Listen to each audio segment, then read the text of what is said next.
Good evening, and welcome to the Quiet Nightmare.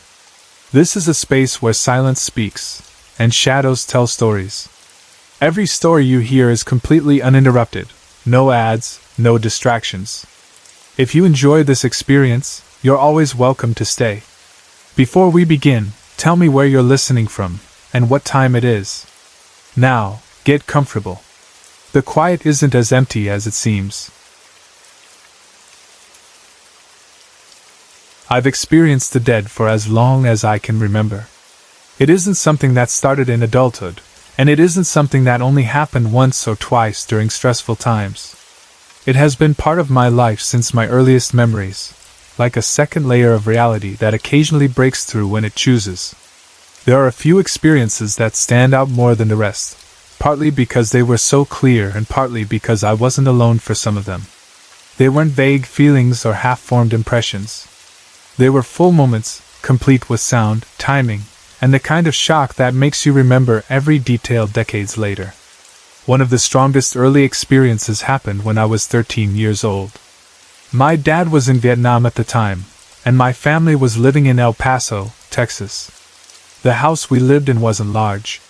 It was a small home, the kind where you could hear movement from room to room. Life already had a certain tension back then. When a father is overseas in a war, even the quiet moments carry a kind of background stress. You try to live normally, but you always feel the absence.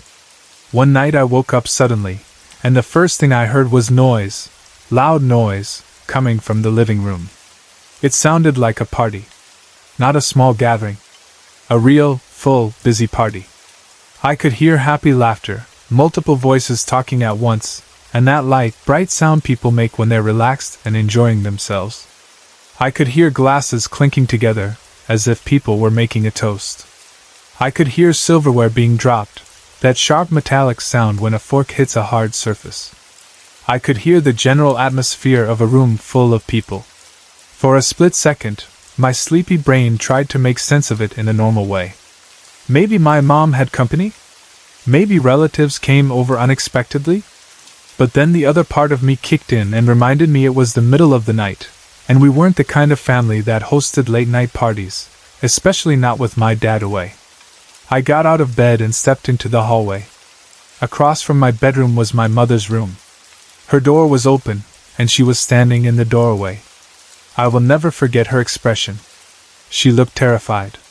Not just startled or confused. Terrified. Like she was seeing the same impossible thing I was hearing and didn't know how to respond. She looked at me and asked, "Do you hear it too?" That question hit me in the stomach because it confirmed that I wasn't dreaming. I wasn't imagining the sounds. My mother heard them too. I started walking down the dark hall toward the living room. The noise seemed to be coming from that direction, and the closer I got, the clearer it became. It didn't fade as I moved. It didn't change the way a sound changes when you shift position. It stayed consistent, like the party was happening exactly where it sounded like it was happening. My mother didn't follow me. She stayed frozen in her doorway, as if her body wouldn't allow her to move closer. I don't blame her. There are moments when fear makes you still, like moving feels like crossing a line. When I reached the living room, I stood there in the dark listening for a moment. The room sounded full. Alive. Busy. Yet the air felt empty, and the darkness felt undisturbed. I reached for the light switch and flipped it on. The living room was empty. No one was there. No plates on the table. No cups. No chairs pulled out. No evidence of guests. Nothing out of place. The room looked exactly as it should have looked in the middle of the night in a quiet house. And the instant the light came on, the sound stopped. Not gradually. Not fading. It stopped like someone cut it off. One moment a party was happening, and the next moment there was only silence, and a bright living room with no one inside it. I stood there staring, trying to understand what had just happened. My mother called from the hallway, asking what I saw. I told her there was nothing there, and she didn't move for a second, like she didn't want to believe me until she saw it herself. When she finally stepped closer, her face was pale. We turned lights on, checked the house, checked doors, checked windows. We didn't find anything. That experience stayed with me because it was so loud and so detailed. It wasn't a soft whisper that could be explained away. It was a full soundscape of a room full of people enjoying themselves, and it existed only until I brought light into the room. Years later, when I was 19, I had another experience that stands out for a completely different reason. That one wasn't frightening. It was comforting. I was staying with my widowed grandmother in her home in Alabama, out in the county. It was the kind of place where there are no city sounds, no traffic lights, no constant hum of cars and people. At night, you hear nature instead, the crickets, the occasional owl, wind moving through trees, and that deep rural stillness that feels almost like a blanket. My grandmother put me up in my grandfather's old room, the room where he had slept before he died. Some people might find that creepy, but to me it felt like an honor, like a connection to him. That room had his history in it, and I loved him even though he was gone. I felt happy to be there, happy to be with my grandmother, happy to be in the quiet away from everything else. That night, I woke up to the sound of crickets outside. The room was dark, and I remember lying there thinking about how good it felt to visit her, to be wrapped in family comfort. I wasn't scared. I wasn't even uneasy. I was just awake in that calm way you get when you wake up in the middle of the night and everything is quiet. Then, suddenly, the crickets stopped. It wasn't a slow fade, like the sound drifting away. It was immediate. Absolute silence. And silence like that in the country feels unnatural, because crickets don't usually stop all at once unless something has shifted in the environment. I looked toward the foot of the bed. There was a large, glowing yellow orb floating there. It wasn't a tiny pin of light. It had size, a soft glow that held shape. It moved slowly, gently, like it was drifting, first around the foot of the bed and then closer toward the head of the bed. It didn't dart. It didn't flicker like a candle. It moved like something aware, like it had purpose. And strangely, I wasn't frightened. My first thought was, that's Grandpa. I don't know why my mind went there immediately, but it did. It felt like him. It felt like the way a loved one might check in, wondering who was sleeping in his bed now. I remember feeling comforted, like his presence was gentle, not intrusive. It was almost like he was saying, I see you, and it's okay that you're here. As quickly as it appeared, it disappeared. The orb was gone in the next instant, like it had simply completed whatever it came to do. And immediately after that, the crickets resumed chirping outside as if nothing had interrupted them. I lay there in the dark with a quiet sense of peace. I didn't feel the need to jump up and turn on lights. I didn't run down the hall. I didn't call for my grandmother. I just settled back into the pillow and went back to sleep with the feeling that Grandpa had visited, that he had noticed me, and that he didn't mind. Then life moved forward, as it always does. A decade and a half later, I was married and living in California. By then, I had 2 healthy boys. They were about 10 and 6 at the time when something else began to unfold in my life. Something that wasn't about ghostly sights but about longing, hope, and what felt like a spiritual promise. For 5 years, my husband and I tried to have a 3rd child. We wanted another baby so badly. Month after month we hoped, and month after month nothing happened. If you've ever lived through that kind of struggle, you know how it wears you down. It's not just disappointment. It's grief that repeats itself. It's watching other people get pregnant easily. It's doctors shrugging or saying, just keep trying. It's the way hope starts to hurt. Eventually my husband began saying he wanted no more children. He started claiming it wasn't meant to be. He wasn't saying it to be cruel. I think he was protecting himself.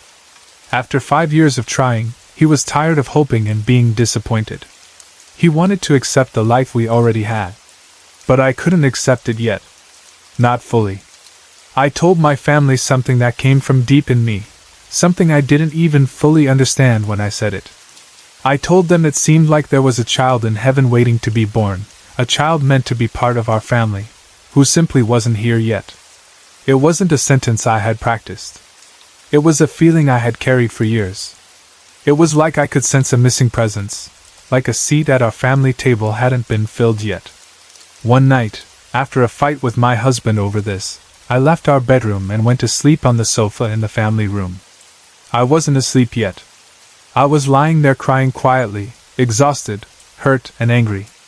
Not the kind of angry where you want to break things, but the kind of angry where you feel helpless.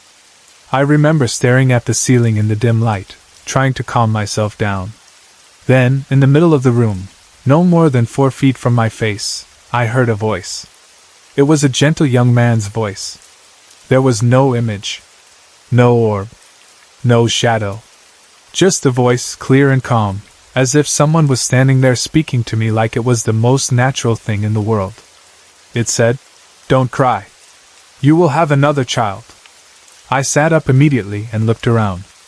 My heart was beating fast, but I wasn't scared. That's the strange part. I felt comfort. The voice didn't feel threatening. It didn't feel like it came from something dark. It felt like reassurance, like someone delivering a message I needed. I lay back down and went to sleep. I remember feeling so safe afterward that I rolled over and turned my back to where the voice had come from, which is something I would never do if I felt threatened. It felt like the room was protected. Within 2 months, I was pregnant. My 3rd son was born, and we named him Michael. He has been the most loving child, and truly gifted in ways that are hard to explain without sounding like a proud mother. But it's true, he has a gentle spirit and a deep awareness that has always stood out. He's almost 15 now, and even as he grows, he's still that child who feels like he arrived with something special inside him. When Michael was about a year old, something else happened that made me pause. It wasn't a voice this time. It was a photograph. At Christmas, we took several pictures of him in my arms. One photo was taken in a bedroom on the other side of the house from the Christmas tree and decorations. The tree and lights were nowhere near us. The room was plain compared to the living room, just a normal bedroom with normal light. We took multiple photos. Several before and several after looked completely normal.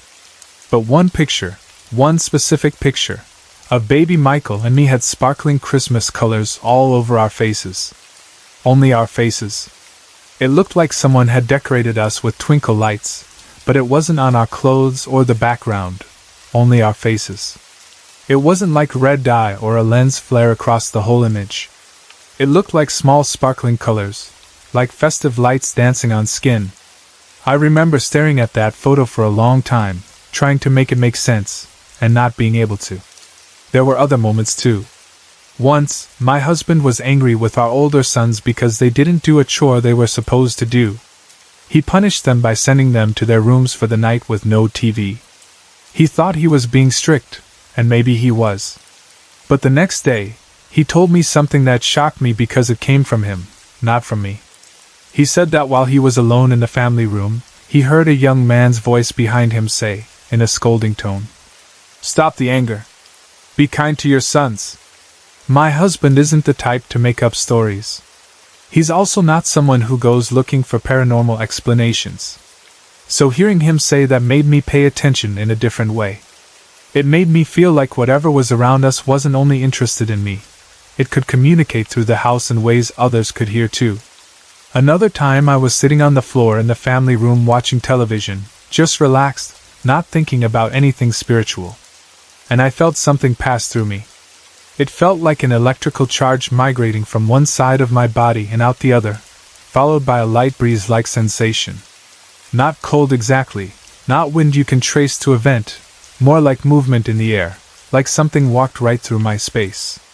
The only way I could interpret it was that the unseen co-inhabitants of our house had walked right through me. That phrase sounds strange, but that's what it felt like. We weren't alone there. We had company we couldn't see, and sometimes that company moved through the home like it belonged.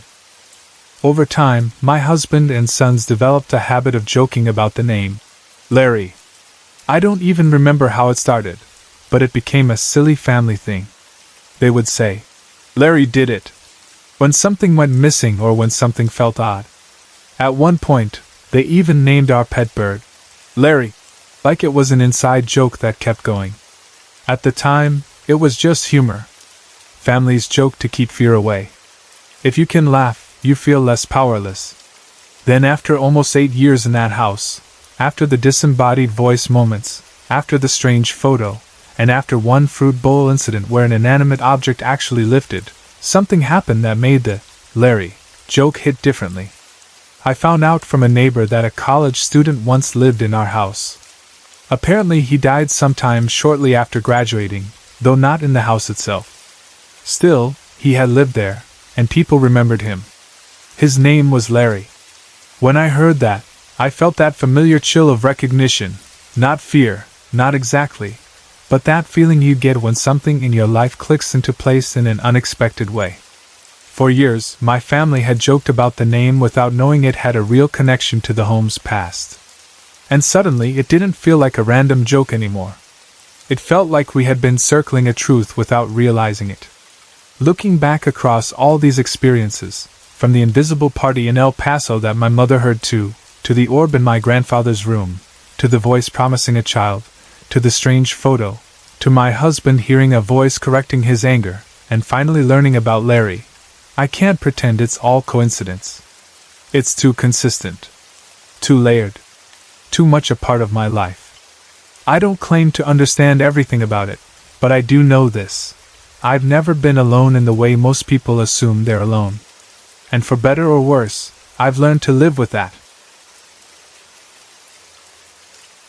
When I was 5 years old, I'm 13 now, my parents bought a single-story house near New Haven, Connecticut. It wasn't a big house at all. It was actually pretty small, and that's part of what made it feel strange to me later.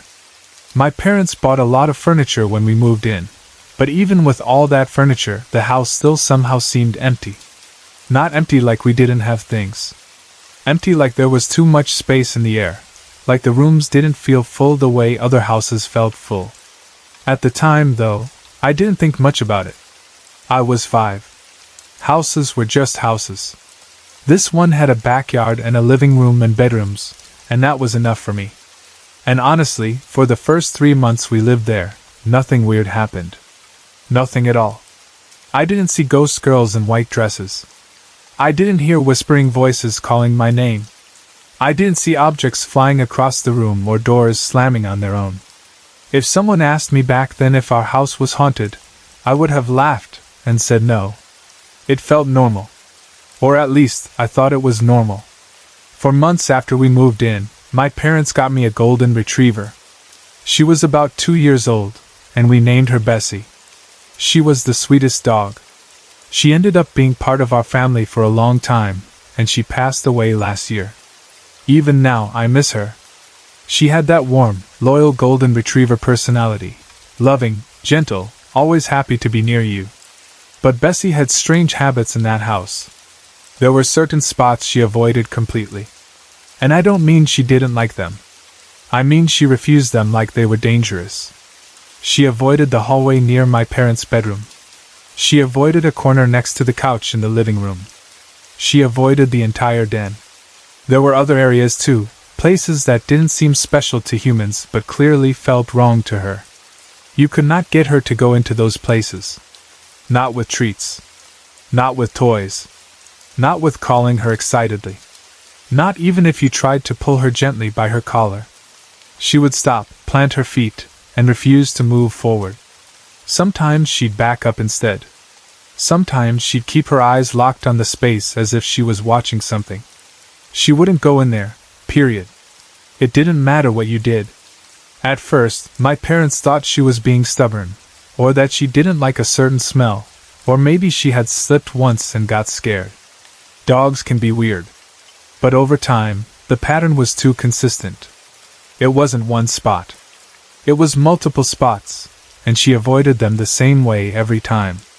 Then something happened when I was 7 that made me stop thinking it was just dog behavior. One day my parents went to Kmart. It was only 10 minutes away, so it wasn't some big trip. They were just running out to buy something quickly. But it was the first time they left me and Bessie alone in the house. I wasn't really scared at first.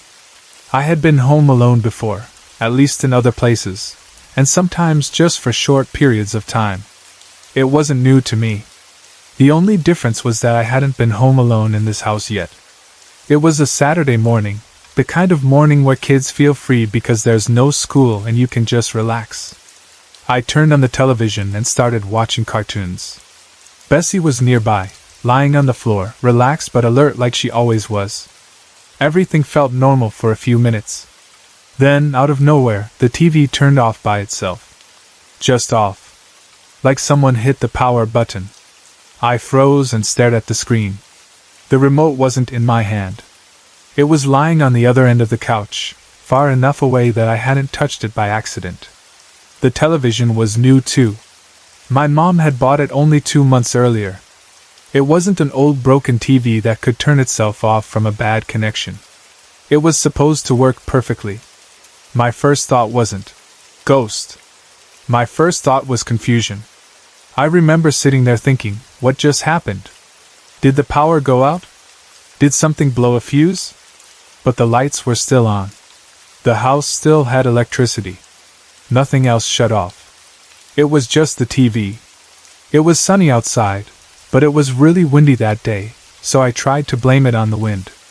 I know that doesn't make sense now, but when you're 7, you try to explain things with the simplest idea you can grab. Wind makes things move. Wind makes things happen. That's what I told myself. I even switched on a couple lights just to check, and they were fine. I wasn't really scared yet. More surprised than anything. Back then I didn't fully understand what haunted even meant.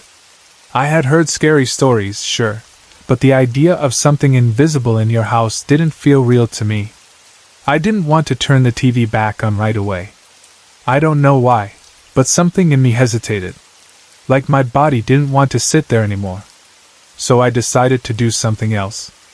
I told myself I'd go play computer games in my dad's office. I got up and started walking toward the office, and that's when I heard it. Music. It wasn't loud music like a radio or a TV show. It was soft, quiet music. The best way I can describe it is the music from those birthday cards that play, "Happy Birthday," when you open them. That thin, simple little tune that sounds like it's coming from a tiny speaker. It had that same feeling, small, light, and strange. I stopped walking and listened. At first I thought the TV must have turned itself back on, and I just didn't notice. So I went back and looked. The TV was still off. Then I thought maybe the music was coming from my dad's computer.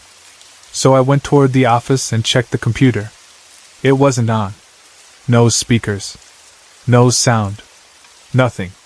Then I started checking other things, because I was trying to find the source. I checked toys. I checked the kitchen. I checked rooms. I checked anything that could possibly make music.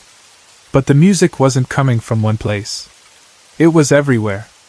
That's the part that scared me the most. It felt like the sound was surrounding me, like it was in the air instead of coming from an object. No matter where I moved, it stayed. It didn't get louder or quieter depending on the room. It was like the whole house was playing it. I ended up standing in the middle of a room, staring into space, not even sure where to look. My body went stiff and cold. I suddenly felt too scared to move. I didn't want to walk farther into the house. I didn't want to go back to the living room. I didn't want to run to the den or the hallway Bessie hated. I just stood there, listening to that quiet little tune, feeling like my throat was tight and my eyes were wide. And then I heard something that made me feel relief so fast it almost made me dizzy. Squeaking brakes outside. That sound meant my parents were home. I ran to the window and looked out, and there was my dad's purple minivan pulling into the driveway. The second I saw it, the music stopped. It stopped instantly, like someone hit a stop button. 1 second it was surrounding me, and the next second the house was silent again. Not fading out, not drifting away. Just gone.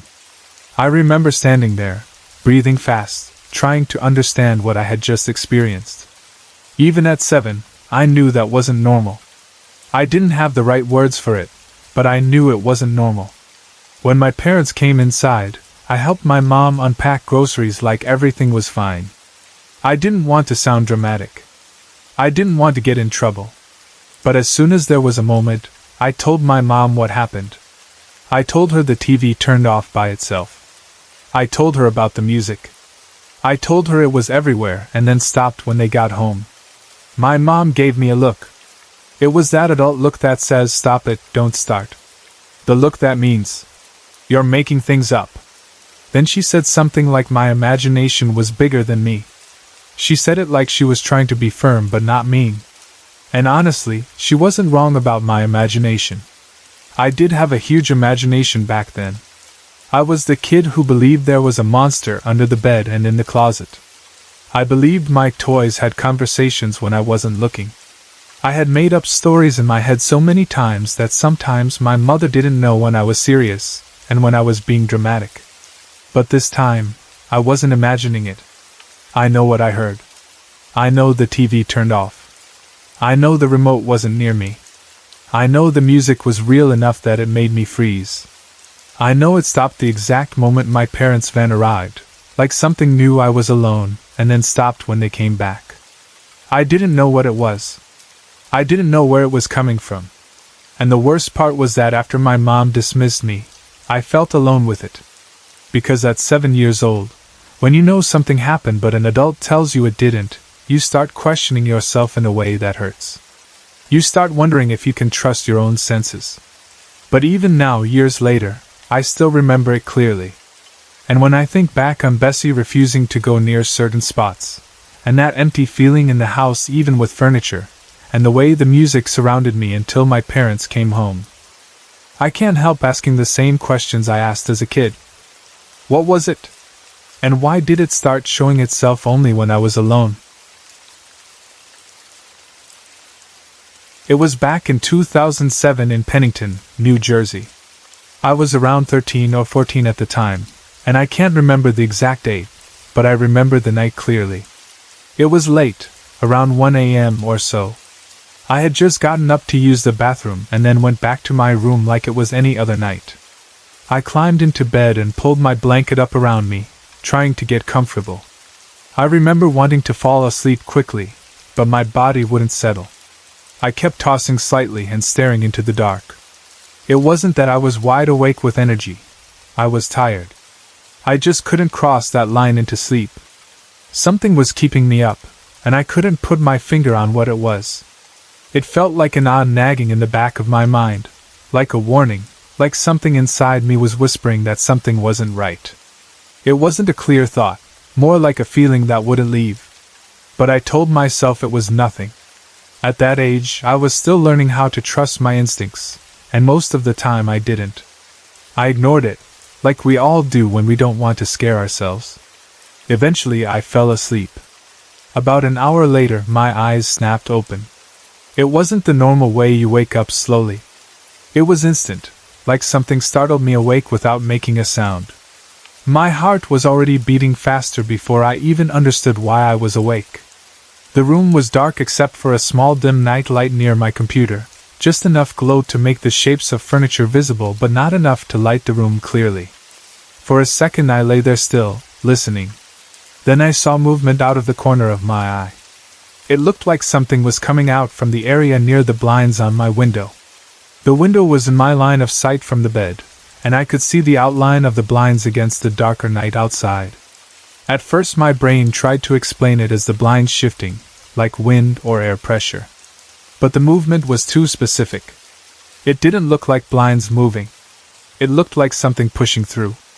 I sat up quickly and turned my head fully toward the window. And I froze. There was a hand reaching out toward me. Not a shadow. Not a trick of light. A hand? A thin arm and a hand, extending into the room as if it was coming through the blinds. The sight hit me so hard my mind instantly jumped to the worst explanation I could think of. There's a demon in my room. That thought came to me immediately, probably because of all the movies I had watched and the scary stories I had read. When you're young, you don't have a long list of realistic explanations ready for something that looks impossible. Your mind reaches for the closest thing it knows: horror scenes, demon stories, all the scary stuff you've absorbed without realizing it. It was hard to see in perfect detail because the room was dark, but I could see enough to describe what I saw. The hand looked dark green, and the skin looked scaly, not smooth like a human hand. The arm was extremely skinny, so skinny it reminded me of a twig. The fingers were long, and I swear it looked like there were only 3 of them. The nails were long too, and they were a sick yellow color. They looked thick and uneven, like they had fungus or something growing on them. That detail is what made it feel especially wrong. It didn't look like a costume glove. It didn't look like a prank. It looked unnatural, like something that didn't belong on a human body. I wanted to scream, but I couldn't. My throat locked up. My mouth opened, but no sound came out. I wasn't even sure I could breathe properly. I was too shocked to react the way I would have reacted if I had time to think. It was like my body froze and my mind went blank except for fear. Then my survival instinct finally kicked in. I jumped out of bed and ran. I didn't stop to put on shoes. I didn't stop to grab a flashlight. I didn't even look back. I ran straight to my parents' room as fast as I could, my feet slapping the floor, my heart pounding so loud I could hear it in my ears. I climbed onto my parents' bed and shoved myself up against my mom, snuggling close like I was a little kid again, even though I was a teenager. I needed to feel another human body next to me. I needed to feel safe. I kept telling myself it wasn't real, it wasn't real, it wasn't real, like repeating it could erase what I had just seen. But then I felt something else. It was like something dark entered the room. Not like I saw a shape walk in, but like the air changed, like the atmosphere shifted and got heavier. It felt like that thing had followed me. I remember looking toward the doorway, expecting to see the same hand or some kind of shadow. I didn't see anything, but I could feel it. I got terrified all over again, because at least in my room the fear was attached to what I saw. In my parents' room, the fear was attached to what I felt, and what I felt seemed close. So I started praying. At first I prayed in my mind because I still didn't trust my voice. I wasn't sure I could speak. Then I began whispering the prayer, very softly, almost like I didn't want the thing to hear me even though I was trying to fight it off. I don't even remember the exact words I said. I just remember the need to call on God because it felt like the only protection I had. My mom woke up. She was confused at first because she found me crying and trembling in her bed. She asked what was wrong, and I tried to explain, but my words came out messy. I told her I saw a hand in my room, something not human, something reaching for me. I told her I felt like it followed me. I told her I felt crazy. As I was whispering and crying, that heavy dark feeling suddenly vanished. It lifted like a weight being taken off the room. The air felt normal again. My chest loosened. My breathing slowed. The panic didn't disappear instantly, because fear sticks around after something like that, but the pressure of the presence was gone. My mom held me and told me I wasn't crazy. She told me she believed me. That mattered more than I can explain, because in that moment, I felt like my mind had broken. Seeing something like that makes you question everything. You start thinking, if this happened, then what else is possible? We didn't go back to sleep easily after that. I stayed close to my mom. I kept my eyes open for a long time, listening to the house sounds, waiting for something else to happen. That house was old. It was a duplex, and I never knew exactly how old it was, but I think it was built sometime in the mid-1900s. It had that old house feeling, creaky floors, weird drafts, corners that stayed dark even when lights were on, and that sense that the building had layers of history pressed into it. A lot of strange things happened in that house over time. Not always as extreme as the hand, but enough that it made me question my sanity more than once. There were nights where I thought I heard things. There were moments where I felt watched. There were times where I felt like something was wrong but couldn't explain why. It became exhausting, because you're trying to live your normal teenage life, school, friends, homework, family, and at the same time you're carrying this secret fear that your home might not be safe. I'm glad we left that house in the summer of 2008. The moment we moved, I felt relief. Not just the relief of a new place, but relief in my body, like I could finally breathe without waiting for something to happen. I expected, for a while, that whatever it was might follow us. I worried about that a lot, especially after seeing something so physical in my room. But it didn't follow. Nothing like that happened again after we moved. The fear stopped. The strange activity stopped. And that made me believe something important. Whatever it was trapped in that house. Or at least tied to that place. Sometimes I feel bad thinking about the people who live there now, because I heard they have a toddler. And when I imagine a little child growing up in a place where something like that could happen, it makes my stomach turn.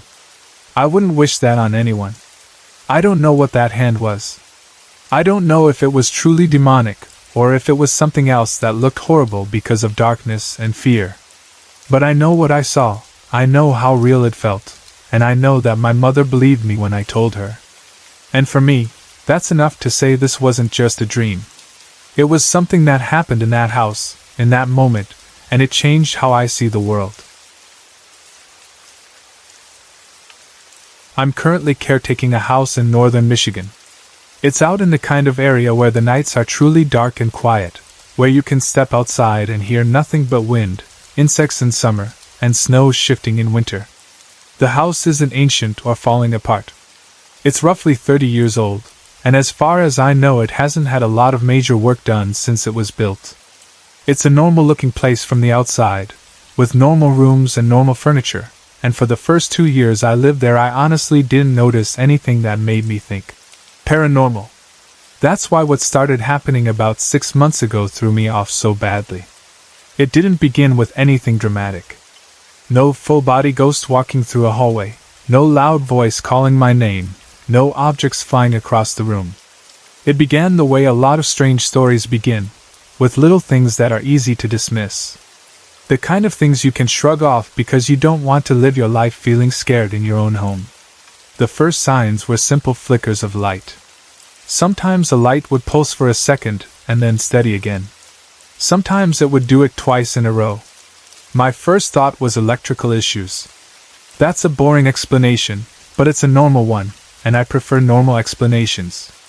A house that age can have wiring that acts up, especially in winter when everything is running, heat, appliances, maybe a space heater or two.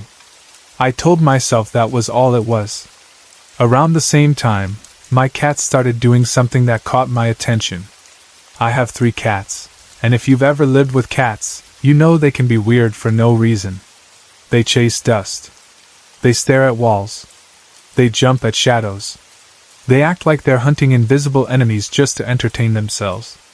So when they would stare at a corner of the ceiling, I didn't instantly panic. But it was the way they did it that made me pause. It wasn't one cat casually looking up.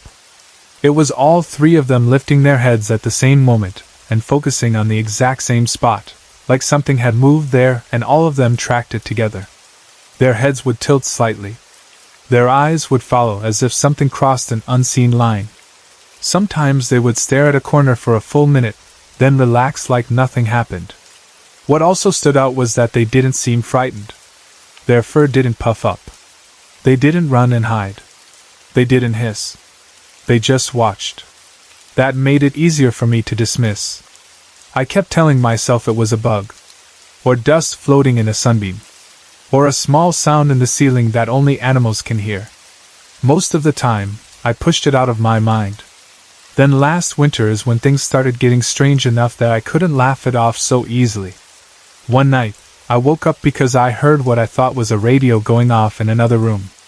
It was that specific sound of static mixed with voices, like a station not tuned correctly, where you catch pieces of speech but it isn't clear enough to understand. At first I didn't even sit up. I lay there listening, half asleep, irritated more than scared, because I had to be up in a couple hours and the last thing I wanted was noise waking up the whole house. I checked the clock and saw it was around 3 o'clock in the morning. That made me even more annoyed. 3 a.m. is that awful time where it feels like the night will never end, and you know the alarm is coming soon. I remember thinking, if one of the radios is on, I need to shut it off right now. So I got up and started searching. I checked the obvious places first. The living room. The kitchen area. Any spot where a radio might be plugged in. Then I checked the bedrooms. Then the hallway. then even the basement. The whole time, the sound continued, static and talking, like a faint argument between a station and the air. The problem was, I couldn't find anything that was actually on. No radio. No TV. No computer playing audio. No toy making sound. Nothing. I walked from room to room, flipping switches, checking outlets, standing still and listening. The sound seemed to drift, like I couldn't pin it to one location. 1 minute it sounded like it came from the living room, then it seemed like it came from down the hall. It never became loud enough to point directly to a source, which made it worse because it turned the sound into something I had to chase. Then, after a while, it faded away. Not like someone shut a radio off with a click. It faded slowly, as if the volume was turning down on its own, until it became nothing. When it stopped, the house went quiet again, and the quiet felt too clean, like the sound had been erased. At that moment I told myself what I needed to tell myself so I could sleep. Maybe a battery died. Maybe some old device in a drawer made noise and then stopped. Maybe the sound was coming from outside, someone passing with a radio in their car, and the acoustics of the house made it sound like it was inside. I went back to bed and slept lightly, waking a few times to listen, but nothing else happened that night. For about a week after that, I didn't think about it much. Life was busy. I had my daughter. I had work. I had normal stress and normal responsibilities. I didn't want to give one weird night power over my thoughts. Then it happened again. Same time. 3 a.m. This time I woke up with that same static sound, but the voices were clearer. I could hear two voices, one male and one female, whispering through the static. Not yelling, not speaking loudly, but whispering in a way that felt close and secret. I still couldn't understand the exact words, but I could tell there was a rhythm to it like conversation. Again, my first instinct was practical. I was determined to find the source, because I was sick of being woken up. I got out of bed, and even though my stomach felt tense this time, I kept telling myself I was being ridiculous. It's a radio. It has to be. Something has to be making that sound. I searched again, and this time I went further. I checked everything I could think of, including the attic. Yes, I went into the attic in the middle of the night. I even laugh at myself a little when I think about it now, because it's exactly what people do in those cheesy horror movies. Someone hears a sound, and instead of staying in bed like a normal person, they walk straight toward the darkest, creepiest place in the house as if they're volunteering to be the next victim. But in that moment, I wasn't thinking about horror movie logic. I was thinking about sleep and irritation and the need to solve the problem. The attic wasn't finished like a regular room. It was more of a storage space, accessed by a hatch. It smelled like old wood and insulation, and it had that stale air that doesn't move much.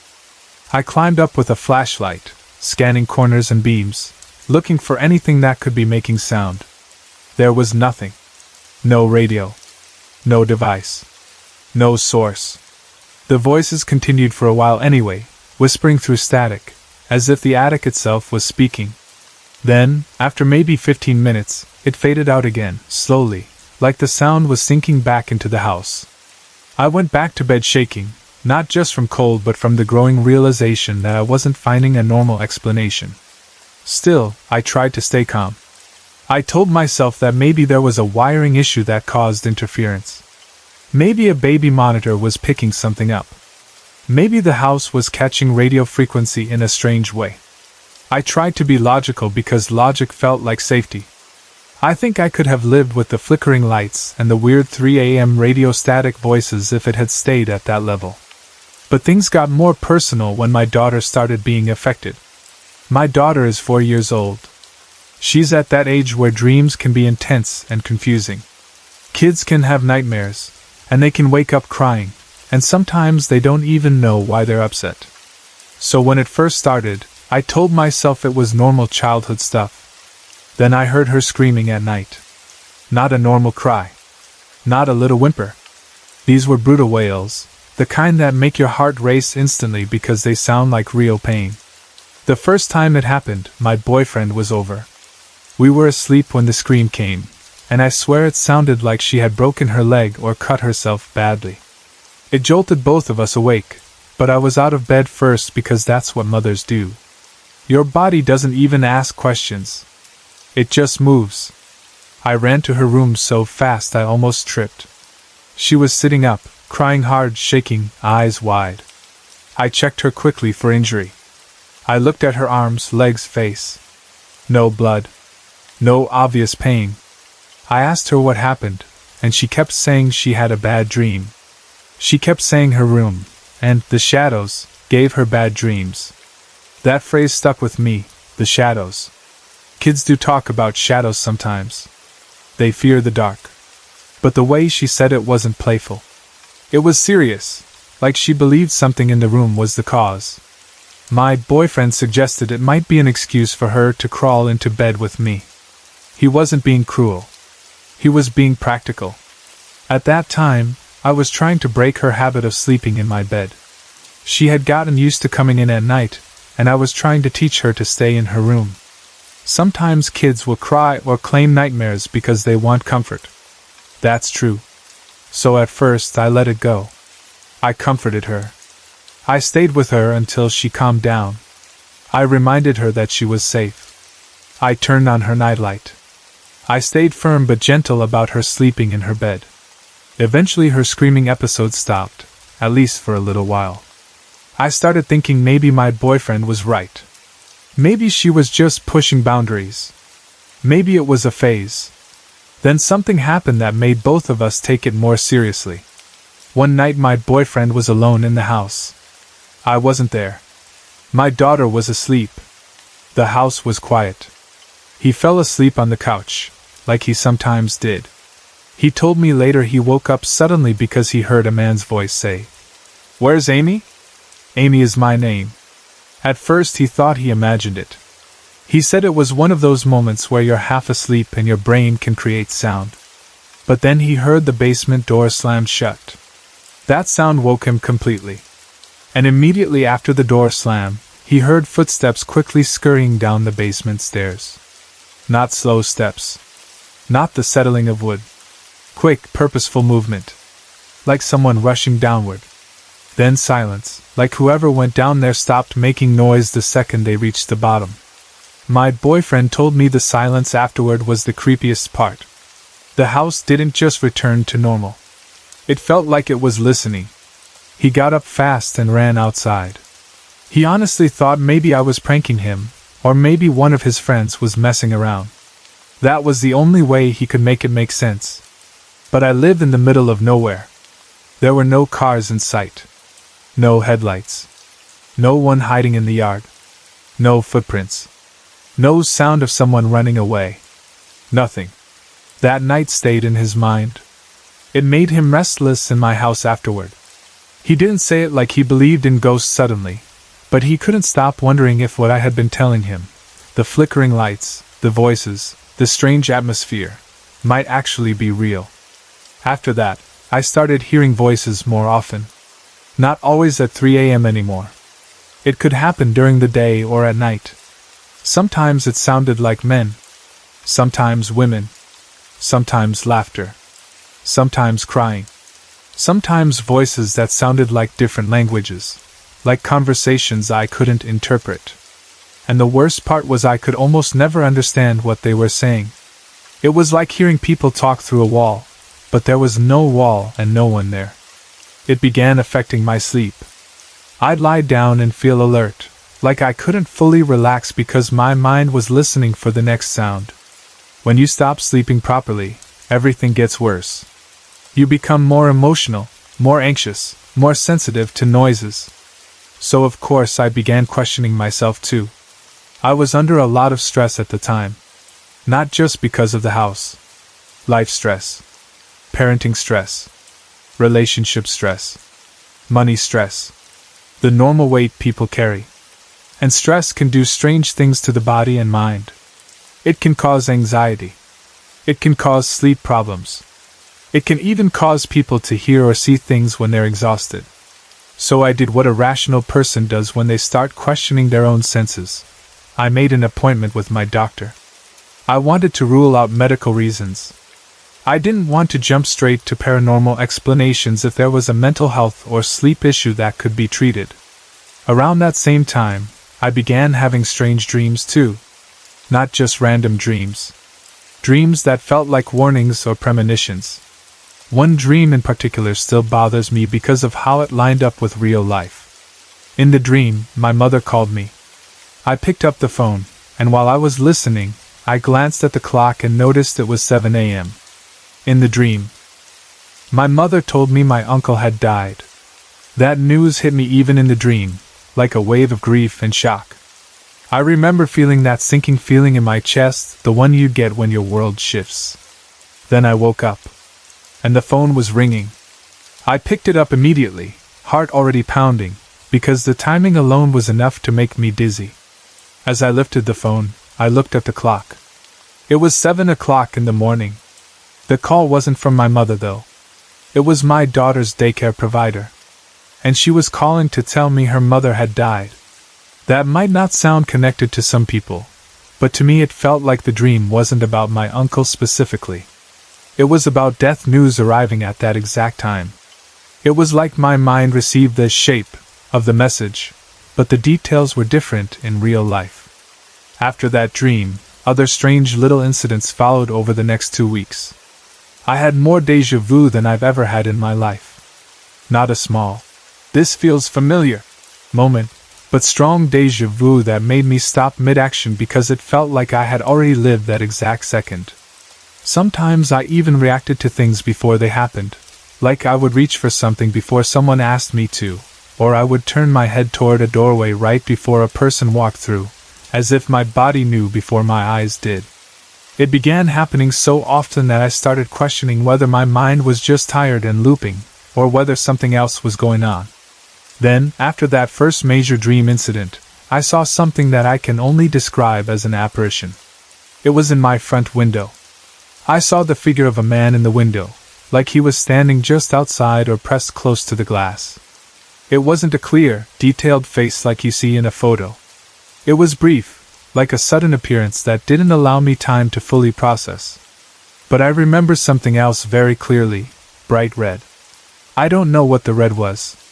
I don't know if it was part of him, like clothing or an object, or if it was more like a flashing color that came with the vision. I just remember red being part of it, and I felt strongly, almost like an instruction, that I was supposed to keep that in mind. In those seconds he spoke. But I have no idea what he said. I was too frightened to comprehend it. It's like my brain went into panic mode and stopped translating sound into meaning. I remember the fact that he spoke, the presence of speech, but not the content. And that frustrates me, because if he was trying to warn me or tell me something, the message got lost in my fear. After that, the house went quiet again. That's the thing that makes this so hard to live with. It comes and goes. It will ramp up for weeks. Voices, sounds, strange dreams, weird feelings. Then suddenly there will be silence, like it never happened. The silence feels like relief, but it also feels like waiting, because you don't know when it will start again. Right now, the house is mostly quiet. But the effects are still here, especially with my daughter. I'm having a terrible time keeping her in her own room. Lately she either sleeps with me or in the room next door to me, with her lights on. She still brings up bad dreams. She doesn't always describe them clearly, but the theme is always the same: her room feels wrong, and the shadows bother her. Even when nothing is happening, she doesn't fully relax in there. My boyfriend also feels uneasy at my house now. He doesn't say he's terrified, but he's antsy. He looks around more. He jumps at small noises. He doesn't like being alone there at night the way he used to. And I don't blame him, because once you hear a voice say your girlfriend's name in an empty house, then hear a basement door slam and footsteps rushing down the stairs, you don't forget that. As for me, I don't truly fear the ghost or ghosts, or whatever it is. Not in the way people expect. I'm not sitting here shaking, afraid to walk to the kitchen. I'm more alert than afraid. I feel like something is trying to tell me something, or warn me, or push me to notice something I'm not seeing yet. Sometimes it feels like the activity isn't meant to harm me. It feels like communication. Like pressure. Like a message that hasn't fully landed. So I'm still here. I'm keeping my eyes and ears open. I'm paying attention to patterns, times, rooms, weather, my stress level, my daughter's sleep, my cat's reactions. I'm trying to stay grounded while also not dismissing what's happening. Because I've learned that ignoring it completely doesn't make it stop. It only makes me confused and exhausted. Whatever is in this house, I feel like it wants something. And until I understand what that is, I don't think I'll be able to fully relax here, even during the quiet stretches. But I'm determined to figure it out, carefully, and without feeding fear, because I'm not going to let an unseen presence control my home or my daughter's peace. Today, I went to pay my respects. They were gathered around the covered grave, aunties, cousins, his mother and father. Funerals in Hawaii draw crowds the way the ocean draws waves. People come even if they weren't close, even if they only knew the family, even if they simply heard the news and felt that pull to show up. Dozens upon dozens of people stood together, shoulder to shoulder, forming a living circle around a loss that shouldn't have happened. There weren't many tears, not the loud kind, not the kind that makes a scene. But the atmosphere was still heavy, solemn, quiet in a way that felt like everyone was holding their breath. The air carried that familiar weight, flowers, earth, warm sun, prayers, and the hard truth that someone's life ended too soon. I stood off to the side. I can't do the middle of the masses, not in moments like this. Too much emotion in one space, too many hearts beating out of rhythm. I need distance so I can breathe and keep myself steady. From where I stood, I watched his father holding up his mother, literally supporting her with his arms because grief had made her body weak. My heart went out to them. It was another needless death, another teenager gone because of one careless decision and one moment of trying to impress someone. He was 18 years old. He was driving fast, showing off for his 15-year-old girlfriend, pushing the car like he could control anything. He missed a sharp turn, and the rest is history. That's how it always sounds when people tell it afterward. Simple words for something that destroys families. Missed a turn. Too fast. Gone. And the passenger in his car? She didn't walk away the same. She sustained severe injuries. She's in critical care right now, fighting to live. And even if she survives, she'll live with what happened every time she looks in a mirror. Every scar, every recovery, every moment of silence where the memory comes back. I heard she went through the windshield at high speed. Of course she wasn't wearing a seatbelt. Teenagers feel invincible until the world teaches them they aren't. While everyone mourned, I saw him. His ghost was wandering through the crowd. Not floating dramatically, not glowing, not trying to scare anyone. He looked like what he was, newly dead and not fully understanding it yet. He looked surprised, stunned, devastated in the way someone looks when they realize something permanent happened and they can't rewind it. He moved among the living like he expected to be recognized, like he expected someone to speak to him, like he expected the rules to be different. He seemed to ignore the other entities milling about. There were others there too, spirits who weren't the focus of the funeral but who came anyway, drawn by sorrow the way some are drawn by music. He didn't pay attention to them. His focus was on the faces of the people he left behind. He leaned in close to family members, studying them, searching their expressions, like he was trying to read their pain and understand the damage he caused. He looked into his mother's face, then his father's, then the faces of cousins and friends. He moved from one person to another with that frantic need to know, are they okay? Can they forgive me? Do they hate me? Can I fix this?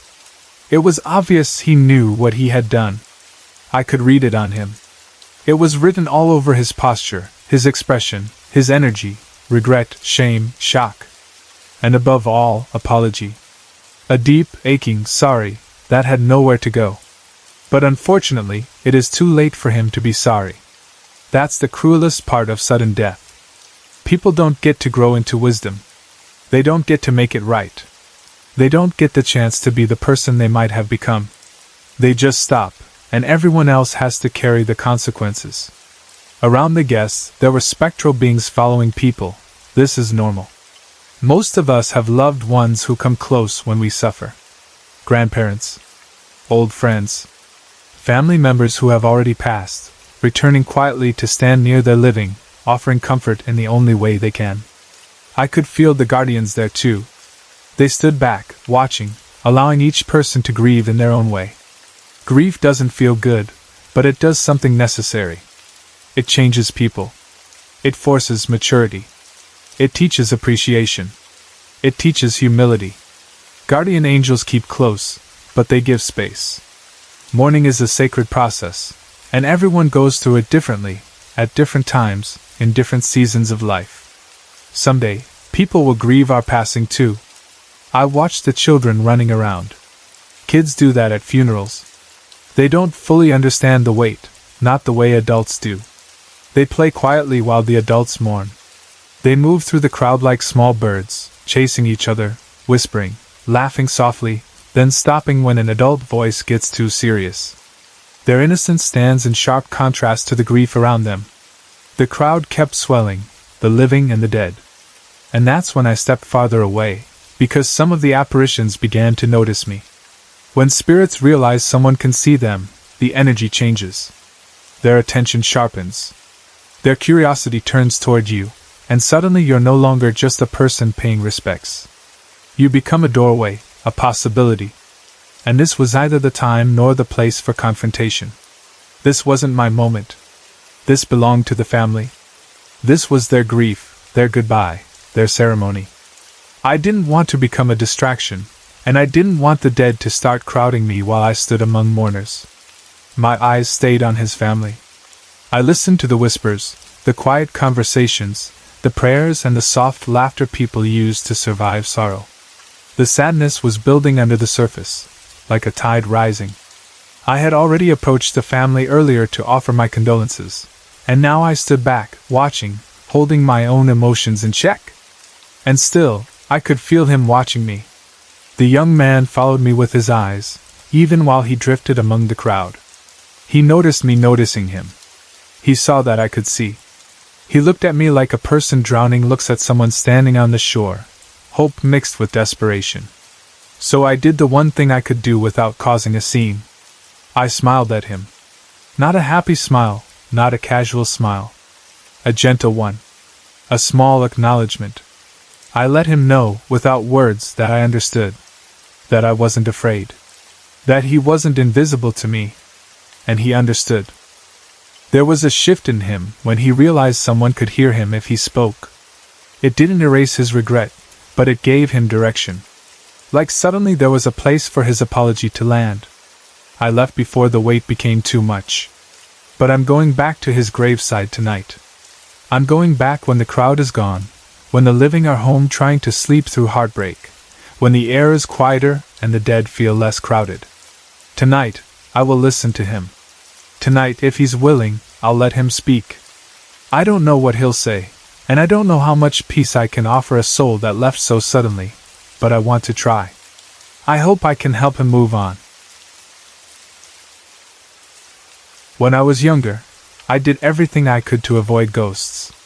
I grew up watching Scooby-Doo, and even though it was a cartoon, it trained my brain to connect anything ghost-related with fear. I didn't want to see anything strange, didn't want to hear stories, didn't want to feel watched. I wasn't trying to be dramatic about it. I just didn't want that kind of trouble in my life. Green Pond is a very small town, surrounded by other small towns. Out here, stories travel fast, and people remember things for a long time. Within about 5 miles of where I live, I've heard about 3 haunted houses that are torn down now. Everything I know about those houses is secondhand, because I never went looking for them. I didn't go exploring. I didn't go checking it out. I avoided it. The first was a house down the road that, as far back as I can remember, nobody has lived in. It always sat there like a place that didn't want people in it. The story I heard was that a man was shot inside, and blood stains would reappear on the floor no matter how much you scrubbed or tried to cover them. People said you could clean it, paint it, replace boards, somehow the stains would come back. I don't know if that was true, but the fact that the house stayed empty made people believe it. The second was a greenhouse 2 or 3 miles away in Woodstock. That one had the reputation of not keeping renters for long. Folks would move in, then move right back out.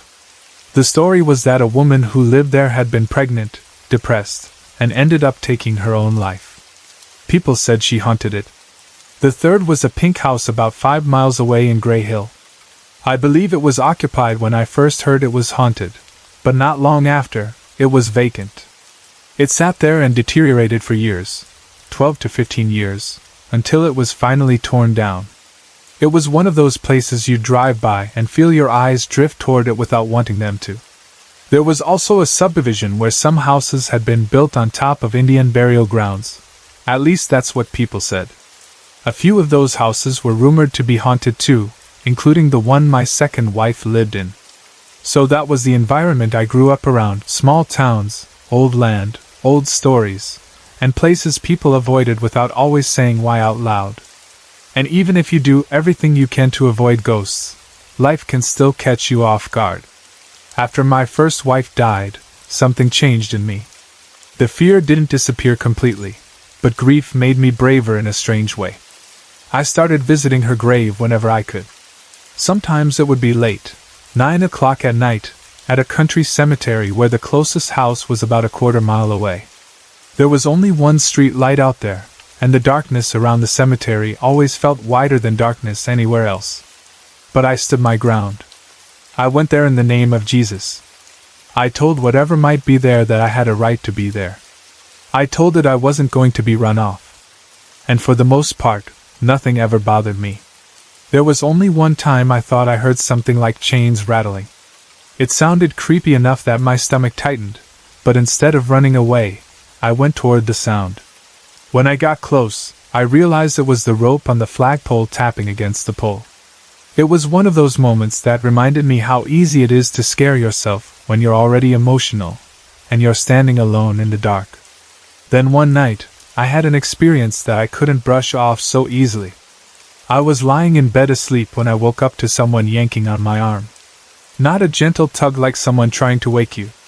A hard pull, like someone was trying to drag me off the bed by my arm.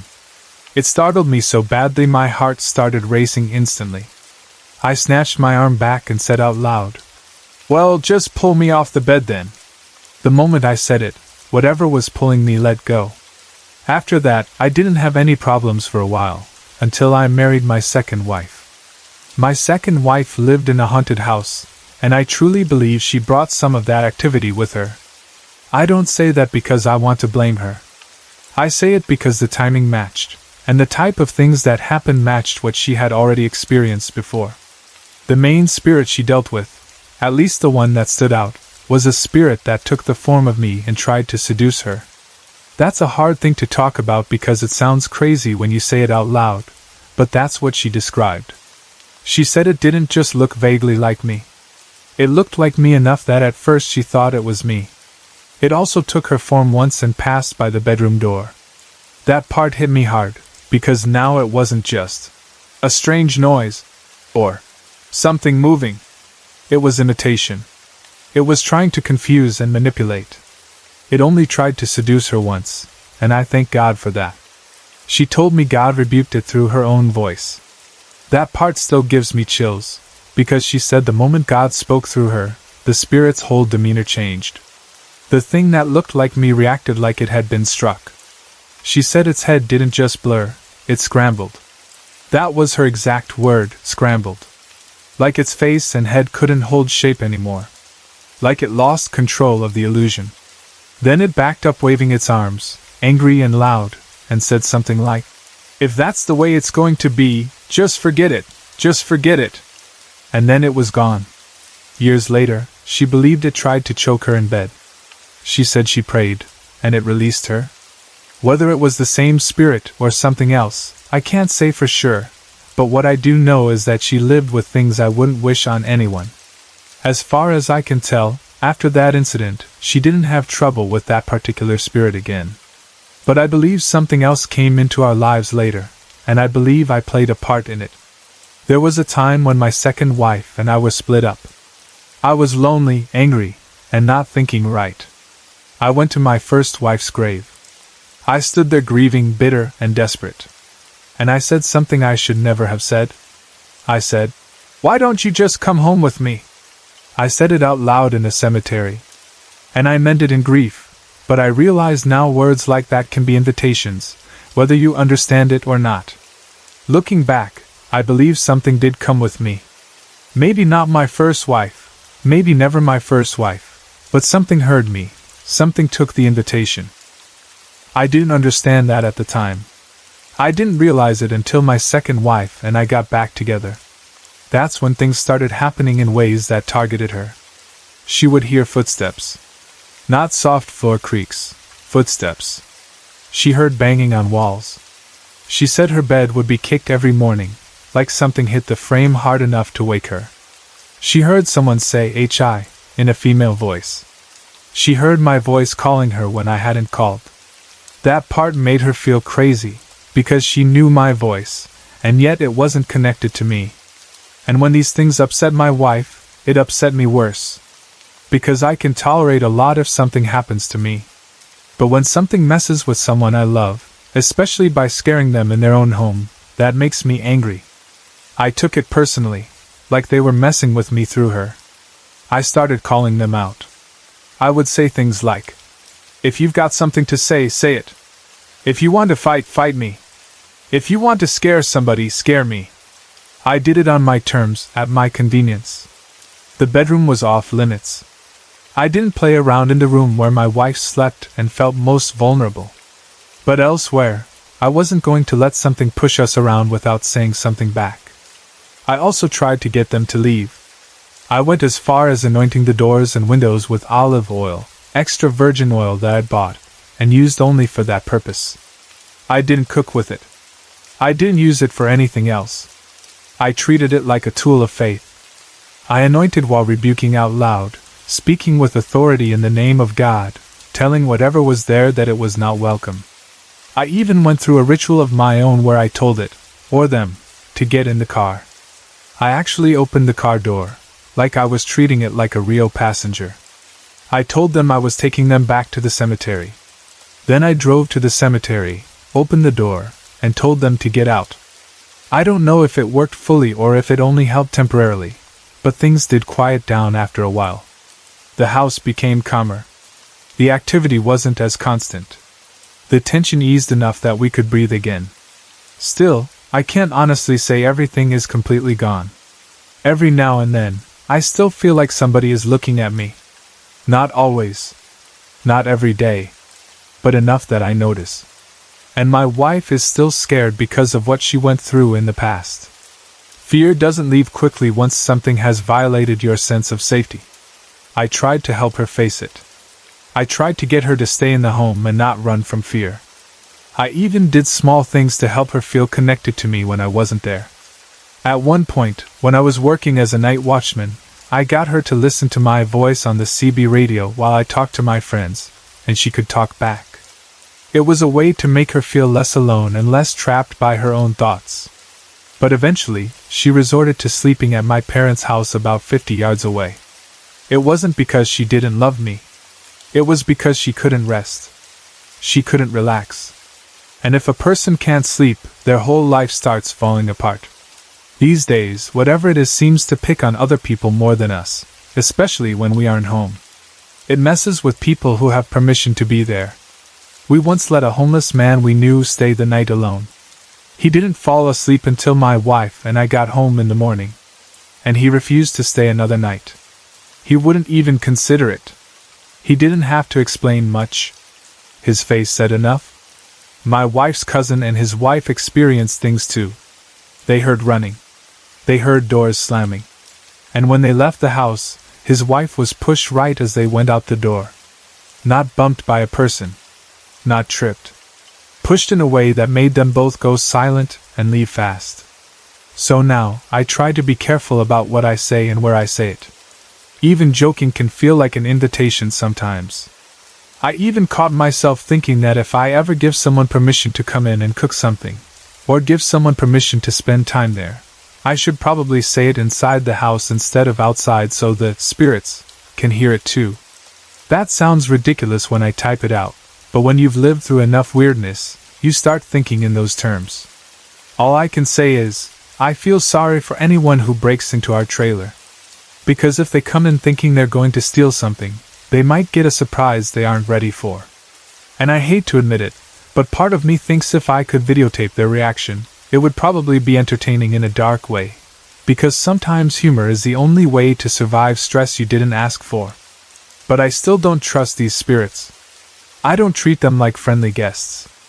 I don't assume they mean well. I've seen too much, and my wife has suffered too much.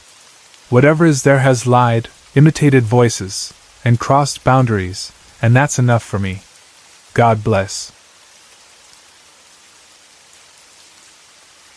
I have had many experiences with ghosts and spirits in my life. Some felt kind and peaceful, and some felt evil and heavy. I still do not know why, but I seem to be a magnet for it. The strange part is that it does not happen all the time. Years can pass where nothing happens at all, and then it starts again, and when it starts, it usually comes in groups. It is like something opens for a while, and then closes again. I am a Baptist, and that matters to me when I tell these stories.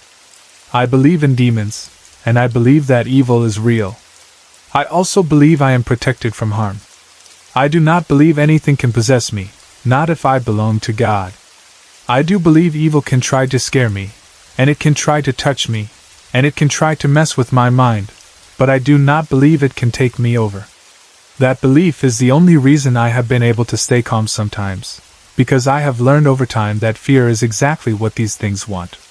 Most of my experiences have been visual and auditory. I have only had 2 experiences that were clearly physical, where something seemed to affect the world around me in a direct way. The experience I am sharing now is mostly visual and auditory, but the fear itself felt physical too. It was the kind of fear that sits on your chest and makes breathing feel harder. Even now, years later, I can still remember how the air felt in that room and how my body reacted without my permission. This happened 7 years ago during a sad time in my life. I do not want to share every detail of what I was going through, but I will say this. I was emotionally worn down. I was dealing with stress that I felt every day. I was not sleeping great.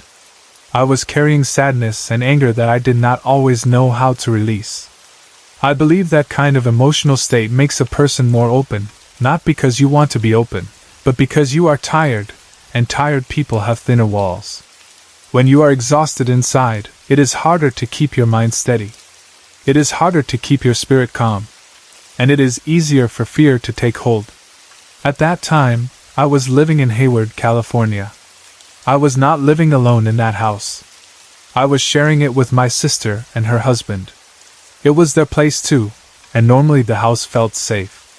It was not one of those old, falling apart houses that everyone assumes must be haunted. It was a normal home. A normal neighborhood. Normal traffic sounds outside. Normal daytime life. That night, though, I was home alone. My sister and her husband were out. I do not remember exactly where they were, but I know they were gone long enough that I expected to be alone for the whole evening. It was early November, and that time of year gets dark fast. Even when it is only around 7 p.m., the sky can already feel like midnight. The air outside feels colder too, and the house can feel quieter because the neighborhood settles down earlier when winter is coming. I remember the evening started out normal. I ate something simple. I watched a little television. I walked around the house checking doors and making sure things were locked the way I usually did when I was home alone. I was not scared. It was routine. Then I went to my room. My room was where I felt most comfortable. I had my computer desk set up the way I liked it, and I would spend hours playing games or scrolling online when I wanted to escape my own thoughts. That night, I wanted that escape. I wanted to keep my mind busy. I wanted to focus on something small and harmless so the sadness I had been carrying would quiet down for a while. I turned off most of the lights in the house. Not in a spooky way. Just because I did not need them. The light from my monitor was enough. It lit my keyboard, my hands, and the edges of the desk. Everything else in the room faded into soft darkness. It was the kind of darkness that feels calm when you are alone, not the kind that feels threatening. At least, that is how it felt at first. I sat down and started playing a game. It was not the kind of game that demands full concentration. It was something I could play while half thinking about other things. That is why it was comforting. It gave my mind something to do without demanding everything I had. For a while, everything stayed quiet. I remember hearing the normal sounds of a house, the refrigerator clicking on in the kitchen, the light hum of electricity, a soft creak from the floor when the heat changed. Normal noises. The kind of noises you stop noticing because they mean nothing. Then I heard a sound from the kitchen. It sounded exactly like a piece of silverware falling into a stainless steel sink. If you have ever heard metal hit one of those sinks, you know the sound. It is sharp and clear. It is not a soft little tap. It is a bright clink that makes your head turn right away. It sounds like someone dropped a fork or spoon, and it echoes just enough that it feels louder than it should. I paused my game and listened for a second. At first, I thought maybe I misheard it. Sometimes a house will make a sound that feels like something else, like a pipe shift that sounds like a knock. But this did not sound like a pipe. It sounded like silverware. It sounded like a fork or spoon falling into the sink bowl. My first thought was simple. Something fell. Maybe my sister had left something balanced on the edge. Maybe a utensil had slipped out of the strainer. Maybe one piece was still sitting wet on the counter and slid into the sink. So I got up and walked to the kitchen. The kitchen was dark. I did not turn the light on yet because I assumed I would see the utensil right away just from the little bit of light coming from my room and the streetlights outside. But once I stepped into the kitchen, I realized it was darker than I expected. The counter and sink area was mostly shadows. I turned on the kitchen light. Everything looked normal. The silverware was clean. It was sitting in the strainer the way silverware looks after someone washes it. There were no dirty dishes piled up. There was no mess. It looked like my sister had washed it earlier and left it there to dry. Later, I found out she really had washed them. So that part was not unusual. What was unusual was the fact that nothing seemed out of place. I leaned over the sink and looked inside, expecting to see one stray piece lying at the bottom. Nothing. Not one spoon. Not one fork. Nothing shiny at the bottom. I checked the counter too. Sometimes a utensil falls and lands somewhere else. But everything looked arranged the way it should have been. Then I checked the garbage disposal. Anyone who has lived with a sink disposal knows silverware likes to end up there, even when you swear you were careful. A spoon slides down, a fork drops, and suddenly you are terrified you will turn the disposal on and destroy it. So I checked quickly, almost automatically. Nothing. No silverware in the disposal. No metal sound. No evidence. I stood there for a moment, confused, trying to replay what I heard. I heard a utensil fall. I was sure I did. But nothing was there. The kitchen was normal and clean. I told myself it must have been my imagination. Not because I truly believed I imagined it, but because I did not want to open the door to fear. If you are home alone and you start telling yourself, something is in the house, your mind can take that and run with it. I did not want that. So I chose the safest explanation. I chose the explanation that let me go back to my room and keep living like the world was normal. I turned off the kitchen light and walked back toward my room. That is when things shifted. As I headed back, I heard something slap against my bedroom door. It was not a soft knock. It sounded like something hit the door hard, like a hand smacked wood or like an object hit it with force. It made a flat sound, strong enough that my body reacted instantly. I stopped in the hallway. My bedroom door was closed. That was the first thing that made my stomach drop, because I did not remember shutting it. When I left to check the kitchen, I did not shut my door. I had no reason to. I was only going to be gone for a minute. I remember leaving it open because the light from my monitor was on and I could see it from the hallway. Now the door was shut. and something had just slapped against it from the other side. My mind did not go to ghosts first. My mind went to the most practical fear. Someone is in the house. That thought hits like a punch when you are alone. It makes your heart jump. It makes your skin go cold. It makes you start scanning for danger. I have a firearm, and I kept it hidden in the living room at that time. I do not talk about that proudly. I do not like living in fear. But I am also not foolish. If someone breaks into a home and you are alone, you can be in danger fast. So instinct took over. I went into the living room and grabbed it. My hands were shaking slightly, not because I wanted to use it, but because adrenaline makes your body shake. I told myself to stay calm. I told myself to check things carefully. I told myself maybe my sister came home early. Maybe her husband came home. Maybe they were playing some dumb prank. But the house was quiet. No voices. No footsteps. No TV. No doors opening. Just silence. I walked back to my bedroom door slowly, forcing myself not to rush. If someone was in my room, I needed to be aware. I needed to be careful. I opened the door. And I stopped again. At the base of the door, lying on the floor, was my father's cane. That cane had been in my closet for years. It was not something I used. It was not something my sister would touch. It was not something anyone moved around casually.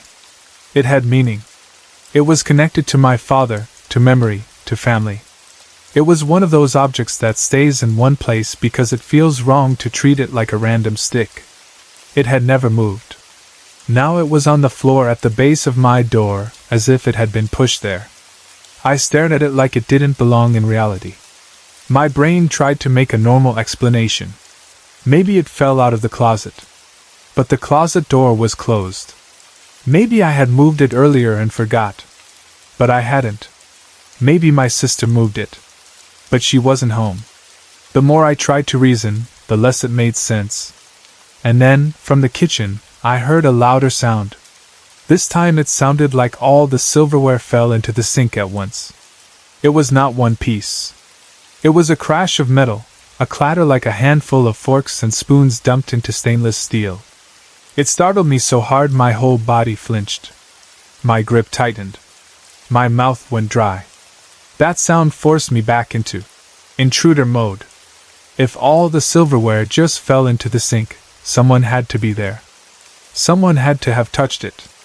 I moved through the house quickly and searched. I checked the living room. I checked the kitchen. I checked hallways. I checked behind doors. I checked spaces where someone could hide. I was not calm at that point. I was in survival focus. The kind of focus where you notice every shadow and every corner. No one was there. The house was empty. No signs of forced entry. No open windows. No back door open. Nothing. At that point, I put the firearm away. Not because I felt safe, but because I realized I was not dealing with a person. If a person had been in the house, I would have found them, or at least heard them. A person cannot make those sounds and then vanish without leaving any trace. Still, my nerves were on fire. My body felt too awake, too tense, like I had drunk too much caffeine. I went into the kitchen again to deal with the silverware. I expected to see it scattered in the sink, because I had clearly heard it crash. But the silverware was still sitting in the strainer. Exactly where it had been before. That was the moment I truly felt unsettled, because now the sound did not match reality at all. It was like the noise happened without the physical event happening. That is difficult to accept because it breaks normal rules. Sound comes from something. If there is no something, then what are you hearing? I stood there staring at the strainer. I touched it with my fingers to confirm it was real. I lifted one spoon and let it clink softly against another, just to prove to myself that the silverware was solid and normal. Everything was normal. Except my fear. I remember thinking, something is having fun with me. That thought made me angry more than scared. I do not like being messed with. I do not like feeling like I am being toyed with in my own home. If it was a spirit, it was acting childish. If it was something darker, it was trying to intimidate. So I did something simple. I put the silverware away. I did a normal task with normal movements, forcing myself to be practical. Then I went back to my room to continue gaming, partly because I wanted to prove to myself that I could, and partly because I did not know what else to do. I sat down at my computer. I stared at the monitor. For a few seconds, it felt like maybe the moment had passed. The house was quiet again. The darkness felt normal. The cane on the floor still bothered me, but I told myself maybe I would deal with it in the morning. Then the dread hit me. It came like a wave, sudden and heavy. The hairs on the back of my neck stood up. My chest tightened. I felt like air was being squeezed out of my lungs. I could still breathe, but it felt harder, as if my body had forgotten how to fully inhale. My throat felt tight like I was about to cry, but I wasn't sad in that moment. I was afraid. I have never felt fear like that in my life. This was not fear of a person. This was not fear of something I could fight or run from. It was like fear entered the room without a sound and settled right on top of me. It felt like a pressure against my mind, like something was trying to push its way into my thoughts and take up space there. That part is hard to explain unless you have felt it. It felt like something was trying to force itself into my consciousness, like a mental attack. My thoughts started racing, but it wasn't normal anxious racing. It felt invaded. It felt like my mind was being pulled toward darkness, like something wanted me to panic. I sat there fighting to stay in control. I told myself you are protected. I told myself you belong to God. I told myself you don't have to accept this fear. It took all my willpower, but I began to quote scripture. I started reciting Psalm 23. I did it out loud, not in a whisper, but not screaming either. A firm voice. A voice meant to declare truth, not beg. As I spoke the words, I felt a small shift inside me, like my mind had grabbed onto a rope in the storm. The psalm was familiar. It had weight. It had comfort. It was something I could hold when everything else felt unstable. I got about a quarter of the way through it, and then I heard a hiss. It wasn't a hiss from the corner of the room like a cat. It wasn't a hiss from behind the door. It was inside my head, like something reacted to the words in my mind itself. The hiss felt angry, like rejection. At the same time, across the room, the lid of my laundry basket popped up into a vertical position. It didn't slowly lift. It snapped up, as if something beneath it pushed hard. It stayed standing up for a moment, like it was holding itself there, almost as if it wanted to make sure I saw it. Then it slammed shut. The slam was loud in the quiet room. It made the basket shift slightly. It sounded like someone had smacked it down. The moment that lid slammed shut, the dread lifted. It didn't fade slowly. It lifted enough that I could suddenly breathe again. My lungs felt free. My shoulders loosened. The pressure against my mind pulled back like it had stepped away. The room felt normal again. I sat there shaking, not because I was still under attack, but because I had just experienced something I could not explain. My heart was racing. My palms were sweaty. My mouth tasted dry. I turned on lights. I did not care about ruining the calm mood I had earlier. I turned on the lamp. I turned on the overhead light. I wanted the room bright. I wanted the house to feel lived in. I wanted to remove shadows. Not because I believed light defeats evil, but because light helps the human mind feel grounded. Then I went outside for a few minutes. I needed fresh air. I needed to step away from the walls that had just closed in on me. Outside, the air was cold, and the street was quiet. I stood on the porch breathing and trying to steady myself. I listened to the normal nighttime sounds, distant cars, a dog barking far away, wind moving through trees. Ordinary life. Reality. After a few minutes, I went back inside. The house seemed calm. Nothing else happened right then. No more silverware sounds.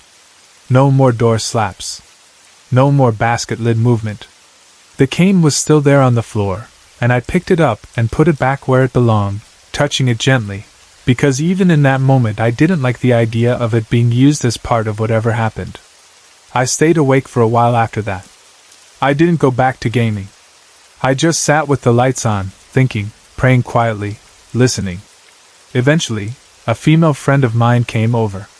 It wasn't planned around the incident, she just happened to come by and end up staying the night. When she arrived, I felt relief just from having another person in the house. Being alone makes your mind amplify everything. Having company can bring your nerves down, even if you don't talk about what happened. I told her the story. I explained the silverware sound, the cane, the crash sound that didn't match reality, and the dread that felt like it was squeezing air out of my lungs. I told her about Psalm 23. I told her about the hiss. I told her about the laundry basket lid popping up and slamming shut. She didn't laugh. She didn't tease me. She listened, and the look on her face told me she believed something happened. She said it sounded like an entity of some kind, and possibly a demonic one. She said the dread and the way it reacted to scripture sounded like something that didn't want peace, something that didn't want truth spoken out loud. Whatever it was, it shook me. And that isn't easy to do. I've lived through enough in life that I don't break easily. I don't panic easily. But that night made me realize something important. Evil doesn't always announce itself with a dramatic scene. Sometimes it uses small things.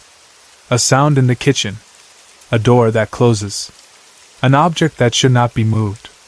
It uses confusion. It uses your own mind against you. But it also reminded me of something else. When I spoke the word, the pressure lifted. It didn't mean my fear vanished instantly, and it didn't mean I understood everything, but it showed me that I was not helpless. I was not alone. And even though the memory of that dread still makes my chest tighten when I think about it, the memory of it lifting is stronger now. That night changed the way I look at silence, and it changed the way I look at my own home.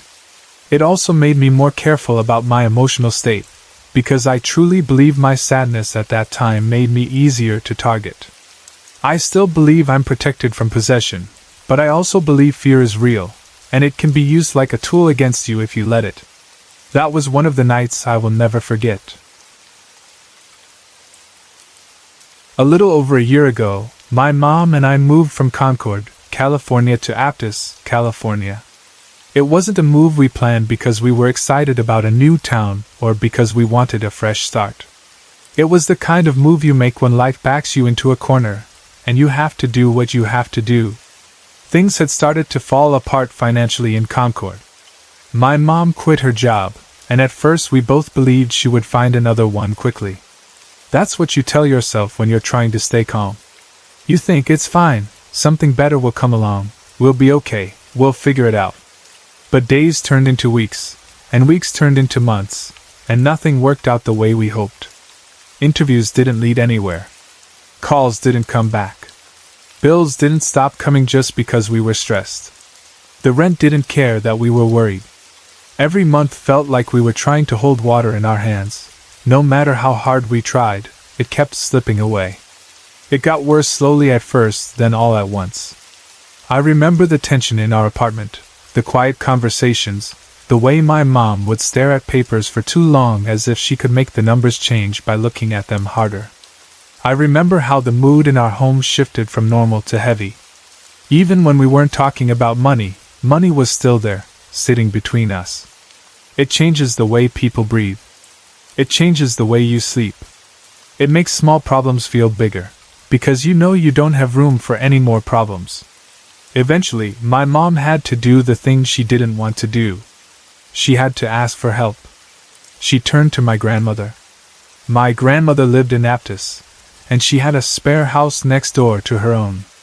It wasn't some perfect guest house you'd see in a magazine. It was more like an extra property that was just sitting there, not really used the way a house should be used. But it was a roof, and it was a chance for my mom to breathe. My grandmother told my mom we could live there. We wouldn't have to pay rent. We would only have to pay the utilities. That was it. For my mom, that offer probably felt like a lifeline. For me, it felt like the end of the world.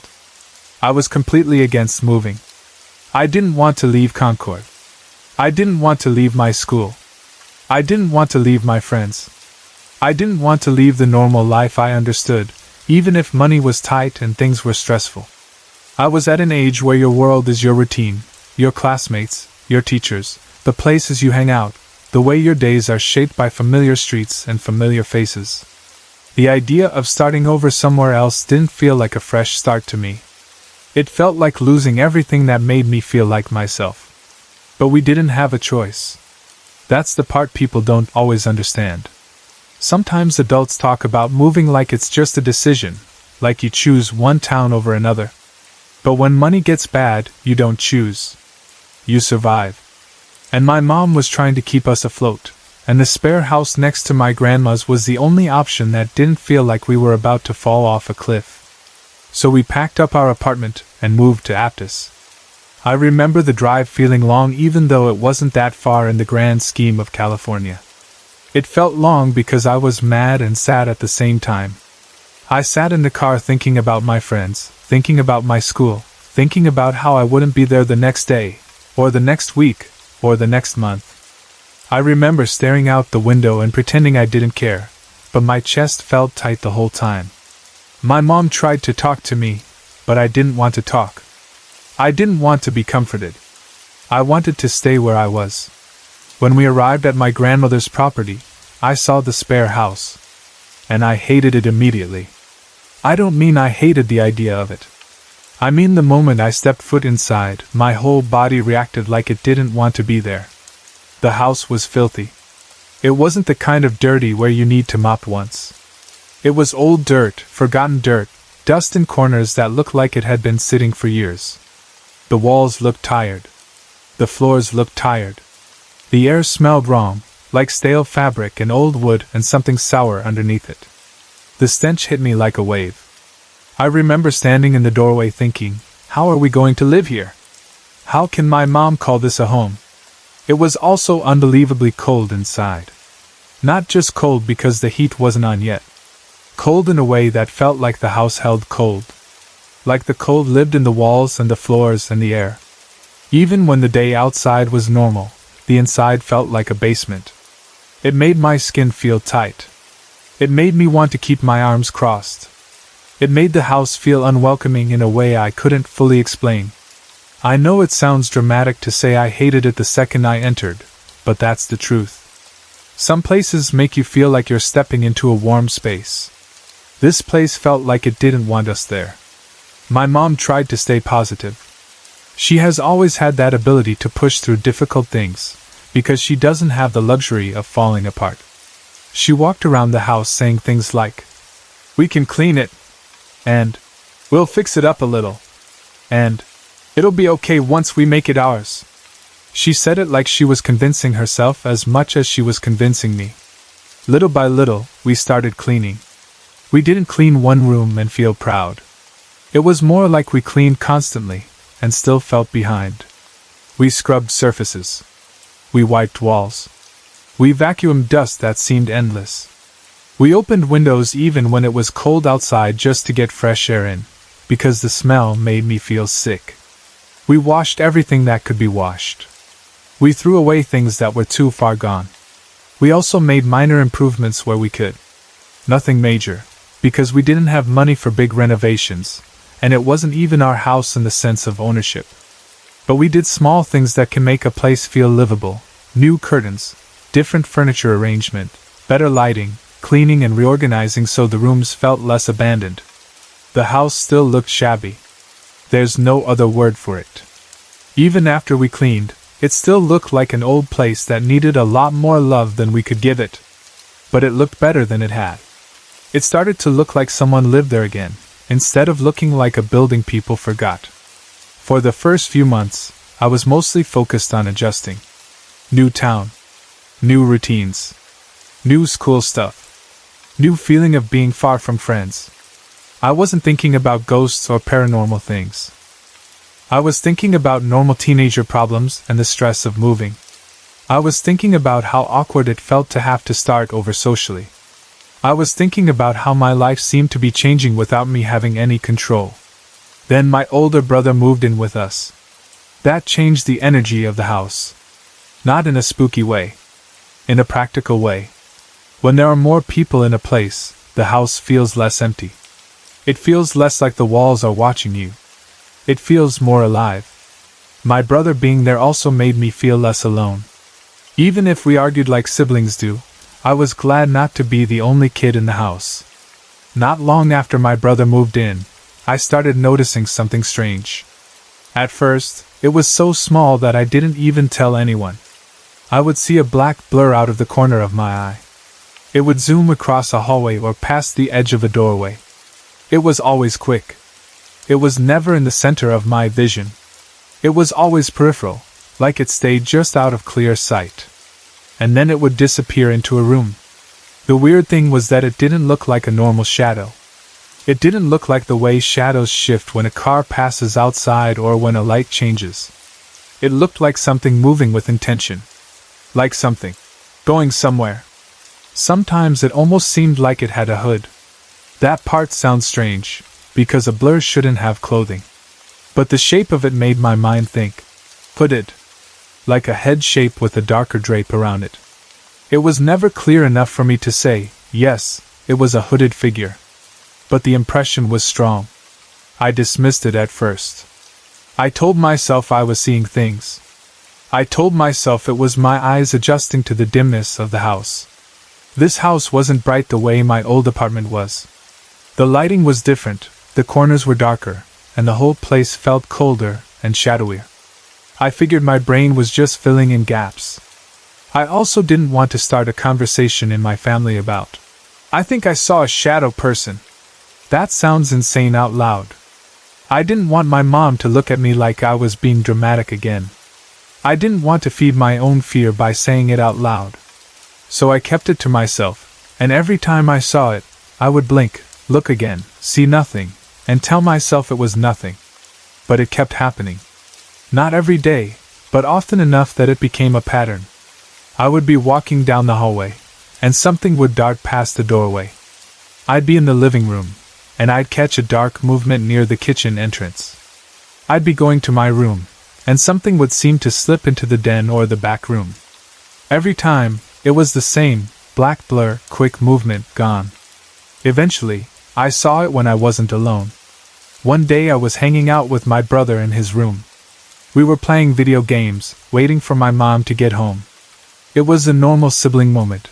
Two people distracted by a game, laughing or arguing over something stupid, time passing in a quiet house. And then I saw it again. It zoomed past me out of the corner of my eye, moving through the hallway space outside his room. It was quick, like a fast shadow slipping across a wall. It disappeared into another room before I could even fully turn my head. That time, instead of just ignoring it, I said something. I told my brother, kind of joking but also kind of serious, that I thought I should get my eyes checked because I kept seeing weird black blurs around the house. I started explaining what I had been seeing, how it looked like a black figure rushing through the house, and how it sometimes seemed like it was wearing a hood. I expected him to laugh. Instead, he looked at me and said he had been seeing it too. Hearing that made a wave of relief hit me first. It sounds strange to feel relieved, but I did. Because if my brother was seeing it too, then maybe I wasn't crazy. Maybe my eyes weren't broken. Maybe it wasn't just my imagination. At the same time, the relief was quickly followed by discomfort. Because if we both were seeing it, then what exactly were we seeing? We kept playing video games, but the mood changed slightly. I found myself listening for movement outside the room. My brother kept glancing toward the doorway more often. It wasn't like we were panicking, but it put a new awareness into the room. Like we had just admitted something existed that we couldn't explain. When my mom came home later, I asked her about it. I didn't start with, "Mom, we have a shadow person." I asked her in a careful way if she had noticed any strange shadows in the house, like a black figure moving out of the corner of her eye.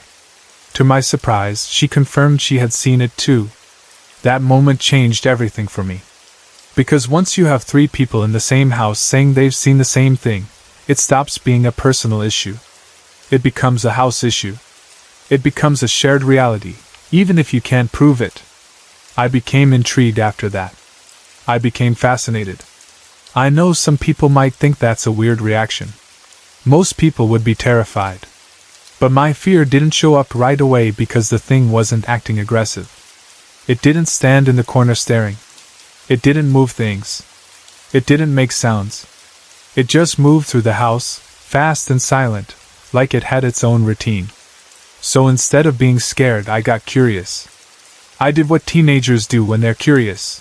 I went on Google. I searched black figures in house, and black shadow running, and hooded shadow person. I clicked on a bunch of results, and most of them were useless. Some were dramatic stories. Some were movie references. Some were people arguing online about what is real and what is fake. Eventually, I came across an article about shadow beings on Wikipedia. It described shadow beings as dark shapes people see, sometimes shaped like a hooded figure, and sometimes like a man wearing a hat. It said they often appear without human features, no clear face, no eyes you can see, no expression, just darkness with a human outline. That description matched what I felt like I was seeing. Not exactly, because mine was more like a blur, but the idea of a featureless dark figure fit the impression. I kept reading. Wikipedia mentioned that some people report being chased, menaced, or sometimes attacked by shadow people. It also said that sometimes people who witness them are accompanied by a feeling of dread. That part made me pause, because dread is a very specific thing. Dread isn't just fear. Dread is the feeling that something is wrong even before you know what it is. But we hadn't experienced any of that. None of us felt chased. None of us felt attacked. I didn't feel dread when I saw it. I felt surprise and curiosity. My brother didn't seem terrified either, more annoyed sometimes, like he'd turn his head and say, "There it is again." My mom, at least at first, didn't act like she was being threatened. She just acknowledged she had seen it. Because of that, I told myself the shadow being in our house might simply be minding its own business. It wasn't interacting with us. It wasn't trying to scare us. It was just there, like a stray presence moving through rooms. I started trying to catch it on purpose. Not in a stupid, "let's summon it" way, but in a practical way. I would walk through the house and pay attention to corners. I would pause before turning into a hallway, hoping I'd see it more clearly. I would keep my peripheral vision alert, like I was waiting for it to zip by again. Sometimes I'd stand near a doorway, trying to catch the exact direction it moved. But I never got a clear look. It always stayed just out of full view. Always a blur. Always quick. Always gone. Over time, I got used to it. That's the strange part. Humans can adapt to almost anything. After a while, seeing a black blur in the corner of your eye becomes something you almost expect, like hearing the refrigerator turn on. It becomes part of the background. I even stopped caring sometimes. I'd see it and think, okay, whatever, and go back to what I was doing. Then, eventually, I realized I hadn't seen it in a while. Days passed without it happening. Then weeks. At first, I didn't notice because I was busy. I had school, stress, drama, normal life. But then one day I realized I haven't seen it. Where did it go? I told my mom I hadn't seen it around for a while. She looked at me and said that was because she prayed to get it out of the house. She said she was afraid of it. That caught me off guard, because she hadn't acted afraid before. She hadn't told me she was scared. She had just confirmed she saw it. So when she admitted she was afraid enough to pray it out, it made me stop and think. To be clear, I'm not against prayer. I don't think praying is weird. I just didn't realize my mom felt threatened by it. I didn't understand what she felt that I didn't feel. I asked her why she was so scared of it. She didn't give me a clear answer. She said something about it not being right, about dark things not belonging in the house, about not wanting something like that around her family. Her tone was serious, but it wasn't detailed.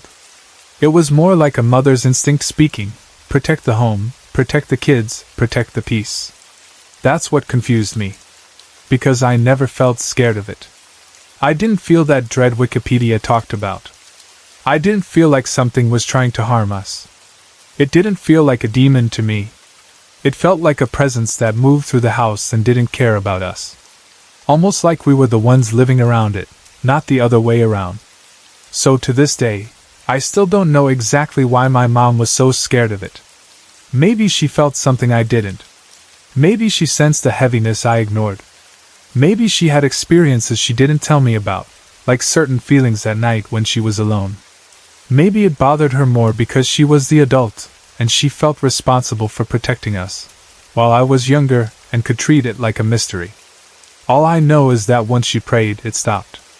And even though I wasn't scared of it, part of me still thinks about it sometimes, because it was the first time in that house where I felt like something unexplained was truly present and witnessed by multiple people. It turned the house from dirty and cold and old into something stranger, a place where shadows didn't always behave like shadows, and where something could move through rooms without leaving a sound. Maybe it was nothing. Maybe it was just our eyes and our minds and the way that cold, shabby house played with light.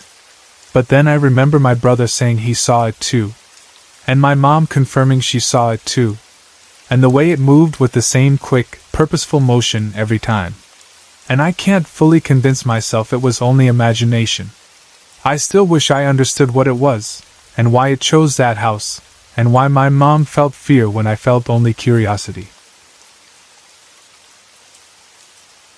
It all started when I was about 9 years old. Back then, I didn't think of myself as someone who would see ghosts or feel energy, or anything like that. I was just a kid trying to sleep, trying to get through school, trying to enjoy cartoons and snacks like any other kid. If someone had asked me at that age if I believed in spirits, I probably would have shrugged. I wasn't looking for scary things, and I definitely wasn't trying to invite them. That first night happened when I was only half asleep. I remember it clearly because I woke up in a strange way, like my mind snapped awake before my body did. I didn't wake up because of a loud crash or because someone called my name. I woke up to a small white noise sound, like a soft static, a faint shhhhhh that didn't belong in the quiet of a bedroom at night. At first I just lay there, blinking into the dark.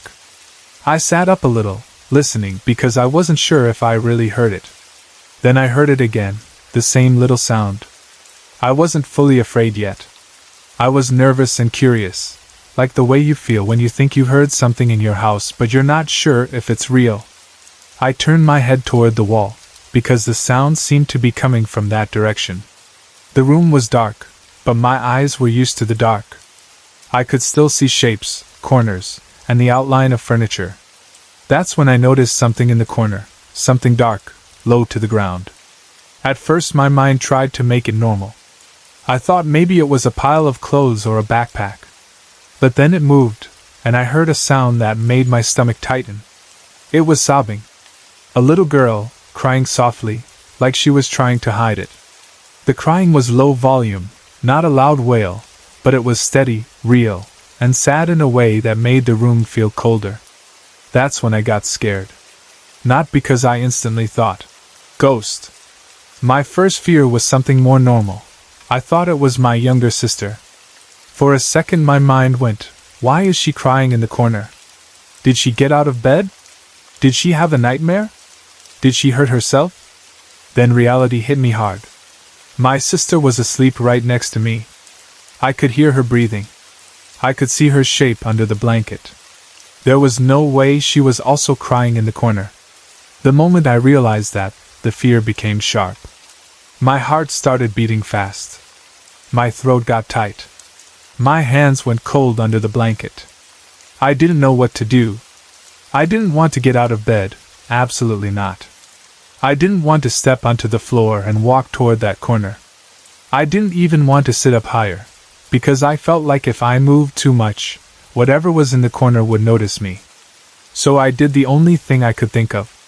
I turned away from the corner, grabbed my blanket, and pulled it over my head. I buried my face into it like a shield. I tried to breathe quietly. I tried to tell myself it was a dream even though I knew I was awake.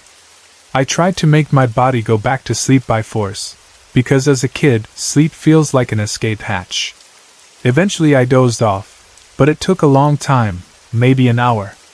I remember my whole body feeling tense, like I was sleeping in short pieces, waking and drifting. Then I was awakened again by the sobbing. It was still there. That second time was worse because it confirmed it wasn't just a quick imagination moment. I did the same thing again. I stayed under the covers, frozen, waiting for morning to come. I don't remember seeing the girl again that night, but I remember the sound and the fear. After that night, I was never able to forget how helpless it felt to hear someone crying in your room when you know no one should be there. A few days later, I had another experience, and this one happened in the bathroom. I used to walk barefoot a lot. I still do sometimes. I just like it. So my feet would get dirty, and I would wash them in the bathroom. I remember this clearly because it was such an ordinary moment, and ordinary moments are what make paranormal things feel even more unreal. I was sitting on a small stool near the bathtub, soaping up my feet and rinsing them. The bathroom was quiet, and I was relaxed. I wasn't thinking about the crying girl anymore. I wasn't expecting anything weird. Then I got that feeling. The being watched feeling. It is so hard to explain to someone who has never felt it. It's not a sound. It's not a sight. It's like your body suddenly reacts as if eyes are on you. Your skin gets prickly. Your stomach tightens. Your thoughts slow down and focus. It makes you want to turn your head fast, like you're about to catch someone standing behind you. I looked around the bathroom. Nothing. I checked the shower curtain. Nothing behind it. I checked the doorway. Empty. I checked the corners, the mirror, the sink area. Nothing. Then I turned toward a little square window near the corner of the room. That window wasn't big. It was one of those small bathroom windows that sits high enough that you usually don't think about it. You don't expect anyone to be able to see through it easily, and you don't usually stare at it at night. But when I turned, I saw something that made my blood go cold. An eye. Not a reflection. Not a shadow. An eye staring back at me through the small window. And not just an eye, half a face, like someone had pressed close enough to the window that part of their face was visible in the glass. The room was dark, but I could clearly make out the shape, a dark half face and a single eye staring straight at me. I froze for half a second, then panic hit me like a wave. I didn't know what to do except get out. I jumped up and ran out of the bathroom so fast I almost slipped because my feet were still soapy. I grabbed the wall for balance and ran to my mom. My heart was pounding so hard it felt like it was in my throat. I told her what happened. I told her someone was staring at me through the bathroom window. But like a lot of parents, she didn't believe me. She gave me that look that says, "You're imagining things." She tried to calm me down, but she also dismissed it. I expected that, but it still hurt. When you're a kid and you're terrified, you want an adult to fix it immediately. You want them to say, "I believe you," then run outside and chase the person away. You want someone to take control. When they don't believe you, it makes you feel alone. The next day, it happened again. This time I was in the bathroom doing my business, and I got the same creepy watched feeling. And immediately my mind went, "It's the window." I didn't want to look. I remember sitting there thinking, "Please don't make me look." But curiosity is cruel. Fear is cruel. My brain felt trapped between not wanting to see and needing to know. I turned. There it was again. The eye. The same dark half-face, the same eye staring at me like it knew I would look. My whole body went hot with fear. I ran out again, just like the day before, shaking and crying. This time my dad saw me. He stopped me right away, looking confused. "Why are you running out of the bathroom?" he asked. He looked genuinely puzzled, like he thought maybe I was sick. I blurted it out. "Dad! There is a guy staring at me through the window. This is the second time this happened." I was shaking so badly my voice sounded broken. I thought he might tell me I was imagining it too. But he didn't. He went into his room, grabbed a flashlight, and walked out of the house. My curiosity followed him even though I was scared. I didn't want to go outside, but I also didn't want to be left behind in the house while he searched. So I followed at a distance. My dad went into the little space behind the house where the bathroom window leads. It was a narrow area, not a place people usually stand. He shined the flashlight along the ground, the wall, and the window from the outside. We found nothing. No person. No footprints. No hiding spot. Nothing that would explain a face at the window. And that's when it hit me. It wasn't a real man. Because if it were real, we would have seen something. There would have been a sound, a sign, a trace. But there was nothing, and yet I saw the eye twice. That's when I knew it was a ghost, or at least something that wasn't normal. Years passed after that, and our life was not stable. We changed houses many times. It wasn't always because of ghosts. Most of the time it was because of money, family issues, and life being life. But moving constantly does something to a kid. It makes you feel like you can't settle. It makes you feel like you're always leaving a piece of yourself behind. It also makes you collect memories in fragments, like you remember certain rooms and certain nights, but not always the full timeline. Eventually we found what felt like a good home. At first, I thought that meant the weird things would stop. I thought maybe that eye in the window and the crying girl were tied to one place, one house, one moment. I wanted to believe that. But about a month after we moved into that good home, strange things began happening again. Not instantly, but enough that I noticed. Things would go missing. Little objects that I knew I placed somewhere would disappear. I'd look everywhere, then find them later in a place I swear I already checked. I would hear sounds in the kitchen sometimes, small noises like movement, but when I checked, nothing was there. At first, I thought it was only me noticing it. I didn't say much, because I didn't want to be the one always talking about weird stuff. I didn't want my mom to get mad and say I was putting thoughts in everyone's head. Then my mom had her own experience. One day the whole family was in the living room. The kids were watching TV, and my mom was sweeping. She finished sweeping and headed toward the restroom. Everything felt normal. It was daylight. We were all together. There was no reason for anything strange. My mom opened the bathroom door. As she did, the door shut by itself. Not gently drifting closed, but shutting like something pushed it. My mom stepped back and turned toward the couch, thinking one of us kids was inside messing with her. But none of us were. We were all sitting there, staring back at her. She looked at us for a second, then walked slowly toward the couch and sat down. She didn't laugh. She didn't brush it off. She looked unsettled.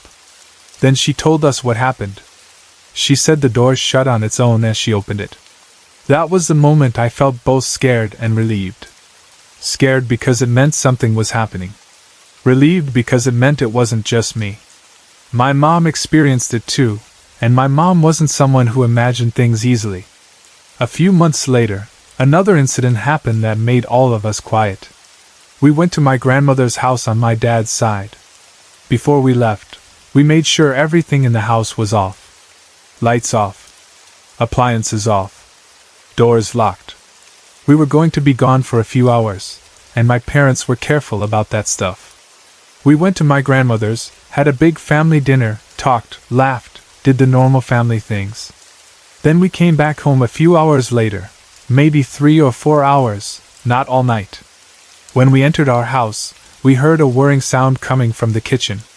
It sounded like a motor running, the kind of sound a blender makes when it's on.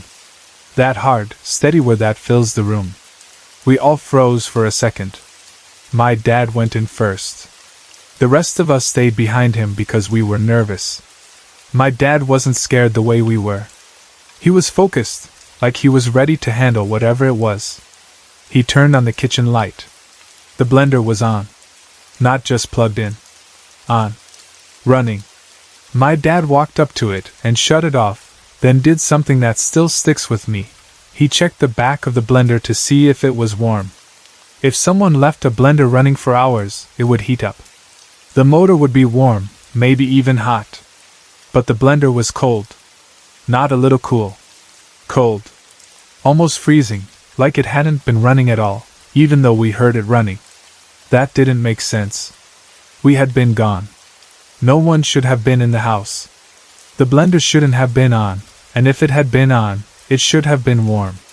That night, the house felt different. Even the air felt tense.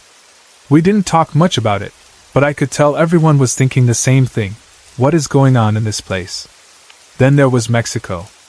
On March 6th, my mom and I went on an emergency trip to Mexico because my grandmother on my mother's side was very ill. It was sudden. We didn't plan it as a vacation.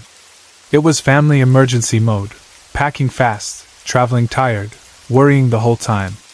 Sadly enough, she died in her sleep. That loss hit my mom hard. When you lose your mother, it breaks something inside you no matter how old you are. And being in Mexico, in her space, surrounded by family grief, made everything feel heavy. My mom and I stayed in my mom's old room, the room she slept in when she was a young girl. It felt strange being in that room, like stepping into my mother's childhood. It was familiar to her in a way it couldn't be familiar to me. It had her memories in it. One night, around 2 o'clock in the morning, I heard scratching on the window. Not a soft tap. Scratching. Like thick fingernails scraping across glass or wood. It was close enough that it made my skin crawl immediately. I was terrified, but I didn't want to turn and look. I didn't want to confirm what it was. So I turned the other way and forced myself to sleep. That's something I learned early. Sometimes the safest thing is to not look, to not engage, to not invite fear to grow. The next day, my mom told me she heard those noises too. That shocked me. Because again, it wasn't just my imagination. My mom heard it. And my mom wasn't sleeping deep either. She was grieving. She was exhausted. She was alert. The next night it happened again, but worse. We were asleep, and I woke up to the scratching sounds again. This time, instead of pure fear, I felt frustration too because I was exhausted. I wanted sleep. I wanted peace. I was tired of being scared. I stared toward the window, forcing myself to look. The scratching continued. Then I heard noises in the room, like something shifting near the bed. My body went stiff. "Diana? Are you awake?" my mom said softly. "Yeah," I said, and I nodded even though she couldn't see me in the dark. "Diana?" she said again, like she wanted to make sure I was truly awake. "Yeah? Diana, did you hear those noises?" "Yes, I did," I whispered. "Maybe it's just mice." My mom's voice changed. "There are no mice here." That sentence made me colder than the scratching did. I tried to keep it calm. I didn't want us to spiral into fear in a room where we couldn't easily escape without waking up the whole house. I said, "Well, let's not think about what else it could be. Let's try to get some sleep." "Okay, Mom?" "Okay then," she whispered. And after that conversation, we never heard the noises again. That is still strange to me. It was like the moment we acknowledged it, and then chose not to feed it, it stopped. Or maybe something heard us and decided to back off. I don't know. I only know the scratching didn't return after that, and I was grateful. After my grandma passed away, we expected she would come back in some way. That might sound weird to some people, but in our family, we believe that loved ones sometimes return to comfort you. Not always visibly, but through small signs, dreams, or feelings. Something happened to my mother that made her believe it even more. One afternoon, she was sleeping in our bed. The day was very cold, and she was only half asleep. She told me later that she started feeling colder and colder under the blanket. Then she felt the blanket being stretched up, pulled gently, like someone was pulling it higher to cover her more, like someone was tucking her in. When she woke up fully, she felt comforted, but also confused. She got up and went to the kitchen to see who did it. She expected to find someone who had come in quietly and covered her. No one had entered the room. That was the moment she got quiet and emotional, because it felt like the kind of thing a mother does for her child. And my mom had just lost her mother.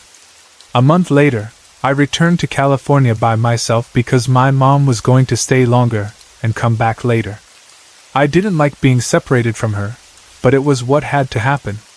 When I arrived, I stayed at my aunt's house for a while. I didn't have much activity there, not like before, but there was one strange thing that happened often enough that I noticed. Whenever I went into my aunt's room, I would feel like I needed to leave quickly. I didn't know why. I would walk in, grab something, like a napkin or a small item, and rush out. The air in that room felt wrong to me, heavy and uncomfortable. And almost every time I left, the door would slam shut violently behind me. Not gently closing. Slamming. It happened frequently, enough that I started expecting it. I started bracing for the sound. It was like the room didn't want me leaving, or like something wanted to remind me that it noticed me. During that time, I was changing houses constantly. One week I would stay with my aunt, the next week I would stay at my grandma's house, then switch back again. It was tiring. It made me feel unsettled. I never felt fully at home anywhere. One week, I was staying at my grandma's house. Around 3 a.m., I woke up to a sound in the kitchen. At first, I didn't know what it was. It sounded like movement, like someone shifting something. I didn't want to find out. I didn't want to get up and walk into the dark kitchen. So I turned over and covered my head like I used to when I was 9. Then I heard little knockings on the floor. Soft at first, then clearer. I told myself I was dreaming. I squeezed my eyes shut and tried to fall back asleep. But I stayed awake, listening, because fear makes you listen even when you don't want to. Then I realized something that made my stomach turn. Those weren't knocks. They were footsteps. High heels. Someone walking in heels step by step, coming toward the living room where I was sleeping on the couch. The sound got closer, and I was frozen. I didn't want to move. I didn't want to breathe loud. The heels sounded real, like an actual person walking across hard floor. And then, they were gone. No door opened. No voice. No person appeared. The footsteps simply stopped, like the sound reached the edge of the room and then vanished. About 2 months later, my mom returned from Mexico. We were so happy to see her. She was happy to see us too. It felt like the family was finally together again, and for a while, things calmed down. My mom settled back in and told us about her trip, about family, about the funeral, about how hard it was. We tried to return to normal. 6 months later, we moved again. This time we moved into a small home. It only had one room where my brothers, my sister, and I slept. It wasn't ideal, but we made it work. When you've moved as much as we had, you learn to accept what you can't change. Even in that small home, strange things happened. One night, around 1 a.m., I went to the restroom. I finished and walked out, and I heard footsteps in the kitchen. I went into the kitchen to check, but there was nothing. The kitchen was empty and quiet. Another night, around midnight, I was lying in bed when I felt 2 fingers brush against my back. Not like my blanket shifting. Not like fabric moving. 2 fingers, a clear touch, like someone reached out and lightly ran fingers across my back. I froze so hard my whole body went stiff. Fear exploded in me. It was the kind of fear that makes you feel like you are not safe even in your own bed. I didn't want to move because I didn't want to confirm anything behind me. I didn't want to turn and see something. I didn't want it to touch me again. I stayed still and waited because what else can you do when you feel something you can't fight? The next day, I told my mom. And a month later, we moved again. Now we live in a 2-room house. I have my room, and my brothers share the other. My mother and sister sleep in the living room. They don't mind it, not after they've heard my stories of what happens in my room. It's safer for them to be together in a more open space. They would rather deal with less privacy than feel trapped alone in a room at night. In this house, things continued, and sometimes it felt like they were building. One time I took pictures in my room. Nothing special, just taking photos. Later I went to the store to get them developed.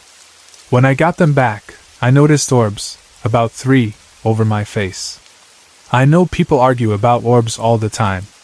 Dust, light, camera flash, lens issues. I get that. But seeing them floating right over my face, and only my face, still made me uneasy. I showed the pictures to my mom, hoping she would finally admit something strange was happening in our lives. She denied it. She refused to accept that the house might be haunted. She didn't want that idea in her mind. Some people can't handle it. Not because they're weak, but because believing it would change everything. It would change how you sleep, how you parent, how you walk through your own home at night. My mom didn't want to open that door. I thought the orbs were just a small thing, a weird photo detail, but I was wrong. One time, when I went to the restroom, I heard footsteps coming from the attic. The first thing is, I didn't even know there was an attic until I went to check. That's how hidden it was. The sound came from above, like someone walking around over the ceiling. I stood there staring upward, listening, trying to place it. When I tried to figure out where it was coming from, I realized there was an attic access. After I learned there was an attic, I started locking my door at night. I didn't want something opening my door while I slept. I didn't want footsteps overhead and then a slow creak outside my room. Locking my door made me feel like I had one boundary, one small piece of control. I told my mom about the attic footsteps, and again I got in trouble. She got mad at me for putting things in her head. She would say I was making everyone nervous. She would say I was being dramatic. She would say I needed to stop talking about ghosts. I didn't think my mom would ever believe me until something happened to her. One day she was cooking in the kitchen. My little brother was taking a shower. I was out with my dad. When I came home, my mom pulled me aside and told me something she had seen. She said that while she was cooking, she saw a little boy look around the side of a wall at her. Not a shadow. A little boy face peeking, like a child playing hide and seek. She said it was quick, but clear enough that she reacted immediately. She stepped toward the wall to check, expecting to see my little brother messing around. But my little brother was still in the shower. She went into the bathroom, and sure enough, he was still there behind the curtain, water running. He hadn't moved. He hadn't come out. He hadn't run into the kitchen. Then my mom told me she saw something dark run into my room. That detail hit me hard, because my room is where a lot of the activity seems to focus. Hearing my mom say she saw something dark run into my room made me feel both validated and terrified. Validated because she finally saw what I had been describing in my own way. Terrified because once a parent sees something, it becomes real in a way it can't be dismissed. Even now, noises still happen. Not every day, not constantly, but enough that I notice. Sometimes I hear footsteps. Sometimes I hear little knocks. Sometimes I see movement out of the corner of my eye. Sometimes I get that watched feeling when I'm alone. But at this point, I don't fight it the way I used to. I ignore what I can ignore, and I live my life. I don't spend my days shaking or crying. I go to school. I talk to friends. I help my family. I do normal things. I've learned that fear can give these experiences more power in your mind. When I don't feed it, it often fades faster. Still, I can't deny that many things have happened in my life and in my homes that I can't explain. I've felt followed. I've felt watched. I've heard voices and footsteps where there were no people. I've seen strange things at windows that couldn't be real people. I've had family members experience the same things. Sometimes it feels like I'm being stalked by something not of this world. And over time, I've learned to live with it. To me, it feels like a gift in a strange way, not because I want it, not because it's always pleasant, but because it proves there is more to reality than what we can touch. It proves that not everything ends where our eyes stop. It proves that there is a hidden layer moving alongside our lives. I just wish I could understand why it happens to me so often, why it follows me from house to house, and why it seems to show itself most when I'm alone, in the quiet hours when the world feels thin and the shadows feel like they have room to breathe. I'm a 29-year-old man, and for the past few years I've been dealing with strange experiences that happen when I'm trying to sleep. What makes it harder to talk about is that these things didn't begin recently. I've had unexplainable stuff happen to me since I was around 7 years old. Back then I didn't have any language for it. I didn't know what sleep paralysis was. I didn't know what anxiety felt like in the body. I didn't know the difference between a nightmare and something that feels like it's happening while you're awake. I only knew that certain nights would turn into something terrifying, and other nights would turn into something so intense and strange that it would leave me lying there afterward, staring at the ceiling, asking myself what just happened. I've always been the kind of person who tries to stay in control of myself. I'm not someone who likes drama. I'm not someone who enjoys being scared. I don't go looking for paranormal stories so I can convince myself I'm haunted. If anything, I'm the opposite. I try to find normal explanations first. I try to be reasonable. I try to write it off as stress, sleep issues, brain stuff, anything that makes sense. But the problem is, these experiences keep happening, and the older I get, the more I realize there's a pattern to them. It's not random fear like a bad dream. It's a repeatable, something is in the room with me sensation, and it comes with its own set of physical feelings that are hard to ignore. It doesn't happen every night. If it happened every night, maybe I would have broken down or tried harder to get help a long time ago. The weird part is that it comes and goes. Some months it might happen 3 or 4 times, sometimes more, sometimes less. There are stretches where I think it's over, where I start to relax and I tell myself I've outgrown it. Then it returns like it never left, and the return always feels personal, like something is showing me it can come back whenever it wants. Usually it happens around the same time in the sleep process too. It's not like I'm deep asleep for 5 hours and then wake up screaming. It's almost always in that first phase after I lie down, when my body is starting to fall asleep but my mind is still close to the surface. A lot of the time it's around 20 to 30 minutes after I first try to go to sleep. That's why I used to dismiss it as brainwave crap, like the weird stuff the body does when you're drifting into sleep. I've read enough to know that the brain can do strange things at the edge of sleep. People hallucinate. People feel paralyzed. People see shadows.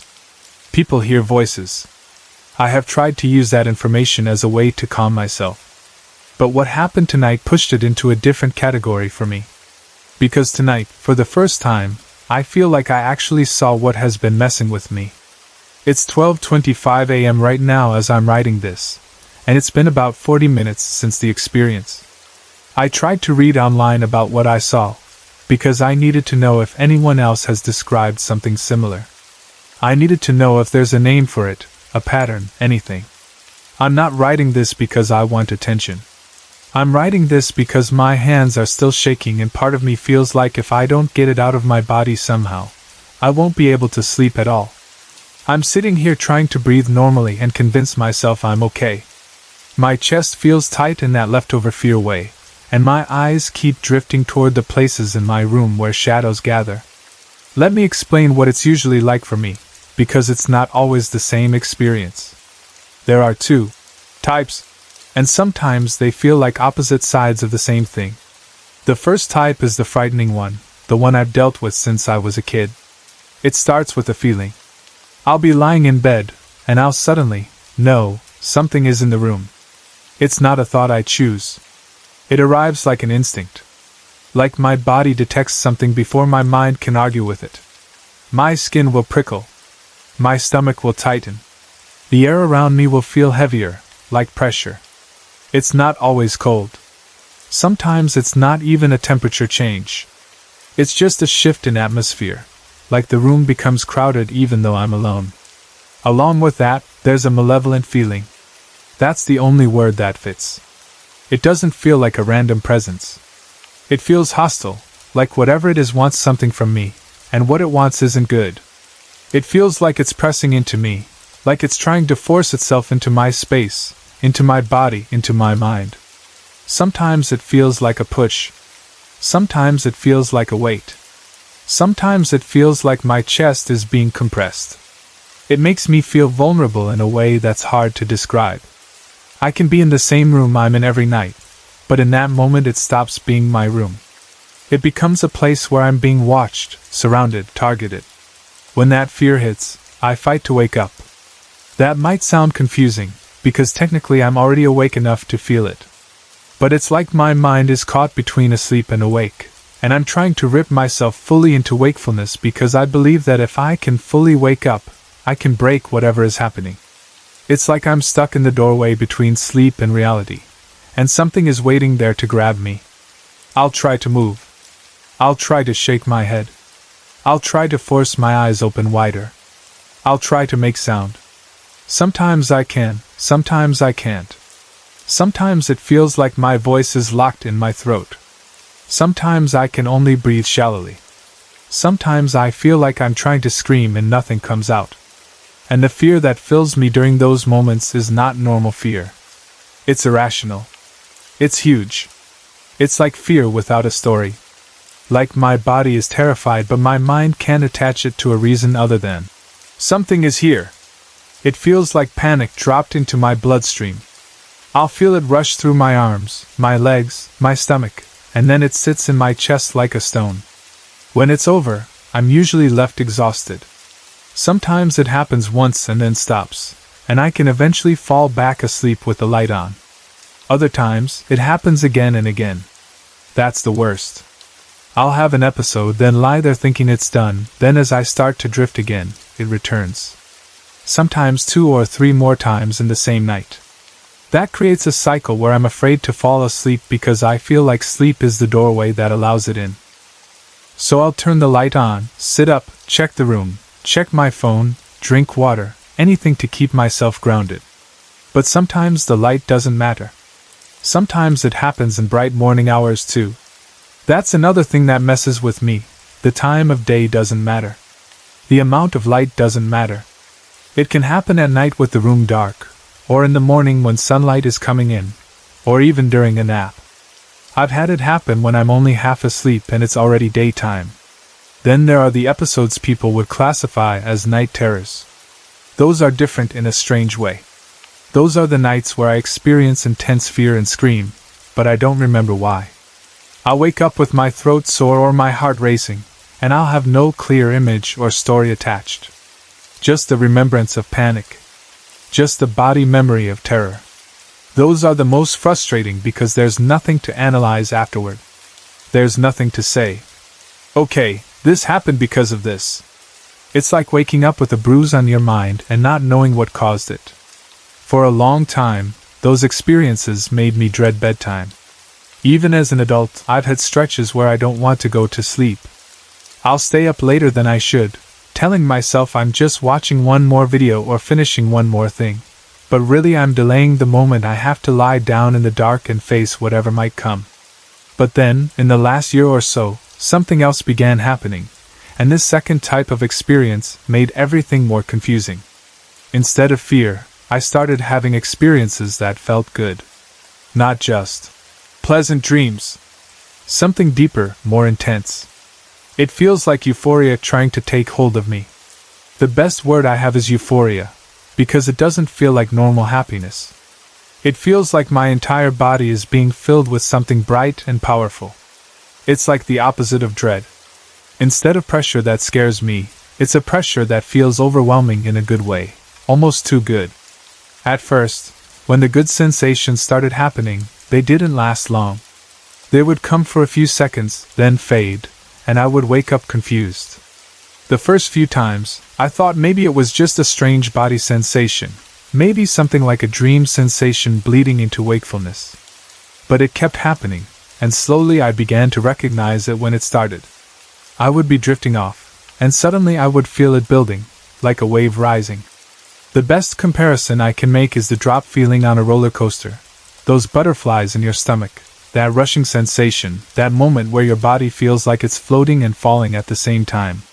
But this is stronger. It spreads beyond the stomach. It spreads into my chest, my arms, my face. It feels like warmth mixed with vibration.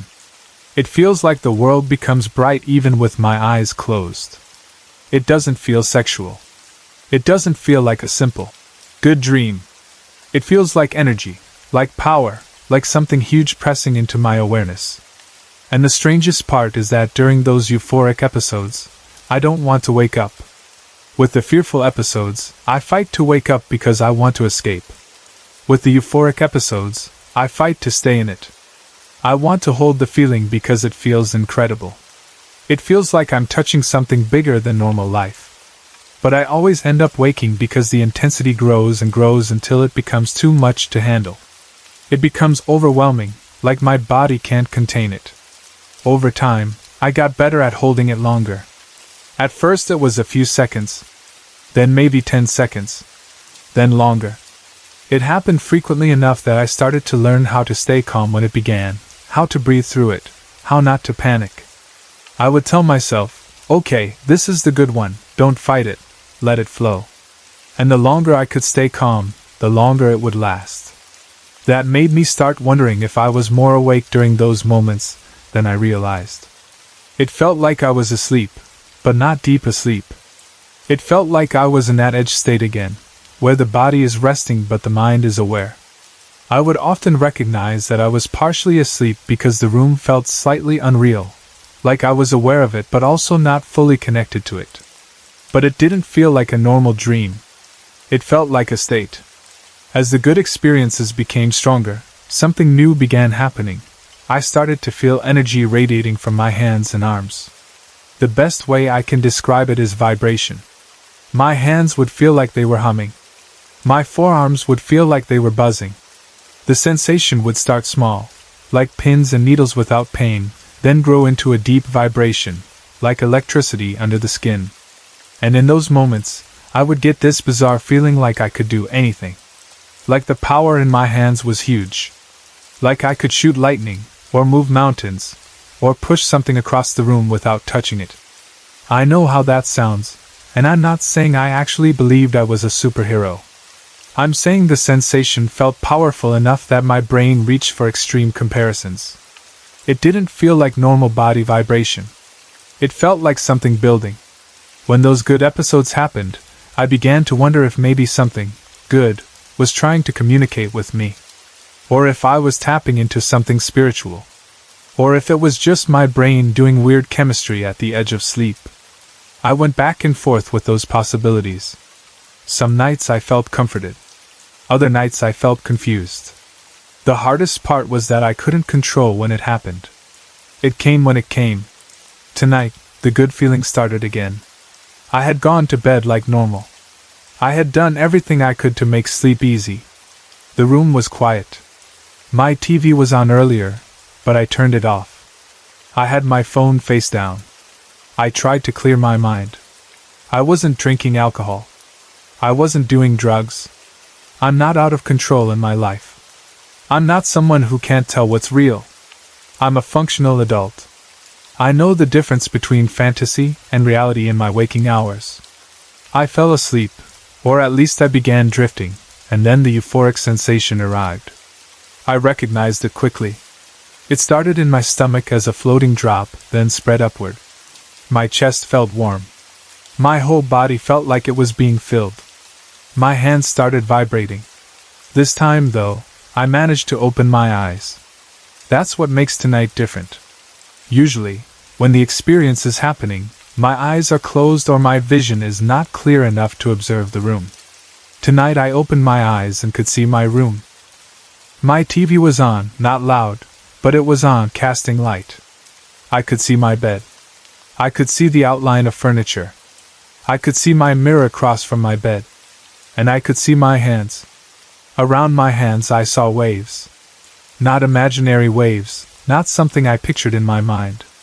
I saw the air around my hands bending like heat waves. Like when you look at hot pavement on a summer day and the air shimmers. The edges of my hands looked distorted by this shimmering movement, as if energy was rippling outward. Then, when I breathed out, I saw something else. I saw a stream of something billowing from my mouth. It looked like smoke, or mist, like a thin stream of fog. Not like normal breath on a cold night, because my room wasn't cold. This wasn't winter breath visible in the air. This was more like a slow, curling mist that moved with the exhale and drifted past the waves around my hands. I watched it stunned. My hands were trembling and vibrating. The air around them shimmered.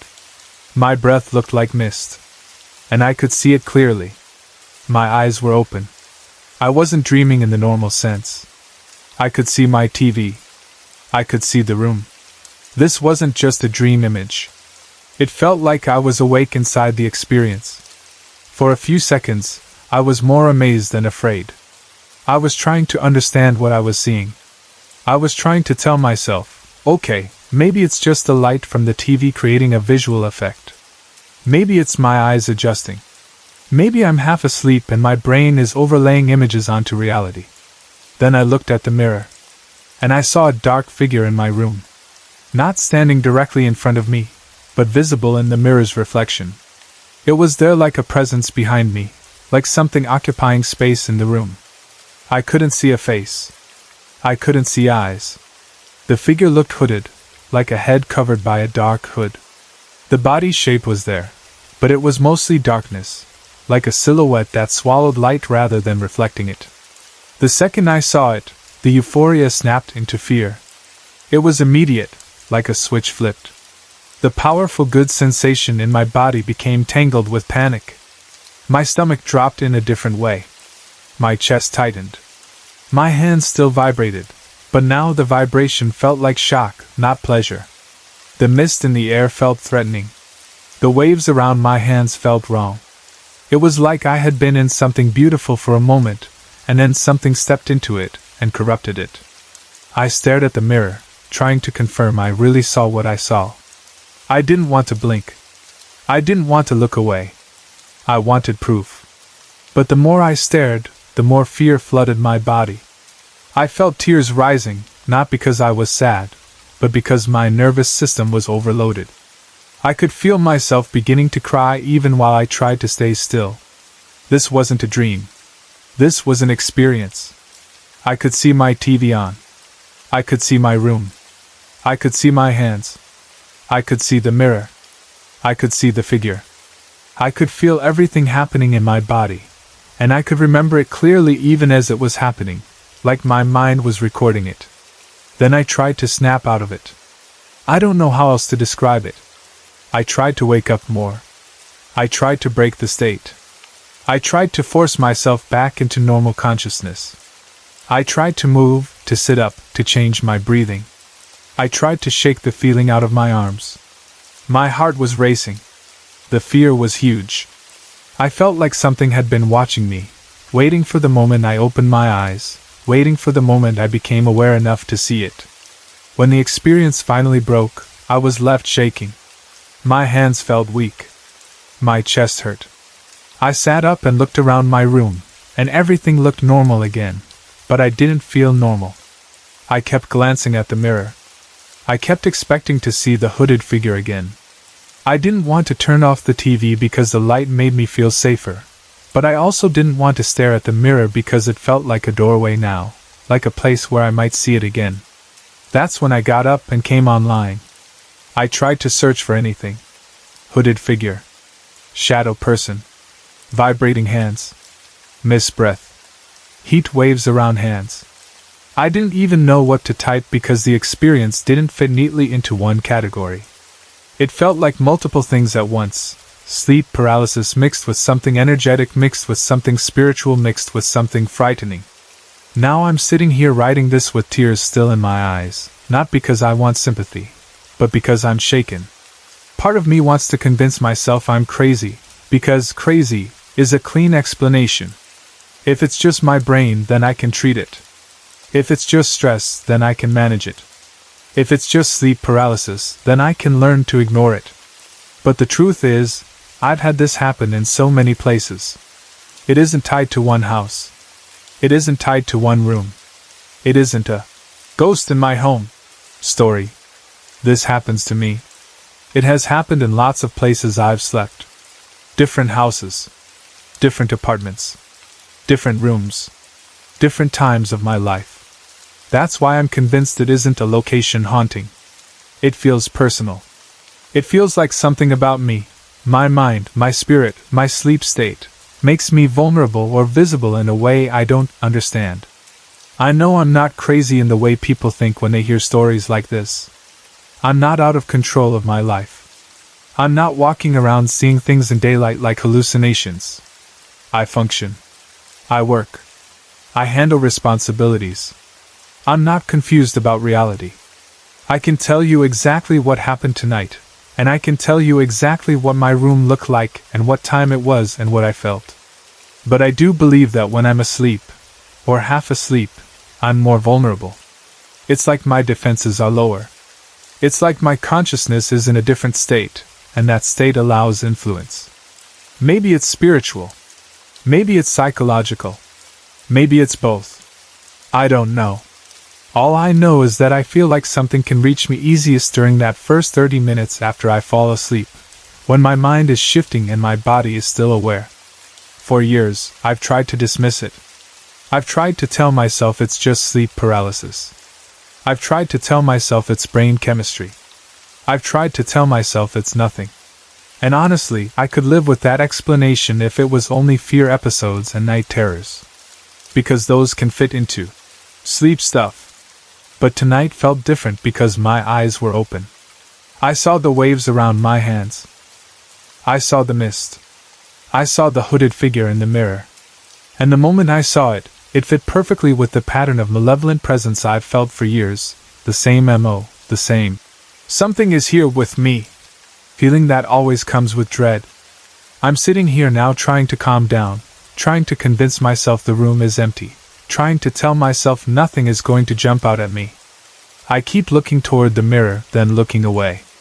I can still feel that leftover vibration in my arms, like my nerves are still buzzing from what happened. I can still feel that moment when euphoria turned to fear, and I can't stop replaying it. I don't know what it is. I don't know why I get both types, the terrifying one and the euphoric one. I don't know if they're connected or if they're two different things.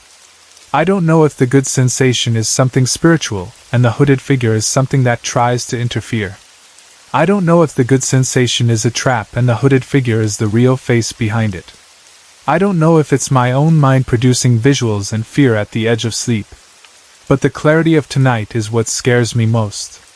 I remember it vividly. I remember it accurately. I remember the sequence of it like a timeline in my body. And I know this, I wasn't fully dreaming. My eyes were open. I witnessed it all. I'm a college student, and not long ago I moved away from my home in Alabama to start school. Leaving home was exciting in the way people always talk about, but it was also strange. When you live somewhere your whole life, you don't realize how much of your comfort comes from the familiar things you don't even notice anymore. Your own walls, your own street, your own neighbors, the sounds you fall asleep to. Then you move away, and suddenly everything is new. New buildings, new noises, new routines, new faces, and even the air feels different. The school I attend is very historical. That's one of the reasons I chose it, honestly. I like the idea of being in a place with tradition, with old buildings, with a campus that had been there for generations. There are brick walkways that look worn down in the middle from thousands of feet. There are big trees that are older than most people in town. Some of the buildings look like they belong in a different time, with heavy doors and thick walls, and you can tell the campus existed long before modern dorm life and Wi-Fi. Because the school is old, there are stories. People tell stories about every old place. If you live in a building that's been around for a long time, it's almost like the building itself collects rumors. Someone says they heard footsteps when nobody was there. Someone says they saw a figure in a window at night. Someone says they feel watched in a certain hallway. Someone says a particular dorm room is bad. And then the story grows, because people repeat it, add details, and pass it around like it's part of the culture. I heard those stories early on, mostly in casual conversations. People would tell them while sitting outside at night, when the campus is quiet and your mind is already in that spooky mood. Or someone would mention it while walking by an old building and say, "This place is haunted," like they were joking and half serious at the same time. But I never gave the stories much thought. I'm a science major. That doesn't mean I think I'm smarter than other people. It just means my brain is trained to ask questions and look for explanations. I'm the kind of person who hears a weird noise and thinks, "What could cause that?" before I think, "Ghost." I don't like mystery. Mystery makes me restless. When something doesn't make sense, I want to solve it. I want to test possibilities. I want to rule out normal causes before I accept anything strange. So when people told me ghost stories about campus, I usually smiled, nodded, and moved on. I told myself old buildings make noises, people get tired, people get anxious, shadows look weird at night, and sometimes a story is just a story. I didn't mock anyone, but I also didn't absorb it. I didn't want to feed my mind with that kind of fear. That changed about a month ago. It was one night around 1 a.m., and I was walking across campus to get back to my dorm. I had stayed out late studying, or hanging out, or maybe I just lost track of time the way college students do. The campus at 1 a.m. looks completely different than it does during the day. During the day, there are people everywhere. You hear laughter, music, doors opening, conversations, phones, traffic.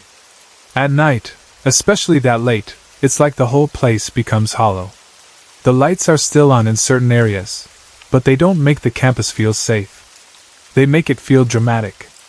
Pools of yellow light on sidewalks, long shadows under trees, dark spaces between buildings where you can't see very far. You hear your own footsteps. You hear the wind. Sometimes you hear a door shut somewhere, and it echoes longer than it should. That night I was walking beside our gym. There's a very long hallway beside it, and even though it's part of the campus, it feels like its own tunnel.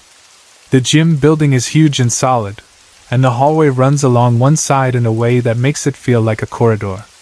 It's not even the kind of hallway you hang around in. It's the kind of place you walk through quickly to get where you're going. I was going around the corner when I saw something that stopped me immediately. On the wall, I saw a dark shadow. That sounds simple, but it wasn't a normal shadow. It didn't match the shape of a tree. It didn't match the shape of a light pole. It didn't match my own body, because I was still moving and the shadow stayed in the wrong place. It looked like the shadow of a person, and not a small person either. A large male figure. Broad shoulders, long body, like someone tall was standing close enough to cast a full silhouette on the wall. The problem was, there was nothing there. No person standing to create it. No obvious object. No angle of light that made sense for that shape. I stopped walking without even deciding to stop. My feet just froze. And the feeling that hit me in that moment was the worst feeling I have ever felt in my life. It wasn't just, I'm scared. It was bigger than that. It was like anger, sadness, and fear all landed on my chest at the same time. It felt like the air got heavy. It felt like my lungs had less space. It felt like my heart dropped, like something inside me recognized danger without my brain giving it words. I remember my hands starting to sweat. My throat got tight. My eyes watered a little. That surprised me, because I wasn't crying. I wasn't thinking about anything sad. But the feeling that hit me was so intense it made my body react like it was grieving and terrified at the same time. I looked around quickly, trying to find a normal explanation. Maybe someone was behind me. Maybe someone was just out of sight. Maybe the light shifted in a weird way. But I didn't see anyone near enough to cast that shadow. The area around me was empty. No voices. No footsteps except mine. I could have walked forward and stepped into the hallway. I could have walked toward the wall and tried to prove to myself that the shadow was nothing. But I didn't. Even though I'm a science major, I wasn't curious in that moment. I didn't feel brave. I felt like my instincts were screaming at me to leave. So I did the most cautious thing possible. I walked all the way around the huge building and took the long way back to my dorm. It added time. It was inconvenient. But I didn't care. I wanted distance between myself and that shadow. The whole walk home, I kept glancing behind me like I expected to see something following. I hated myself a little for it, because I didn't want to be that person, the person who gets spooked by a shadow. But the feeling that had hit my chest was still there, like it had left a bruise on the inside of me. When I finally got back to my dorm room and shut the door behind me, I felt relief. I tried to shake it off. I told myself I was tired. I told myself the mind plays tricks at night. I told myself it was a weird combination of lighting and my own nerves. And honestly, for a while, I managed to put it out of my mind. I didn't talk about it to people. I didn't want to become part of the rumor chain. I didn't want to tell someone, then have them tell someone else, then suddenly my shadow becomes a story everyone repeats. I wanted to forget it. So I did what I usually do. I buried it under routine. Then, a few nights ago, things started happening around my room, and I realized I couldn't just forget anymore. To be fair, it didn't start a few nights ago. If I'm being honest with myself, there were small odd moments before that, things I dismissed quickly because they were too minor to obsess over. But for the past 2 weeks, the activity has increased to the point where I can't keep making excuses. At first it was little electrical things. Lights flickering. I told myself it was the dorm. Dorms have old wiring. People overload outlets with laptops, phones, mini fridges, fans, and all kinds of things. A light flicker could be normal. I tried to keep it practical. But it wasn't just an occasional flicker. My lights started flipping on and off constantly. Not once a day. Not once a week. Constantly, to the point it was driving me insane.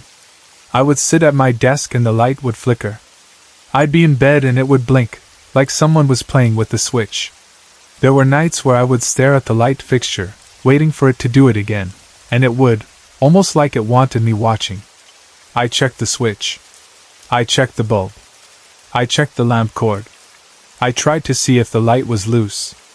I tried the most obvious solutions first because I didn't want to go straight into fear. I even asked someone on my floor if they noticed flickering in their rooms too. Some of them said they had occasional flickers, but not like what I was describing. That made me feel less comforted, because it suggested it wasn't just the building. Then my computer started doing something that made my skin crawl. Sometimes, in the middle of the night, it would blast heavy metal music as loud as it could. Not a normal. The volume was up. I mean full, sudden blaring, like someone turned it up to the maximum and hit play. It would start so loud that I would jump out of sleep, heart pounding, grabbing for the keyboard or power button, trying to shut it off before it woke the whole hall. The first time it happened, I thought it was my fault. I thought maybe I left a tab open or a playlist open. Maybe I forgot to close something. Maybe an ad popped up. So I checked everything. I went through the open programs, the browser history, the system sound settings. I shut down apps completely before bed after that. I lowered the volume. I turned the speakers down. And still, it would happen periodically. Not every night, but often enough that I started going to bed tense, expecting it. Sometimes it would happen when I was barely asleep. Other times it would happen when I had finally fallen into a deeper sleep, and the shock of it would send adrenaline through my body like I had been attacked. What made it worse was the kind of music it played. It wasn't like it was playing my normal playlist. It was heavy, aggressive metal, loud, harsh, and angry in a way that felt intentional. Like it was trying to disrupt peace. Like it wanted to startle me, not entertain me. Then there was my alarm clock. My alarm clock got stuck on 2:29 a.m. At first I didn't believe it. I looked at it and thought maybe I just glanced at it wrong. But it stayed there. It wouldn't reset. Even when I unplugged it, it didn't reset like a normal digital clock would. It would go dark, then when it came back on, it would still show 2:29. It was like the clock wasn't reading time anymore. It was stuck, frozen in that moment. And 2:29 is such a specific time to be stuck on that it bothered me more than if it were just blinking 12 o'clock. When clocks lose power, they often blink and reset to a default. This one didn't. It stayed on 2:29 like it was choosing that number. I tried to tell myself it was broken. Just broken. But I couldn't shake the feeling that it was part of the same pattern as the lights and the computer. Then it became physical. I started feeling someone touching my legs at night. It wasn't like a blanket brushing my skin. It felt like fingers or a hand. Light contact, but clear enough that it woke me. The first time it happened, I shot my eyes open and looked around, expecting to see my roommate messing with me. But my roommate had moved out about 3 weeks ago. That detail matters, because when you have a roommate, You can always blame weird things on them. They come in late. They bump into things. They prank you. They move objects. But now I had the room completely to myself. I was the only person with a key. No one else had access. And the building wasn't one where people could casually walk into your room without you noticing. With my roommate gone, the room felt bigger and emptier at night, and these experiences started to feel more personal, like the emptiness made space for something else. There were also nights where I felt my covers being pulled off of me. Not a small shift. A tug, like someone grabbed the blanket edge and dragged it. It would wake me instantly, and I would grab the blanket back, heart racing, and sit up scanning the room. But I never saw a person. I never saw movement. Just the same empty room, the same furniture, the same shadows. Then I started noticing bruises. Mysterious bruises that I couldn't explain. I would wake up and find bruises on my legs or arms. Not huge black bruises like a deep injury, but visible bruises that shouldn't have been there. I would stare at them and try to remember if I hit something. I would go over the day in my head. Did I bump into a desk? Did I slip? Did I fall? But nothing fit. Even when I really tried to. Racked my brain. I couldn't find a reason. And it's not like I'm a person who bruises constantly from nothing. If I had always bruised easily, I might not have cared. But this was new. It started happening along with everything else. That made it harder to dismiss. Then there was the bed. Sometimes when I look at my bed, I can see the imprint of someone sitting there. I know how that sounds. And I know that mattresses can hold impressions from body weight for a while. But it's the way the impression looks that bothers me. It looks like someone sat on the edge and then got up, but the imprint stayed too long. Sometimes my cover will not straighten out either, like a section stays pulled or indented as if someone is pressing it down. I'll pull the blanket smooth, and it will still look wrong, like it won't lay flat. At first I thought I was just obsessing. Once you start noticing weird things, you can start noticing everything. You can start seeing patterns where there are none. I know that. That's why I fought myself internally and tried to stay rational. But then things started going missing. Small things from my shelves, things I knew were there and then suddenly weren't. A book. A personal item. Something I used regularly. I would look and it would be gone. Then later it would show up again in a place I had already checked, or it would show up in a spot where I know I didn't put it. And the fact that I'm the only one with a key makes it worse. If someone else had access, I could blame theft, pranks, or someone entering the room. But no one has been in there. No one. I'm not just saying that casually. I know my own habits. I know when I lock the door. I know when I leave. I know the routine. Yet the objects still move around my life like the room is playing games. The worst part isn't even the objects. It's the feeling. I never feel alone in my room. Even when I'm by myself, even when the door is locked, even when the lights are on, there are moments where the room feels occupied. Like something is in there with me, watching, listening, present. It's hard to study when you feel watched. It's hard to sleep when you feel watched. It's hard to relax when your body keeps reacting as if it's not safe. So I've started avoiding the room as much as I can. I'll stay out in common areas longer. I'll hang out with friends later than I should. I'll go to the library even when I don't need to. I'll sit in the student center and scroll on my phone just to delay going back to that room. That's when I realize this isn't just weird stuff. It's starting to control my routine. Sometimes I hear heavy footsteps outside in the hall too. Not light steps. Heavy steps, like someone walking fast or walking with weight. I'll hear it and open my door to look, expecting to see someone passing. But the hall will be empty, and often the hall lights aren't even on. It's like the sound exists without the person. That kind of thing messes with your head because it makes you doubt your senses. And every time I start to calm down, something else happens.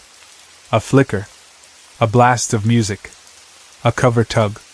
A bruise. A missing object. I keep trying to explain it away because I'm scientific-minded and I want a clean explanation.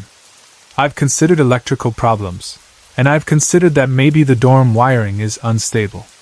I've considered that maybe my computer has a glitch, or that some program is starting on its own. I've considered that maybe the alarm clock is simply broken. I've considered that maybe I'm bruising myself in my sleep without realizing it. But the problem is the combination of all of it. One strange thing can be explained. Two strange things can be coincidence. But when multiple weird things stack up in the same period of time, and when they're happening in a pattern that affects your sleep and your body and your environment, it becomes harder to keep saying nothing. And I keep thinking back to that moment a month ago near the gym hallway. That shadow on the wall, shaped like a large man, with no clear source.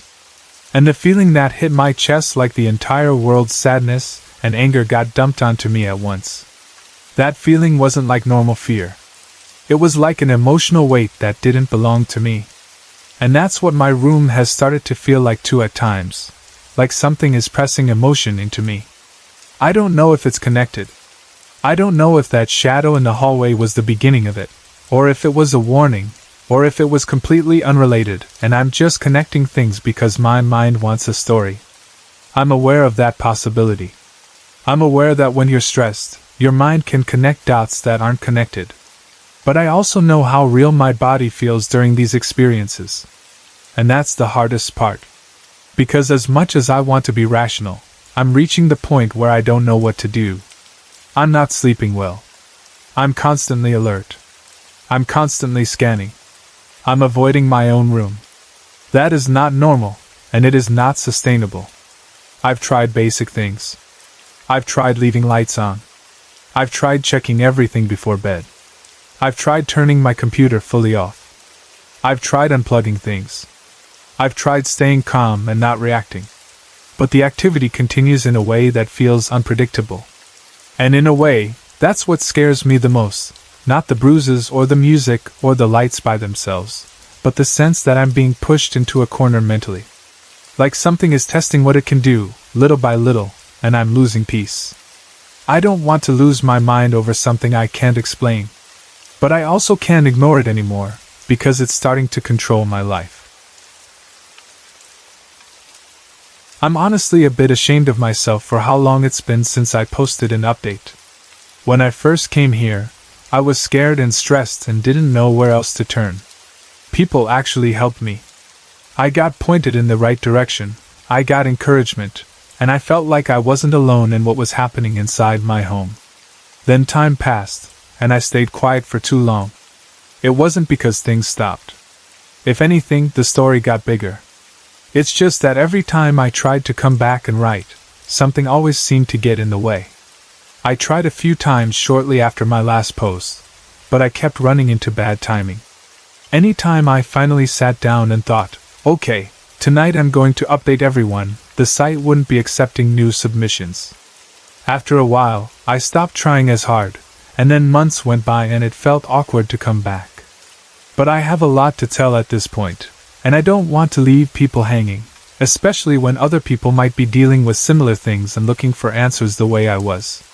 Not long after my last post, I decided to bring in a medium to look around the house. I was really hopeful about it.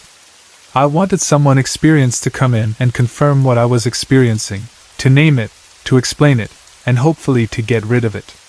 When you're living with activity long enough, the biggest mental strain isn't always the fear, it's the uncertainty.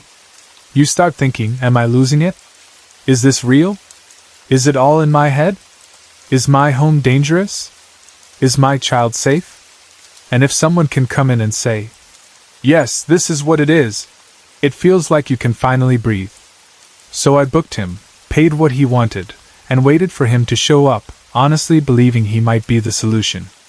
But it turned out he was a hoax. I don't mean he was wrong in a small way. I mean nothing he said matched the reality of the house.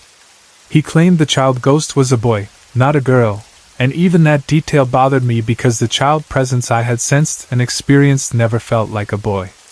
He also kept pushing the idea that the kitchen was significant, that the energy centered there, that it was the key to the situation. And that didn't match anything in my experience either. The kitchen has never been the center of the activity in my house. The kitchen hasn't been a major part of what happens. The staircase and the rooms connected to it have always felt like the focal point. The child presence was always tied to the upstairs, to a certain pattern, to the feeling of a tragedy. The brute presence, the aggressive force, was always connected to the stairs and the violence I could sense there. Nothing about this man's reading felt connected to the actual story of the place. It was disappointing, but it also made me angry. Not just because I wasted money, but because when you're vulnerable and scared, people like that can take advantage of you. They show up with confident voices, dramatic statements, and generic lines that could apply to any haunted house story, and they hope you'll be so desperate for help that you accept whatever they say. After that debacle, I went back to thinking about the first medium, the one who originally told me he couldn't help once he heard the address. That had bothered me from the start. I kept thinking about how quickly he shut the conversation down the moment he heard where I lived. That reaction felt real. It didn't feel like someone trying to create mystery. It felt like someone who knew exactly what was in that place and didn't want to step near it again. At first he refused to get involved. I kept trying to contact him anyway. I didn't want to annoy him, but I also felt like he might be my only real lead. Eventually, after enough persistence, I got him to agree to talk to me. Then, little by little, I convinced him to come back. And this is where things took a turn, because when he finally spoke openly, I realized he wasn't just familiar with the house. He had been there before. Apparently a previous tenant had lived there, and that medium had been called to the home back then. The moment he started talking, he mentioned the staircase. The staircase. When he said that, when the very first thing out of his mouth matched what I already knew in my gut, I felt that strange mix of relief and fear you feel when something is confirmed. Relief, because it meant I wasn't crazy. Fear, because it meant the situation was real enough that it had a reputation long before I ever stepped into the house. He told me that the last time he was there, he had been struck and nearly thrown down the staircase by what I call the brute. That name is my own, because I never had a better word for that presence. It doesn't feel like a person. It feels like force. It feels like raw aggression. It feels like something that only knows violence. The medium said he believed the brute was residual, an echo of something that happened in the house that replays over and over. But he also told me something important. Even though residual activity is often described like a recording, it still interacted with him that day because he was actively trying to attune himself to the little girl. That detail mattered to me, because it explained something I had struggled to understand. Why one presence felt like an echo, while another felt aware and emotional. The brute felt like a scene repeating. The child felt like someone still present, still stuck, still trying to be heard. The woman's crying felt like emotional residue too, but more human than the brute. Everything seemed layered, like multiple events imprinted into the same space. This medium didn't just talk in vague feelings. He described details. He described the little girl, her hair, her dress, the way she appeared. He described the manner of her death. And the way he described it aligned with what I had sensed for a long time but couldn't prove. It wasn't a random child spirit floating around the hallways. It was a specific tragedy connected to the stairs. He also described the brute with a clarity that made my skin crawl. He said he could tell the brute came up the stairs and was trying to get into the room that is now my office. He said the energy was focused on that door, like that was where the violence always wanted to happen. And once the brute managed to get in, there was violence, sudden brutal violence. He said it like he was describing a memory trapped in the walls, a moment in time that had been burned into the house so hard it never fully stopped happening. The best thing he gave me, though, was something I didn't have before, a starting point. A name. He gave me the name of the little girl. Once I had her name, I could finally stop guessing and start researching. I went to the library and looked through newspaper archives. I found her obituary. I found her date of death. And when I read it, I felt that cold confirmation settle into my chest. Because it wasn't just a medium story anymore. It was paper. It was history. It was a real child who lived, and then died, and then was remembered in ink. She was survived by both her parents. That detail stuck with me because it meant she wasn't an orphan spirit with nowhere to go. She had a family. She had a home. She had parents who lived on after her death. And yet, something about her seemed to still be here. I had always suspected she died in the late 40s, and the archive confirmed it. That time frame matched the feeling I got from the house, the way the story felt older than modern life but not ancient. Once I had her name and date of death, I dug deeper. I looked into her parents too, because the brute presence and the crying woman felt connected to adults, to violence between adults, to something that happened after the child's death. I needed to understand the whole story, not just one piece of it. And that's where the most horrifying part of the history came into view. Apparently, the man of the house was mean when he drank. Not moody. Not a little loud. Mean in a way that made people afraid. The kind of drunk who turns into someone else. The kind of drunk who doesn't stop when someone begs him to stop. The medium told me, and the records and local history matched enough that I believe it, that on a particular night, over a year after their daughter died by falling down the stairs, the wife took refuge in their bedroom. That bedroom is now my office. That detail hit me hard. Because the office has always felt like a hotspot, like something happened there that left an imprint. Now I understood why. It wasn't just a random room. It was the room where she tried to hide. When the husband battered the door open, she used his own shotgun. She gave him one barrel. Then she saved the other barrel for herself. When I learned that, I felt sick. Not in an interesting haunted house story way. In a human way. In the way you feel when you realize a woman was pushed so far into fear that her only exit was violence, and then death. That, to me, explains the brute. That explains the rage in the stairs, the aggression, the force that wants to shove, the impulse that feels like an attack. That kind of moment would leave a stain on a home even if you don't believe in spirits. Trauma changes spaces. And if anything can imprint itself onto wood and walls, it's that kind of night. It also explains the crying woman. It explains why the sadness in the house doesn't feel like generic haunting sadness. It feels like real grief, real terror, real desperation. Now, the medium is willing to come back. He believes we can try a seance to speak to the little girl, because she hasn't really appeared to me since the first time. That's another strange part of all of this.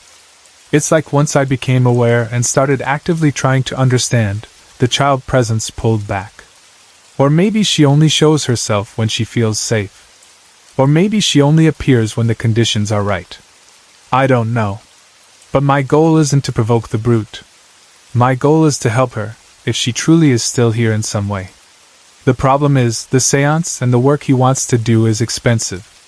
And I'm trying to be realistic about what I can afford and what I'm willing to live with. Because after a while, you learn something weird when you live in a house with activity. You start adapting. You start normalizing things you never thought you'd normalize. You learn which rooms feel heavier. You learn what time the house feels more active. You learn what to ignore. You learn what not to feed with attention. It's almost strange, but after living with something like this, you start getting used to it. Not in a way that makes it okay, but in a way that makes it part of your routine. The brute, for example, feels like residual to me too, like an echo. If it truly is only a replay and not a conscious entity choosing to harm, I might be able to live with it if it comes down to cost. If it ends up being too expensive to remove the residual imprint, I may leave it alone. But the little girl is different. The little girl feels like someone who could possibly move on if helped. So my plan is to bring the medium back soon. I want to do it the right way. I want to be prepared. And I want to see if communication is possible. Real communication, not guessing, not fear, not imagination. If we can reach her and help her, that's what I want. I promise I'll share what happens as soon as it happens. I don't want to disappear again for months and leave this unfinished. I know how it feels to read someone's story and then never hear the outcome. One last thing, because I remember this being part of my earlier worry, the change in my son's hair color. Looking back, I think when I wrote about that before, I was focusing on something minor because I was scared. Sometimes when you're terrified, you latch onto a smaller detail because it's easier to think about than the larger horror sitting behind it. The truth is, the hair color change turned out to be a summer thing. By fall, his hair darkened again like it always does. That particular worry was nothing. But the rest of it wasn't nothing. The staircase. The office. The brute. The crying woman. The little girl. The history of the parents. The shotgun. The violence. The fact that the first medium refused to return until I pushed, and then confirmed he'd already been there and almost got thrown down the stairs. That is the real story. And now that I finally have names, dates, and history to match what I've felt, it makes the house feel even more real, not just haunted, but documented. Like the house isn't creating random scares. It is replaying a tragedy, and something inside it still hasn't found rest. I'm going to keep moving forward carefully, because if there's any chance the little girl can be helped, I want to do that. And if I have to coexist with the echo of the brute until I can afford more help, I'll do that too, but I won't pretend it's normal, and I won't pretend it doesn't matter. We lived in a really nice, middle-aged house in Westminster, Colorado. It wasn't a creepy-looking place from the outside.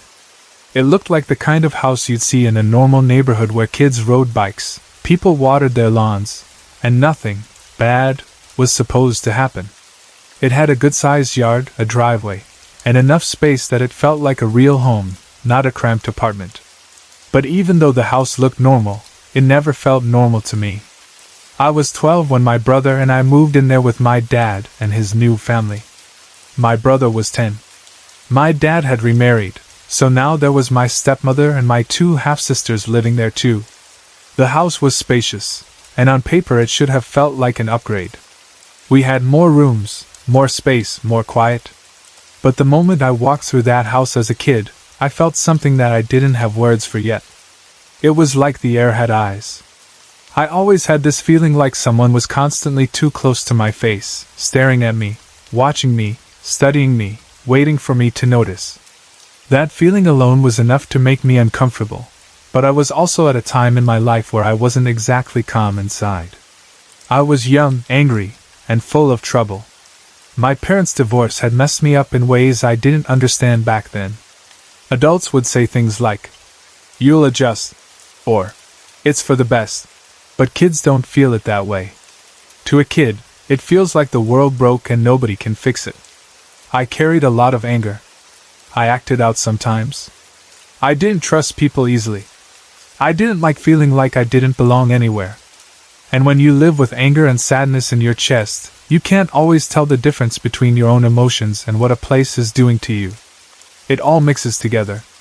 That Westminster house ended up being the beginning of everything for me. I've moved many times since then, and it wouldn't be the last time I moved. It wouldn't be the last time I felt watched. It wouldn't be the last time I saw something that made no sense. But that house was where it began, where I first started realizing that something other could exist in a place that looked completely normal. The strangest part was that, in that house, I seemed to be the only one who noticed anything. I was the only one who heard things that didn't match the moment. The only one who saw weird movement. The only one who got that heavy, tense feeling that made my skin crawl. Everyone else in the family acted like everything was fine. Nobody talked about ghosts. Nobody admitted the house felt strange. And because of that, I started to think maybe I was the problem. I started to think maybe I was crazy. It's hard to explain how isolating that feels when you're 12. If you're an adult, and you experience something weird, maybe you can tell a friend. Maybe you can research it. Maybe you can put it into words. But when you're a kid in a blended family, you don't want to be the difficult one. You don't want to give people one more reason to label you as dramatic or troubled. So you keep it inside. You let your mind argue with itself. You tell yourself you imagined it. You tell yourself you're just stressed. You tell yourself you're making it up because you want attention, even when you don't. I remember little things that happened that still bug me, even though they weren't dramatic. We would leave the house with all the lights off, like normal people do when they leave. Then we would come home and lights would be on. Not always, but enough times that I noticed. And I'm not talking about one lamp accidentally left on. I mean multiple lights, like someone had walked through the house and turned them on. I would mention it casually like, "Why are the lights on?" And my dad or stepmother would shrug like it was nothing. They would say maybe someone forgot, or maybe they turned them on and didn't remember. But it happened enough that it started feeling like a pattern. Then there was the basement. That's where my brother and I slept. People hear basement and think it's automatically scary, but it wasn't the unfinished, wet kind of basement. It was more like a lower level with rooms, like a living space. Still, it was underground, and at night basements always feel different. Sound behaves differently down there. Shadows behave differently. You feel farther away from the rest of the house, and if you're already an anxious kid, that distance can make you feel more alone. One day I came home from school and the radio in the basement was cranked up to the loudest point. Not slightly loud. Blasting. The kind of volume that should have been heard throughout the entire house. It was so loud that my ears hurt the moment I stepped down the stairs. My first thought wasn't, "Ghost." My first thought was, someone is messing with me. Or someone is home and didn't hear it. Or the radio is broken and stuck. I went upstairs and asked my dad about it. My dad acted totally calm. He said, "Don't worry, it was me. I came home for lunch and forgot to turn it off." I remember staring at him thinking, you couldn't hear that? My gosh. Even if he forgot, even if he left in a hurry, the radio was so loud that any normal person in the house would have noticed it. My stepmother would have noticed it. The neighbors could probably hear it if the windows were open. Yet nobody acted like it was odd. That's what made me feel crazy. Because it was like I was the only person paying attention. I learned quickly that if I kept pushing, I would look like the difficult kid. So most of the time, I stopped pushing. I would just store it away in my mind and try to live normally. But I never fully relaxed in that house. Even in daylight, I felt like the house had this vibe, like something always stood too close behind me. And at night, the feeling got worse. It wasn't always fear. Sometimes it was just tension, like my body stayed slightly braced. Then the hide-and-seek night happened, and that night is the one that made the whole thing feel impossible to deny. My aunt came over one evening. I don't remember what the reason was exactly. Maybe my dad and stepmother had to go out, maybe there was a family thing, or maybe my aunt just visited. But I remember she ended up watching my younger sister Beth for a while. Beth was about 4 years old then, and she was a playful little kid, the kind who loved games and attention. She loved hide-and-seek especially. She would giggle non-stop, run into rooms, hide badly on purpose sometimes, or hide really well and then laugh when you walked right past her. That night, Beth begged to play hide-and-seek, so my aunt and I agreed. It felt normal at first. It felt like a simple family moment in a big house. Beth was excited, bouncing in place, telling us we had to count properly and not cheat. She ran around in those quick little steps kids do, already planning her hiding spot before we even started counting. My aunt and I decided we would count together. We stood in a central place and started counting out loud. Because Beth was only 4, we didn't count too long at first, but she insisted on a bigger number, like she thought the higher number made the game more official. So we counted to 50. While we counted, Beth ran off, her little feet tapping on the floors, her laughter echoing through the house. I remember hearing her giggle as she moved farther away, then the sound faded as she got to another part of the house. The house was big enough that a small child could disappear into it easily, especially with closets and rooms and furniture. When we hit 50, we started looking. At first it was fun. We walked around calling her name softly, pretending we couldn't find her even when we thought we knew where she was. We checked obvious places first. Behind the couch. Behind curtains.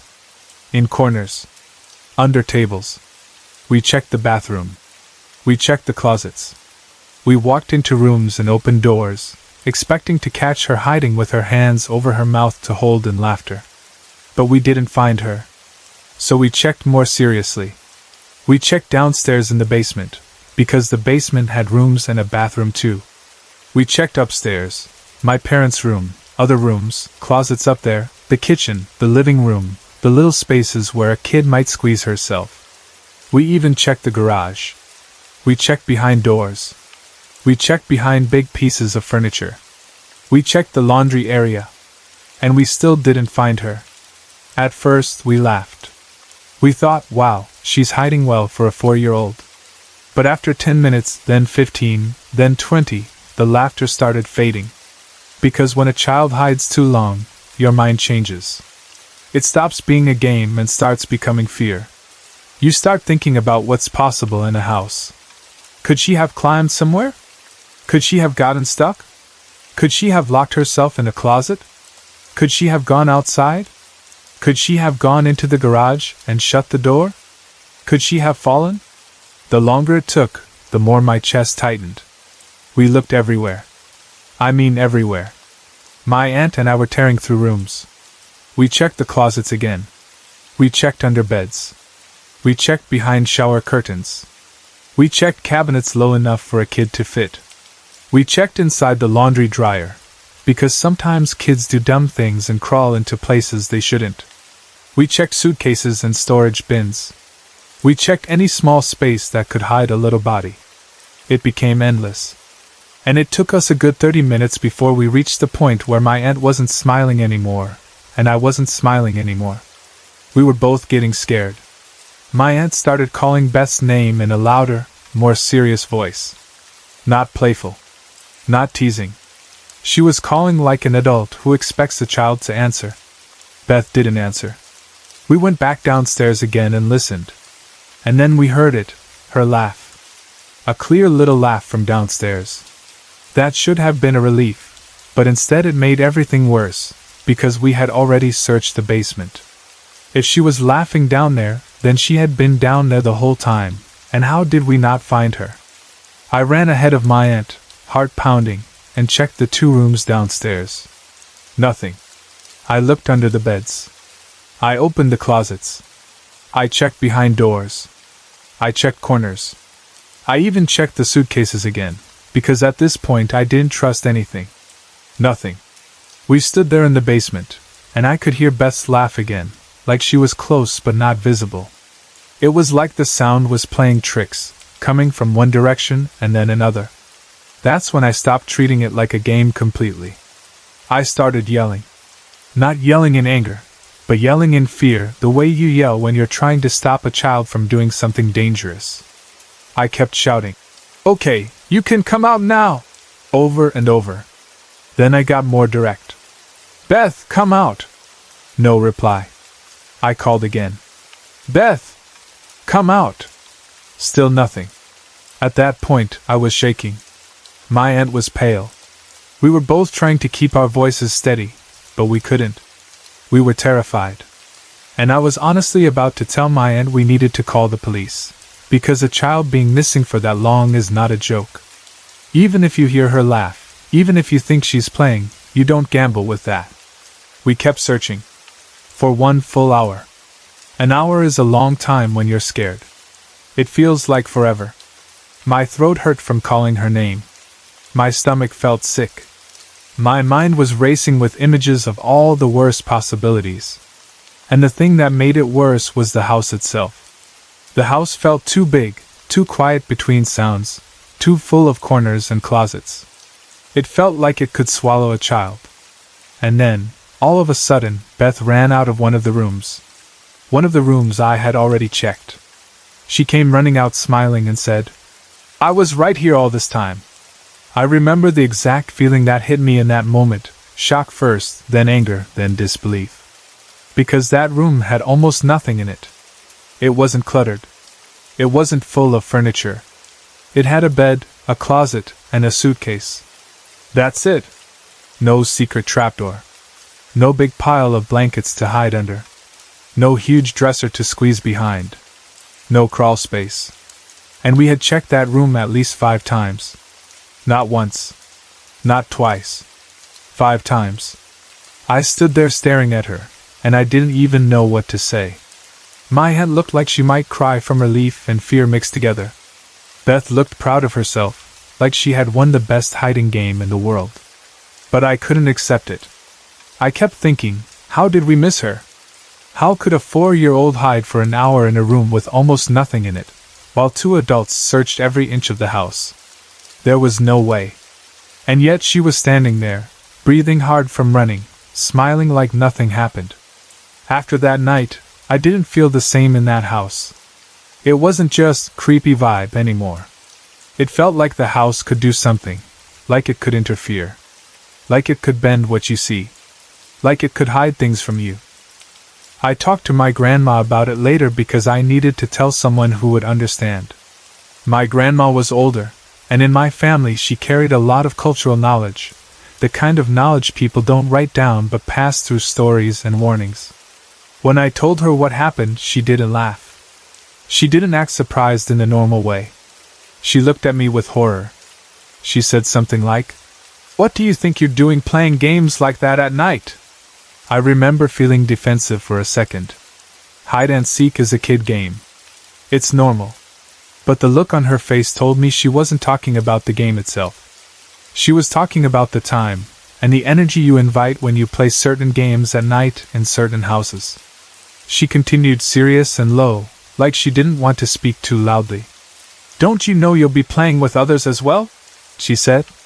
That sentence gave me chills immediately, because I knew what she meant, even though I didn't want to believe it. Then she said something that made my skin go cold. She told me that in our culture, the dead can hide the living just by stepping in front of them. That they can block sight the way a person blocks a light, and you can look right at someone and not see them because something stands between you. When she said that, my whole body reacted. It was like a door opened in my mind and I suddenly understood the hour of searching in a different way. If what she said was true, then that explained everything. That explained why Beth could be right there and still invisible to us. That explained the laughing sound that moved around. That explained why we checked that room again and again and still didn't find her. That's why we couldn't find her. The idea terrified me. Not just because it was spooky, but because it meant the dead weren't just around. It meant they could interact with the living in ways that matter. It meant they could hide a child. It meant they could turn a normal game into a nightmare. I remember leaving my grandma's house that day feeling different. I kept replaying the hide-and-seek night in my head. I kept seeing Beth's face when she ran out of that room. I kept hearing my own voice yelling her name.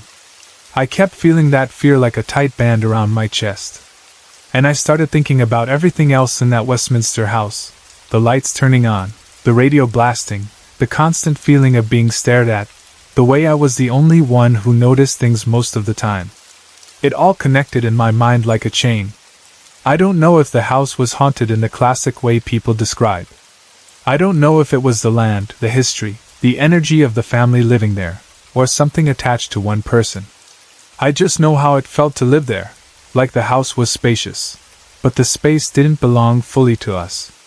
And that hide-and-seek night is the moment I stopped thinking I was crazy. Because I wasn't the only one searching. My aunt searched too. And we both failed to see what was right in front of us for an hour, until Beth decided to come out. Now when I remember my grandma's warning, I still get chills. Not because I want to be scared, but because it gave an explanation that fits the experience better than anything else ever has. It wasn't. Beth hid well. It wasn't. You missed her. It wasn't. You were distracted. It was something stranger, that sometimes, when you play games in the dark, you might not be playing alone. And after that, I understood why the house always felt like someone was in my face, staring. Not just a feeling. A presence close enough to interfere, close enough to notice, close enough to step between you and what you're trying to see. We moved into a house in Pomona, Kansas when I was 13, just before I turned 14, and I honestly loved it from the first moment I saw it. It wasn't one of those plain houses where every room looks the same and nothing stands out. This house had character, like it had been designed to feel special. It had pillars on the front porch that made it look almost elegant, like an older home that still carried pride in the way it was built. Inside, there were two small pillars that separated the living room and dining room, and even those little details made the house feel warm and unique, like it wasn't just a building but a place that had a personality. My favorite part, though, was the window seat in the bedroom I shared with my sister. That window seat made the room feel like a storybook. It was the kind of thing you sit on when it rains, or when you want to read, or when you want to stare outside and think. It made me feel lucky, because not many kids have a window seat in their room. I used to imagine how great it would be to sit there with a blanket and a book, or just sit quietly and listen to the house at night the way older houses sound when they breathe. At that age, it was easy to get attached to a house fast. Teen years are weird. You feel like you're changing every day, and having a home you love can make you feel stable. That's what the Pomona house felt like to me, stable and beautiful and full of promise. For a while, it felt like the best place we had ever lived. We knew a little about the people who lived there before us, mostly because small towns talk and houses carry stories. A couple had lived there prior to us. The husband had died back in the 1970s, I believe. The wife lived longer. She was still alive when we moved in, but she died later, after we were already living there. For a long time, I didn't think much about them. People die, houses get sold, other families move in. It's normal. I didn't walk around thinking, this is someone else's home. I treated it like our home because that's what it became. But after the wife died, strange things started happening. I can't say that her death caused it for sure, because I don't know what truly causes haunting activity. But the timing is hard to ignore. Before she passed, the house felt normal. After she passed, it felt like something woke up. Like the house became aware of us in a different way. The first thing I remember clearly happened one day when I was home alone. It was daytime, and everything looked normal. The sun was out, and the house felt quiet in that peaceful daytime way. I was doing something ordinary, maybe watching TV, maybe doing homework, maybe just wandering around because I was bored. Then I heard a sound that didn't belong. It was coughing. It came from the basement. Not a soft throat-clearing cough, but an obvious cough, like a person with a real cough hacking once or twice. It wasn't a sound from outside. It didn't sound like a dog. It sounded like a man coughing in the basement. My stomach dropped instantly. Because if you're home alone and you hear someone cough from below you, the first thought isn't ghost. The first thought is, someone is in my house. I froze for a moment, listening. The house was silent again, but my heart was pounding. I didn't hear footsteps. I didn't hear movement. Just that cough. I didn't want to go down there, but I also couldn't just sit upstairs pretending it didn't happen. So I did the thing people do when fear and stubbornness mix. I went to check. I walked to the basement door, opened it, and looked down the stairs. The basement smelled like basement stew, cooler air, a faint dampness, that stored away smell. I went down slowly, step by step, trying to be brave, telling myself that if it was a person, I needed to know. I searched the basement. I looked behind storage items. I looked in corners. I checked anywhere someone could be standing or hiding. I even called out, like, hello? Expecting some kind of answer. Nothing. No one was down there. No movement. No sound. That's when I started thinking about the husband who had died years earlier. I had been told he used to spend a lot of time in the basement tinkering with things. Fixing things, building things, messing with tools. If that was true, then the basement would have been his space, his comfort zone. And the cough sounded like an older man's cough, the kind that has weight to it. So in my mind, the first explanation that fit was this: maybe it was him. The thought unsettled me, but it also made it feel less like a break-in and more like a haunting. A haunting is frightening too, but in a different way. With a break-in, you fear immediate harm. With a haunting, you fear the unknown and the fact that you can't fight it or call the police and make it stop. After that, I started noticing other things, not always dramatic, but frequent enough that it began to feel like the house had its own activity. One of the oddest recurring things happened when we were sitting in the living room watching television. My family would be together sometimes, me, my sister, maybe my parents, maybe someone else, and we'd be watching something normal, like a show or a movie. The living room was positioned so that if you looked to the side, you could see into the kitchen area, at least partially. Not fully open concept, but open enough that movement in the kitchen would catch your eye. And over, we would see people walking through the kitchen out of the corner of our eyes. It would happen fast, like a person passing from one side to the other. Your peripheral vision would catch motion, and your brain would immediately assume it was a family member.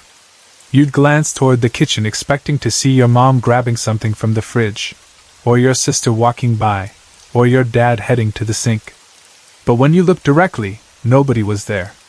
At first, we tried to laugh it off. We told ourselves our eyes were playing tricks. Peripheral vision is weird, and TVs create flicker and shadows. A kitchen has reflective surfaces, counters, appliances, and those surfaces can distort movement.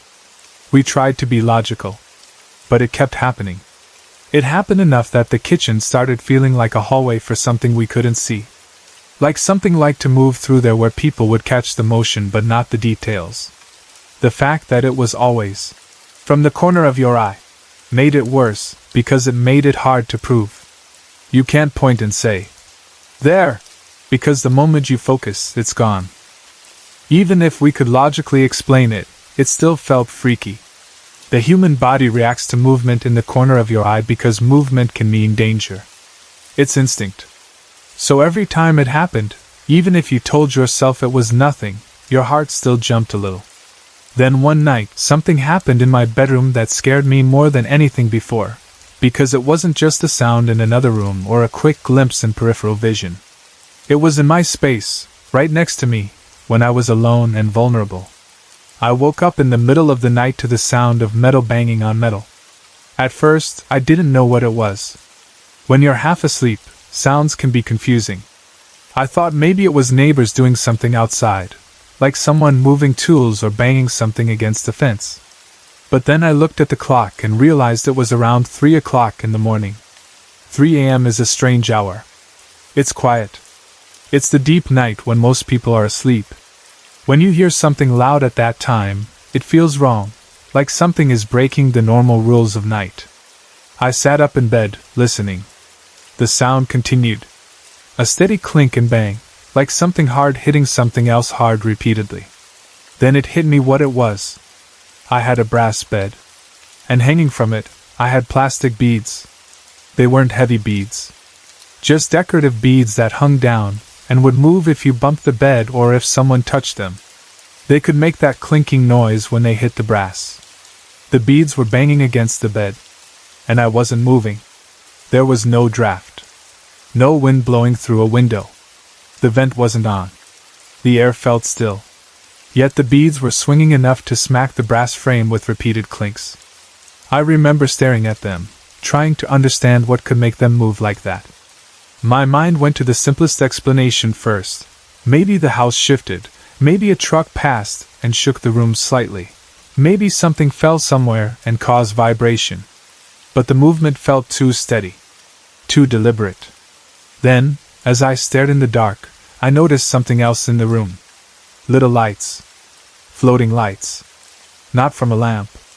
Not from a toy. Not from the hallway. They looked like small points of light moving in the air. They weren't all in one place. They seemed to drift, like tiny glowing dots floating around the room. I don't know what the hell that was, but I know what it did to me. It scared the crap out of me. My heart started pounding so hard I could hear it. My mouth went dry. I pulled the covers tighter around me like a shield, even though I knew blankets don't protect you from things you can't understand. I remember wanting to turn on the light but being too scared to move. It felt like if I turned on the light, I might see something worse. It felt like the darkness was hiding something, and the little floating lights were like hints that the room wasn't empty. Eventually, I fell back asleep, but it wasn't a peaceful sleep. It was the kind of sleep where exhaustion wins, but fear stays in your body anyway. After that, I started feeling more aware of the house at night. I started listening more. I started noticing small sounds that I used to ignore. Once you have one strong experience, it changes the way you interpret everything else. A creak becomes a footstep. A draft becomes a presence. A shadow becomes a figure. Then came the night my friends stayed over, and that night was different because we didn't just experience something, we invited something. My friends Sam and Nikki came to spend the night. My sister was there too. We were teenagers, and teenagers do dumb things when they're bored and curious. We had been talking about ghosts and hauntings, and Sam and I had done a seance in another house I had lived in before. So we decided to do it again, this time in the basement. Looking back, I can see how stupid that was. But at the time, it felt like a mix of thrill and curiosity. If the house had activity already, a seance felt like a way to confirm it, to push it to show itself. Teenagers want proof. They want something dramatic they can tell stories about later. They don't always understand that proof can come with consequences. We went down into the basement with a Ouija board and candles. We set the candles around us. The basement was darker and colder than upstairs, and at night it felt even more cut off from the rest of the house. The air down there felt thick, and the shadows between objects felt deep. Still, we sat in a circle like we knew what we were doing. The four of us, me, Sam, Nikki, and my sister, sat down and held hands. We started the seance, trying to be serious, trying not to laugh. The candlelight flickered and threw moving shadows across the walls, which already made everything feel more intense. We had a safety pin stuck into one of the candles for some reason. I don't even remember why we did that. Maybe because someone said it mattered, maybe because it was part of a setup we copied from somewhere. But that safety pin started moving. It turned on its own. Not like it fell. It didn't slide off. It rotated as if an invisible hand twisted it. It moved slowly but clearly enough that all of us noticed. The second we noticed, the mood shifted. Laughter disappeared. Everyone's eyes got wide. My sister squeezed my hand tighter. We also had some rocks near us, little rocks we had picked up from outside or found in the basement. Those rocks started moving too. Not rolling down a slope. Not shifting because of vibration. Moving like something was nudging them. Sometimes one would slide slightly. Sometimes it would change position in a way that made no sense.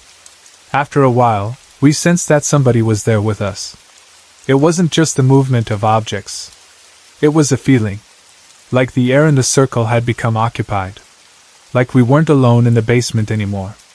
It felt like a tension pressing down, like something listening to us. That's when it got scary. My sister started shaking. Not small nervous shaking. She started shaking like her whole body was trembling hard. She looked pale.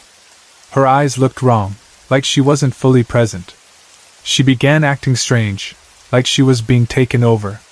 She didn't scream, but the way she moved and the way her expression changed made all of us panic. It felt like something had locked onto her. And in that moment, none of us wanted proof anymore. None of us wanted to keep going. We were too scared. We ended the seance immediately. We blew out candles. We stopped touching the board. We broke the circle. We got up and left the basement fast. We didn't want to talk to anything. We didn't want to invite anything else. We just wanted out of that space. After that night, we treated the basement differently. We stopped going down there at night unless we had to. We stopped joking about it. We stopped trying to provoke anything. It was like the house had made a point. You can live here, but you don't get to control what's here. Eventually, we moved out of that house when I was 17. The house I live in now doesn't seem haunted. Nothing has followed me the way it did in Pomona. I don't wake up to beads banging. I don't see lights floating in my room. I don't feel that same uneasy sense in the kitchen. It's been quiet, normal, peaceful. But I still think about that house sometimes. I still remember the pillars on the porch, the window seat, and how much I loved it at first. And I also remember how quickly it changed once the previous owner's wife passed away. I don't know if her death triggered the activity, or if it was already there and we simply started noticing, or if our seance made things worse. I don't know if it was the husband in the basement, still tinkering like he always did. I don't know if those kitchen walkers were spirits passing through. I don't know what those floating lights were, and I still don't know why my sister reacted the way she did during the seance.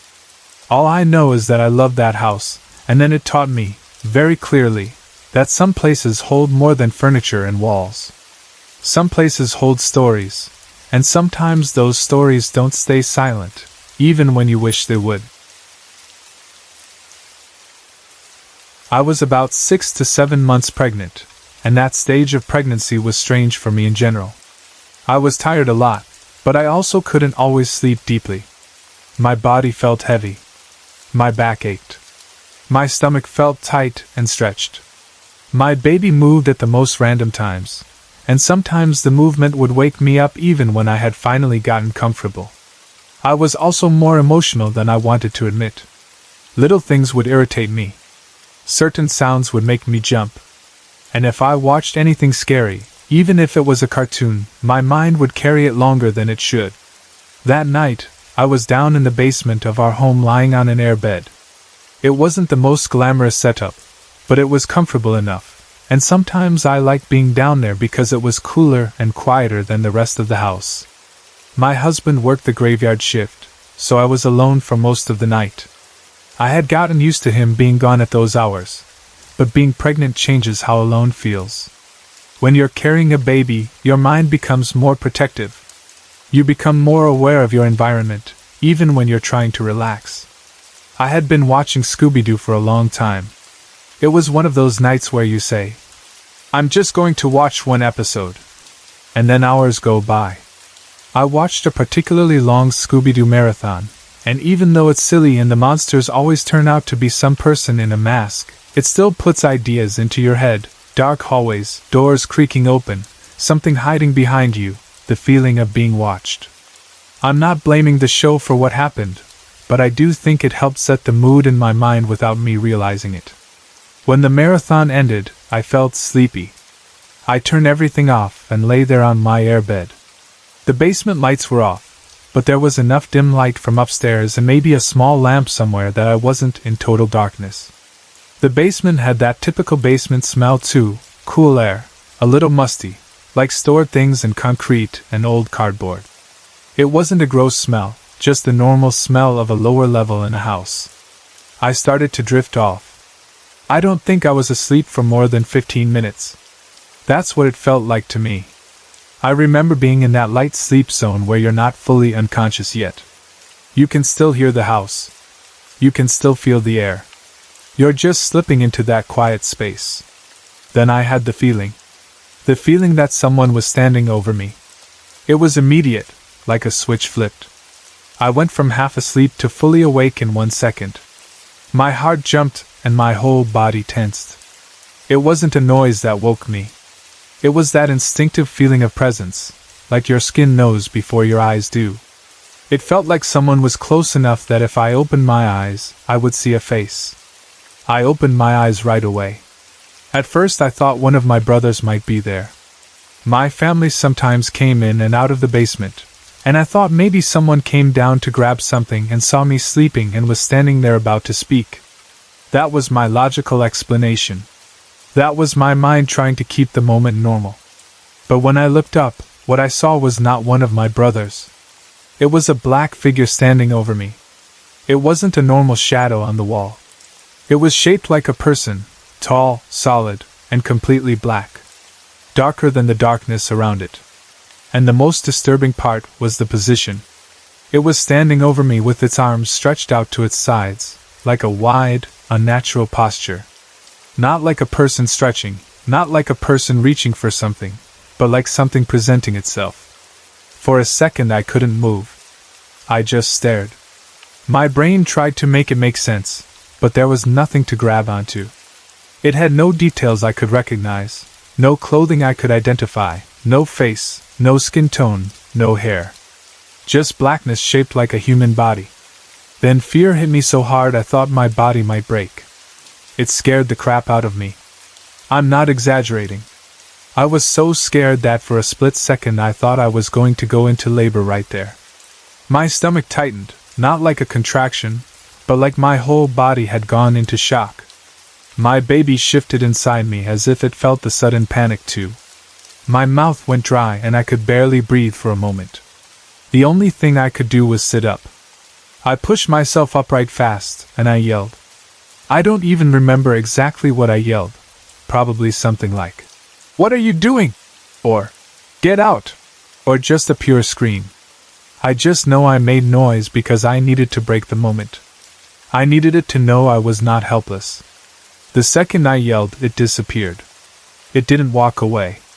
It didn't fade slowly. It was just gone, as fast as it appeared. One moment it was standing there with arms stretched out, and the next moment the space above me was empty. But the fear stayed.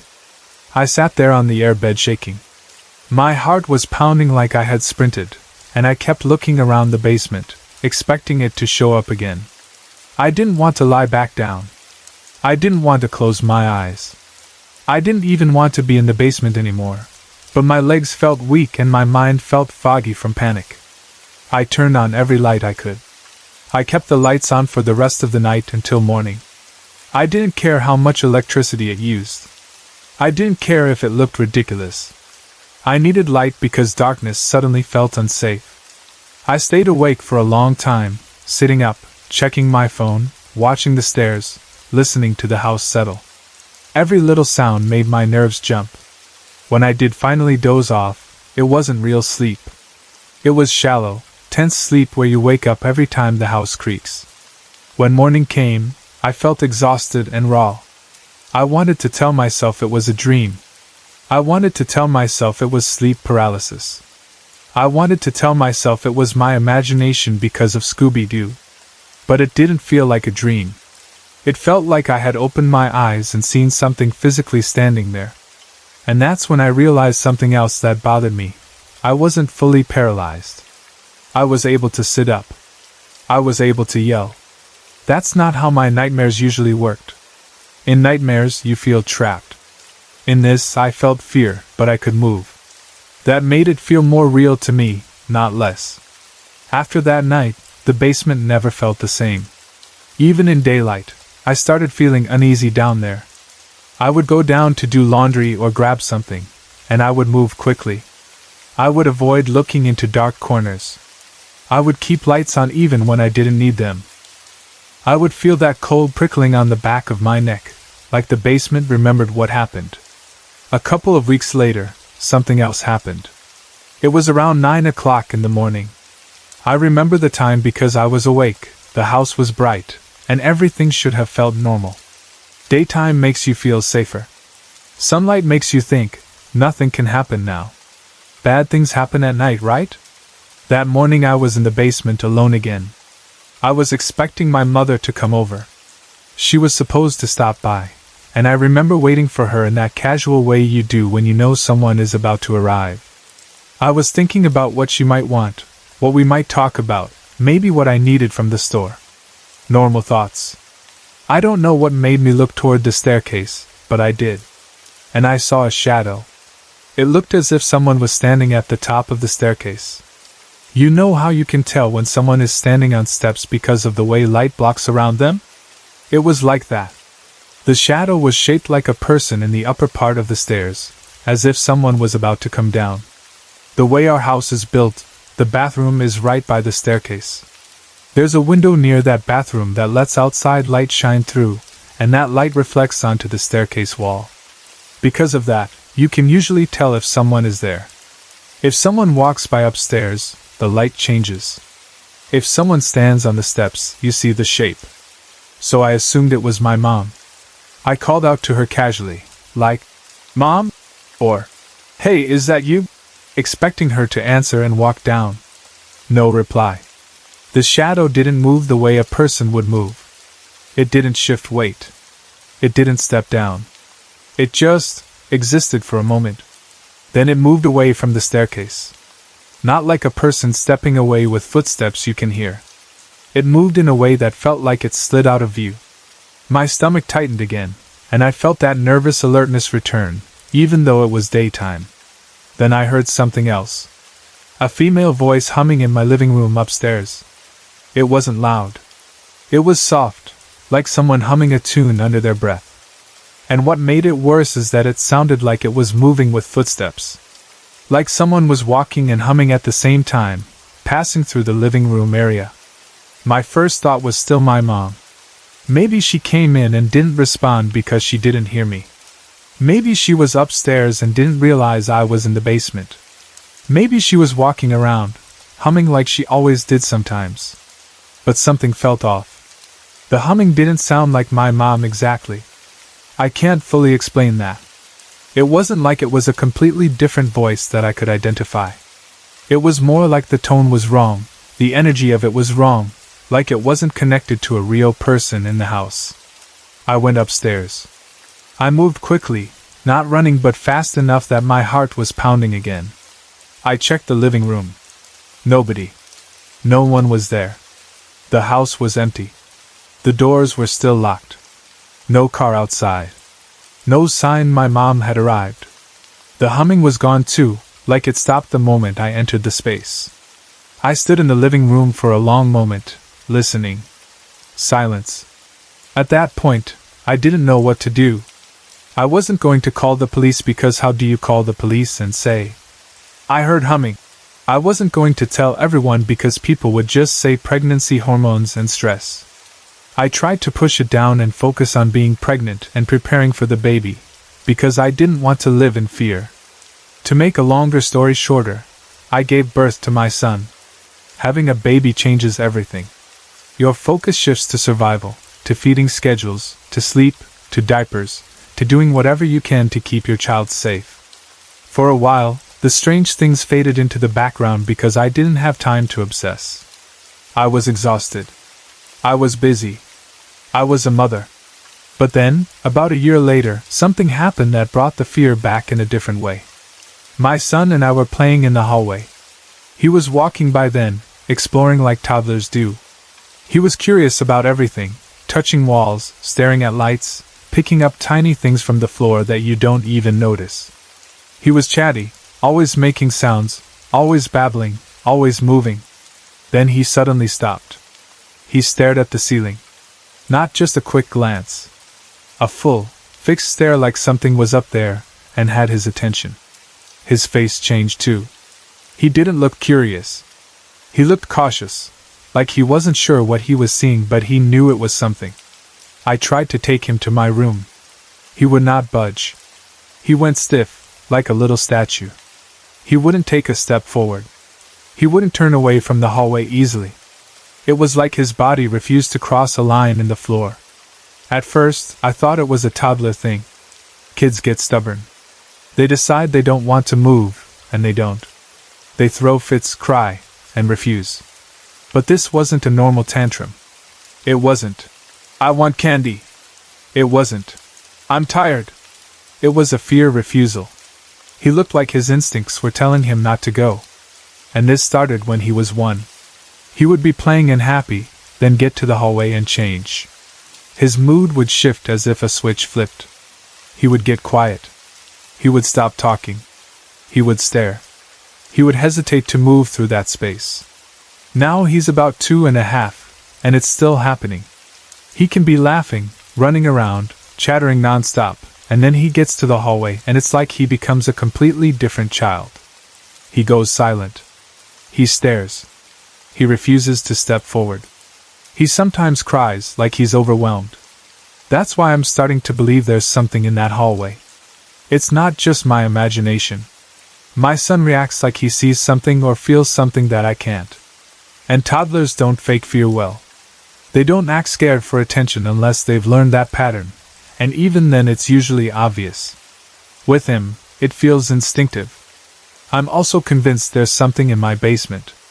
And the reason I say that is because my son used to love to play in the basement. When he was little, the basement was like a play area to him. He would crawl around, explore, laugh. He didn't have fear down there. He treated it like another part of the house. Then, around the age of 1, he started refusing to go down there. He won't come down to the basement now. If I try to carry him down, he clings to me. If I set him down, he won't walk farther. If I go down without him, he will stand at the top of the stairs crying hysterically until I come back up. Not mild crying. Full panic crying. The kind that makes you think he believes something bad is happening. If I do manage to get him to come down, he won't stay long. He'll look around nervously, then start crying and reaching for the stairs, begging to go back up. It's like his body wants to escape the basement the moment he's there. Recently, it has gotten worse. Now he's terrified to come out of my bedroom and into the hallway. The hallway fear has grown. It's like whatever is in that hallway, or whatever he thinks is there, has become the main problem for him. He'll stay close to my room. He'll stay in my room longer. He'll avoid passing through the hall alone. And if he has to, he moves fast and looks upset, like he's trying not to look at something. This has left me stuck because I can't fix it with simple comfort. I can tell him it's okay, but his body doesn't believe it's okay. I can hold him and reassure him, but the moment we approach the hallway again, the fear returns. And on top of that, I've seen the black shadow again. Last month, I was getting ready for school. I was having a discussion with my husband. It wasn't a huge fight, just a conversation. He was standing facing me, and I was facing him. Everything was normal. Then, behind him, I saw it. A black thing zooming down the stairs. It moved fast, like a dark blur shooting down the steps. It wasn't the shadow of a person walking upstairs. It wasn't a normal shadow from light. It was a moving dark shape, fast and purposeful, and it went down the stairs behind my husband like it was traveling through the house. I didn't even have time to process it fully in that moment. It happened so quickly that my brain almost wanted to deny it, but I know what I saw. The movement was too clear. It was too shaped. It was too real. I didn't want to tell my husband immediately because I didn't want to freak him out. But at the same time, I felt that old fear from my pregnancy night come back, like a memory in my body. I kept thinking about that black figure standing over me with its arms stretched out. I kept thinking about the shadow on the stairs. I kept thinking about the humming voice that wasn't there when I checked. And now my son's fear is confirming it in a way that makes it impossible for me to ignore. I'm honestly at my wit's end. It disturbs me that I'm seeing these black shadows in the house. It disturbs me more that my child seems to be reacting to something as well. It's one thing for an adult to feel uneasy and push through it. It's another thing when a toddler refuses to walk into a hallway and cries as if he's being threatened. I don't know what to do anymore. I don't know if the thing in the basement is the same thing in the hallway. I don't know if the black figure I saw while pregnant is the same thing I saw zoom down the stairs behind my husband. I don't know if the humming voice is connected or if it was something else entirely. I don't know if these are ghosts, in the classic sense, or shadow figures, or something more dangerous, or something that simply enjoys fear. All I know is that my home no longer feels fully calm. Even when nothing is happening, I feel like I'm waiting for it. And when you live like that, watching shadows, listening for footsteps, trying to keep your child from panicking, you start to feel exhausted inside, because you can't rest properly when you don't trust the quiet. Back when I was in my 20s, my first husband and I lived on a huge farm. It wasn't just a small farmhouse with a little land around it. It was the kind of place that felt like its own world, open space, long drives, and that rural quiet that can feel peaceful during the day and heavy at night. On the farm property, below us, lived an elderly man and his wife. Both of them were well into their 80s. The man was related to my husband, and even though we weren't living in the same part of the house, we were close enough that it felt like family living nearby. He didn't have any children of his own, and maybe because of that, or maybe because of his personality, he and his wife became people I naturally gravitated toward. I used to go down and visit them often. Sometimes I would just sit and talk, listen to stories, check on how they were doing. Other times I would cook supper for them, especially on days when I could tell they were tired or when I knew she wouldn't feel up to it. I didn't do it because they begged me, and I didn't do it hoping someone would notice and reward me for being the good daughter-in-law. I did it because I cared. When you see older people living quietly, dealing with age and illness, You either step up or you don't. I stepped up because it felt like the right thing. Over time, I became very fond of them, and they became fond of me too. That relationship mattered to me more than I realized at the time, because not everyone in my husband's family welcomed me the way they did. My in-laws were not too fond of me. That's putting it kindly. There was tension there from early on. They judged me in ways I never understood, talked about me behind my back, and made sure I could feel that I wasn't fully accepted. The elderly man wasn't too fond of them either, and he never hid it. He used to tell me things they had said about me. At first it shocked me. Then it hurt. And then it made me angry, not because I needed everyone to love me, but because I couldn't understand why they would be so cruel about someone they barely knew. The part that stayed with me most is that once the elderly man got to know me, once he saw how I treated him and his wife, how I showed up without being asked, how I helped because I cared, he became upset on my behalf. He would shake his head and tell me he didn't understand why they said such things. It genuinely bothered him. It wasn't gossip to him. It was betrayal. He felt like they had judged me unfairly, and he was angry that they had tried to poison the family against me. And still, I kept helping them. I didn't withdraw my kindness just because I found out other people didn't like me. If anything, it made me more determined to be decent where I could be. I didn't want bitterness to change who I was. By that time, the elderly man was very sick. He had terminal cancer. You could see it in the way his body weakened over time. You could hear it in the way his breathing changed. He wasn't a man who complained much, but he also didn't pretend everything was fine.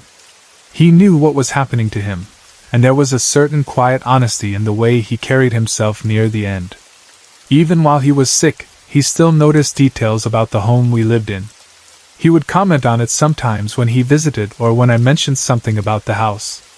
He loved the house. He especially loved the way the kitchen and the front room were laid out. Those rooms were side by side, straight-through rooms, really, so you could move from one into the other without any awkward hallway in between. The layout had a comfortable flow to it, and he always seemed drawn to that area. He liked the feel of it, like he could imagine himself living there, sitting in those rooms, enjoying the space. Then came the night he died. He passed away in the early morning hours of February 1998.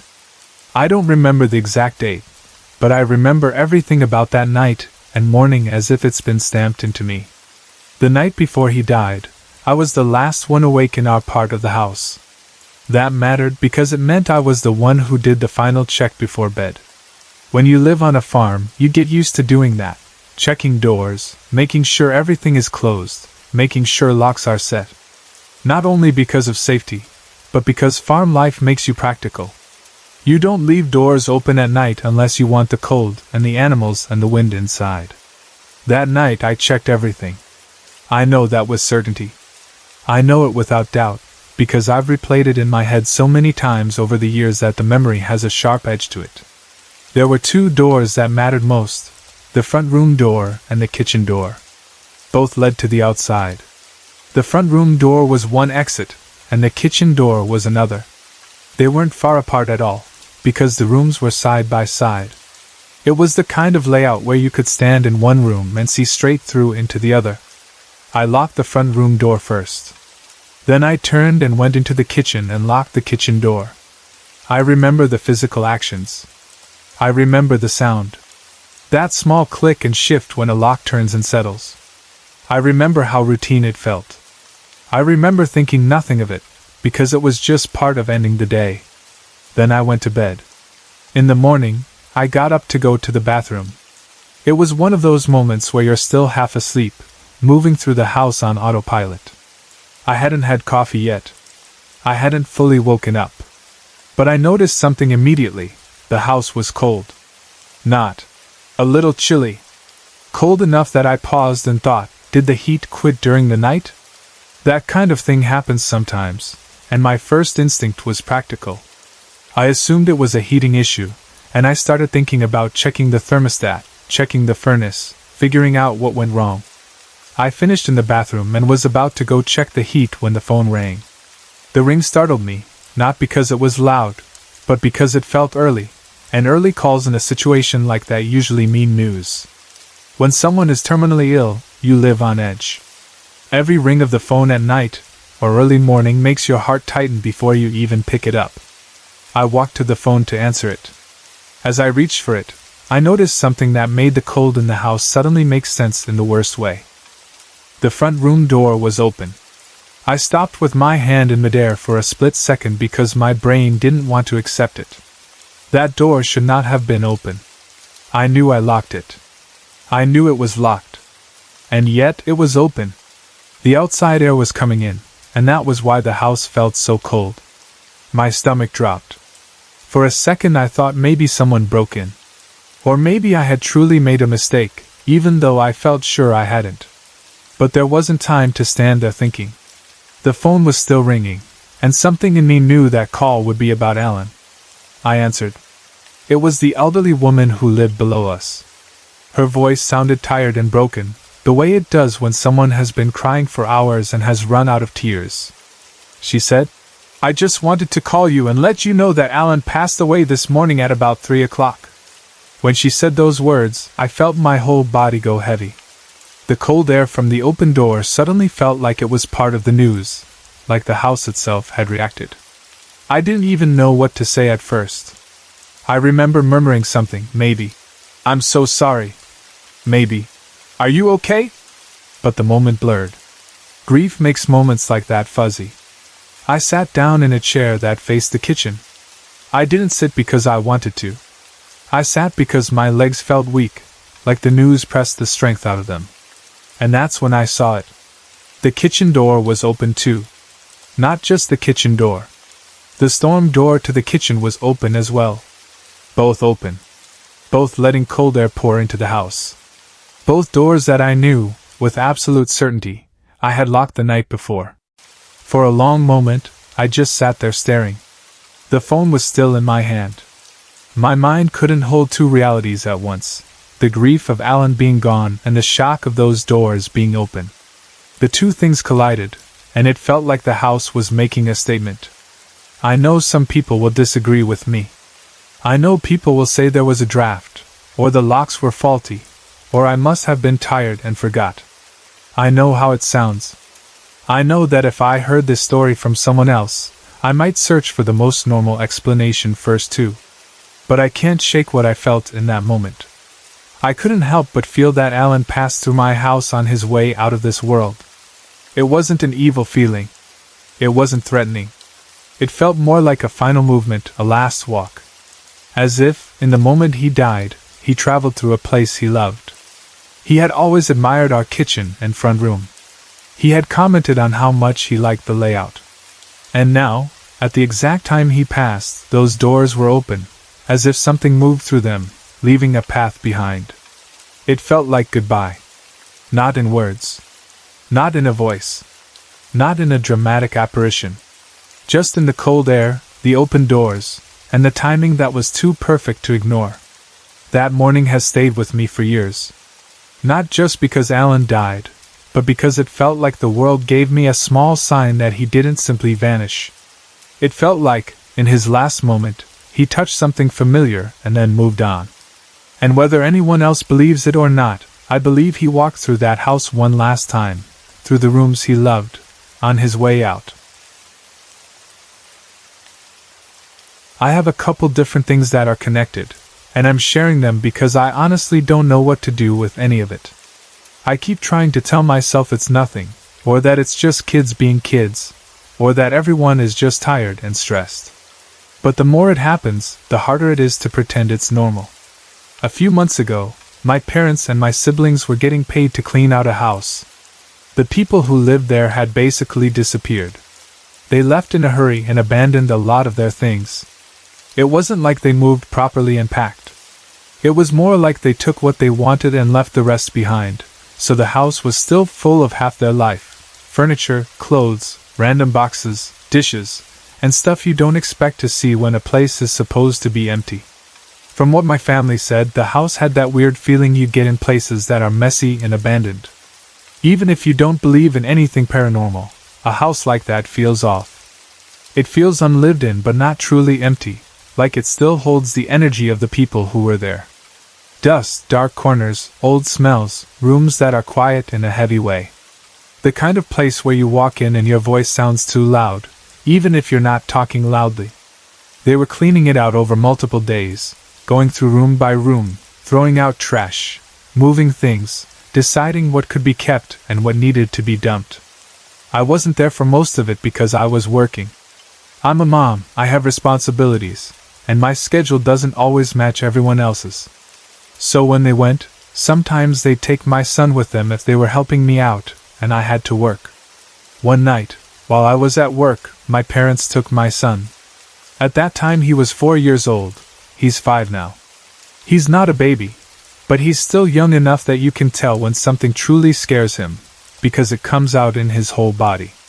He's also the kind of kid who notices things. He's curious, and he asks questions, and he remembers details that surprise me sometimes. That night they took him to the house they were cleaning. They weren't planning to keep him there late, just long enough to help and get some work done. He ended up going down into the basement with my little brother. This is the part where my stomach tightens every time I think about it, because basements alone can be scary for kids, even in normal houses. Basements are dark, they smell different, and they have that below-the-earth feeling. Add in an abandoned house full of someone else's stuff, and it's basically a nightmare setting for a child. According to my family, the moment my son got down there, he got scared fast. Not like the kind of scared where a kid whines because they don't want to do chores. Like real fear. Like his voice changed.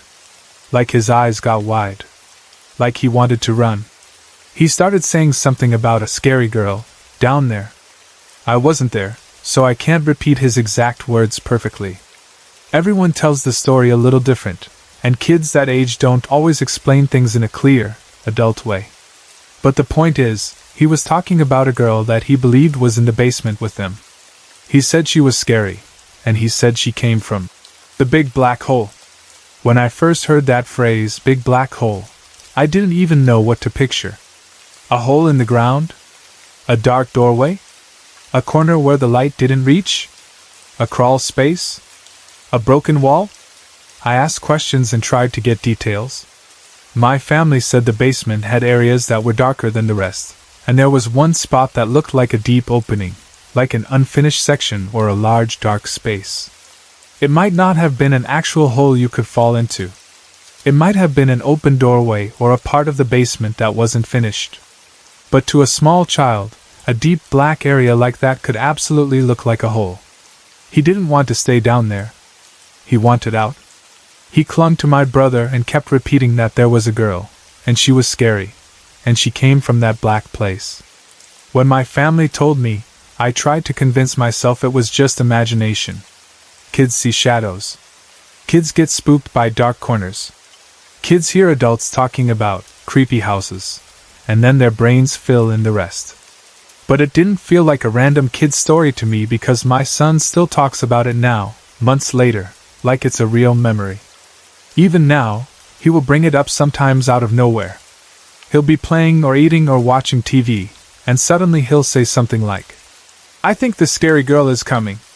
Or he'll ask if we're going somewhere, and then get quiet, and say he doesn't want the scary girl to find him. He doesn't always say it like he's making up a game. Sometimes he says it like he's warning me. And since that night, something about him changed at home too. He refuses to sleep in his own room. He sleeps in my room now. If I try to get him to sleep in his room, he gets anxious.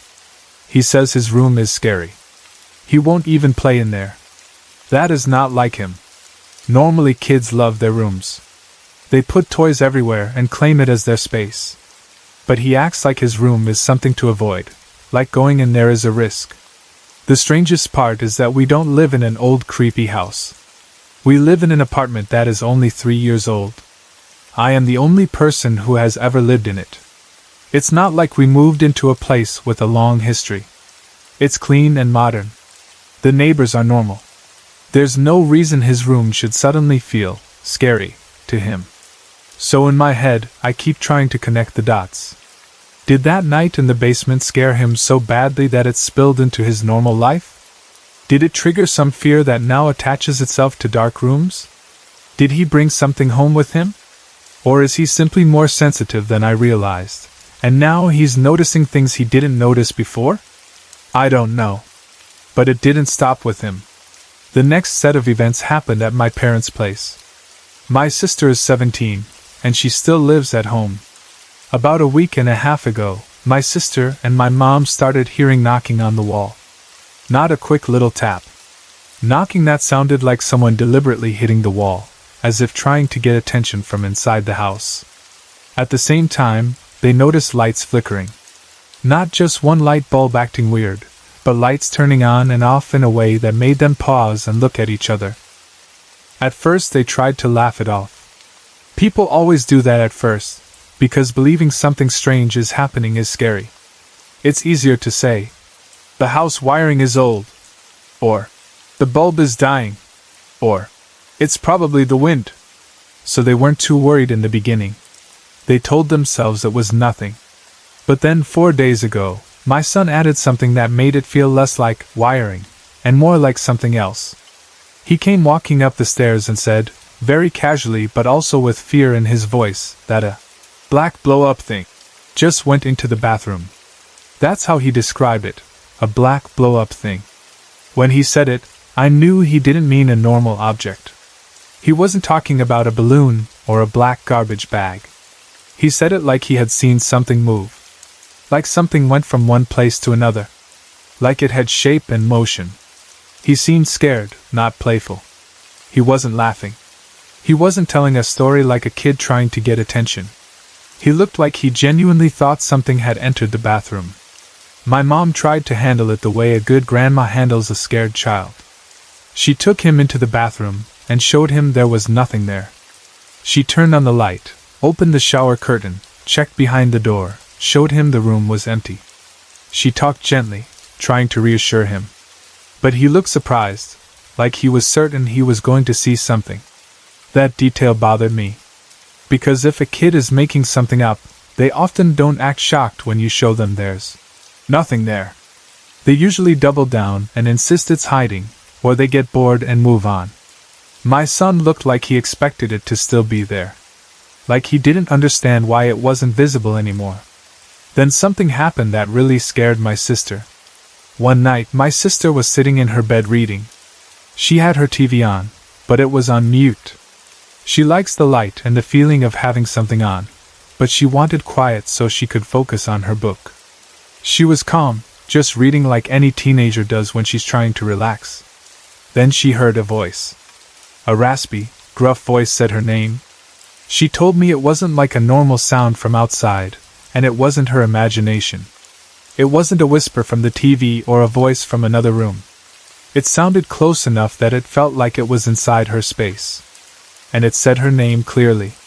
At first she tried to explain it away immediately, because that's what people do when something scares them. She checked the TV right away and turned up the volume to make sure it really had been on mute. It was. She thought maybe it was my dad's TV, like maybe his TV noise drifted into the hallway and somehow formed her name. So she got up and opened her door to listen. The house was silent. No one was calling her. No one was talking. No TV was blaring. Just quiet. She went back into her room and didn't sleep. Instead, she stayed up reading her scriptures. Our family is LDS, Mormon, and scripture reading is something she turns to when she feels anxious or unsafe. That night, it was like she was trying to surround herself with something holy because the voice didn't feel normal. The next day, when she told my parents what happened, she fell apart emotionally. That's what makes me worry the most, because my sister isn't usually dramatic. She can be nervous like anyone, but this was different. She got extremely upset. And now, every time it's brought up, she cries. It's like talking about it replays the fear inside her. She is extremely scared. Not, I'm creeped out. Scared. Scared in a deep way that sticks to her. She'll be fine for a while, and then someone mentions the voice or the knocking, and she starts crying again as if it's happening all over. She also said something important. She has sensed my great-grandpa being around before. She knows what a good spirit feels like. That's how she described it. Like some presences feel warm and safe, and some feel wrong. She said this presence didn't feel good, but it also didn't feel clearly evil either. It felt unclear. Like something not human, not friendly, but not fully attacking either. And that uncertainty is part of what is messing with her. She doesn't know what it wants, and when you don't know what something wants, your mind fills in the worst possibilities. Yesterday she seemed extremely depressed. Not just sad. Depressed, like her energy was drained. Like she couldn't shake the heaviness. And as much as I want to help her, I don't know how.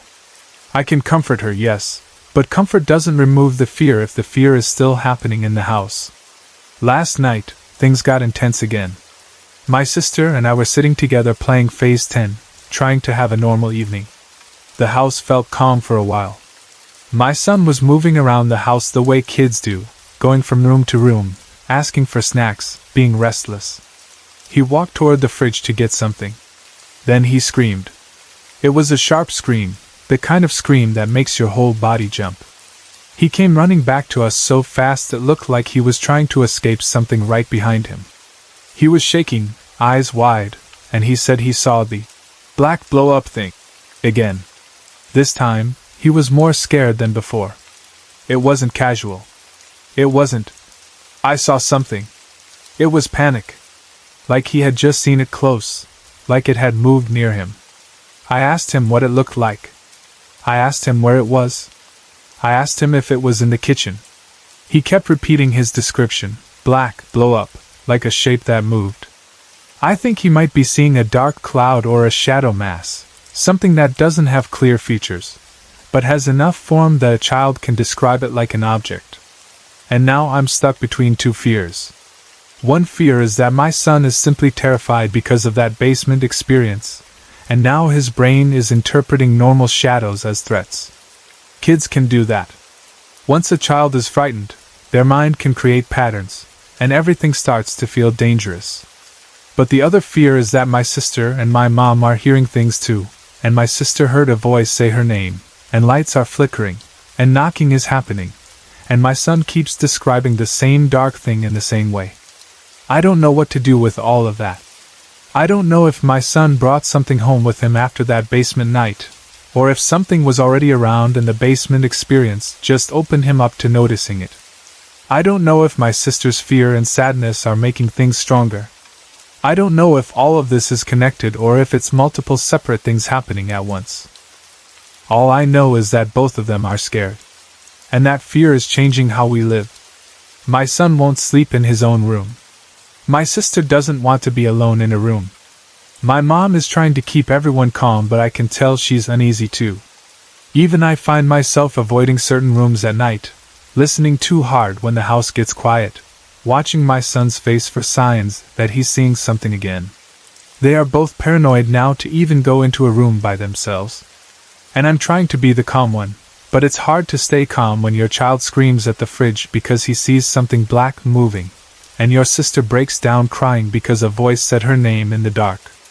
I don't want this to become our normal. I don't want my son growing up afraid of his own home. I don't want my sister feeling depressed and shaken like she can't feel safe in her own bed. I want peace for both of them.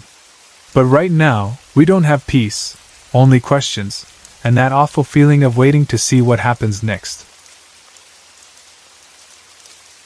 I was probably 8 or 9 years old the first time I can remember something happening in Ma Cook's house that felt truly impossible. Ma Cook was my great-grandmother. She owned the home then, and she still owns it now. It was the kind of house that felt like it had always been there, like it was part of the family in the same way people were. The walls held years of voices, holidays, arguments, laughter, and quiet afternoons. It smelled like old wood, clean laundry, and whatever meal had been cooked earlier in the day. It was a home that felt lived in, not staged, and I loved being there. When I was little, I slept in her bed a lot. I didn't start sleeping completely on my own until I was 13, which I know sounds late to some people, but it was normal for us.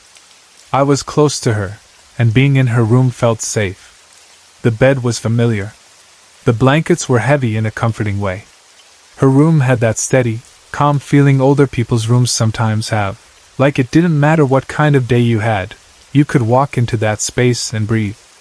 Even back then, I was a good sleeper. I still am. I was the type who could fall asleep fast and stay asleep through a lot. If the TV was on somewhere in the house, I could sleep. If someone was talking quietly in the kitchen, I could sleep. That's why what happened that night stands out so strongly, because something woke me up out of deep sleep as if it reached right into the darkness and pulled my eyes open. I woke up lying on my back. For a second I didn't know why I was awake. Everything was quiet, and I remember that sleepy confusion where your mind is still half in a dream but your eyes are open. I blinked and looked toward the bedroom door. Across the hall from Ma Cook's bedroom was her bathroom, and she always kept a night light on in there. That little night light wasn't bright, but it threw just enough glow into a hallway that you could see shapes, outlines, and movement if something was there. It was like a thin strip of light that kept the dark from being complete. And in that light, I saw someone standing in the doorway. Not a shadow. Not a coat hanging on a hook. A person. Full adult size, solid shape. They were standing still, just inside the doorway, like they had stepped up and stopped to look into the room. I couldn't see their face. I couldn't tell if it was a man or a woman. I couldn't even tell what they were wearing. All I could see was that there was a person there, and the shape of them was darker than the hallway behind them. My heart started pounding immediately. My body went hot and cold at the same time. You know how, when you're a kid, your first instinct is to assume it's an adult you trust? That's what my brain did. It made the fear a little smaller for a second, because I told myself it had to be Ma Cook, or maybe my grandmother, or someone in the house coming to check on us. So I whispered, "Ma!" The figure didn't move. I tried again, louder this time, but still quiet because I didn't want to wake up the whole house. Ma? Nothing. At that point, I sat up slowly, and my elbow bumped into the person beside me in bed. I felt the blanket shift, and I felt Ma Cook's body right there next to me. That was the moment my fear spiked hard, because it meant the person at the door could not be her. I whipped my head back toward the doorway so fast it made my neck hurt. The doorway was empty. The figure was gone.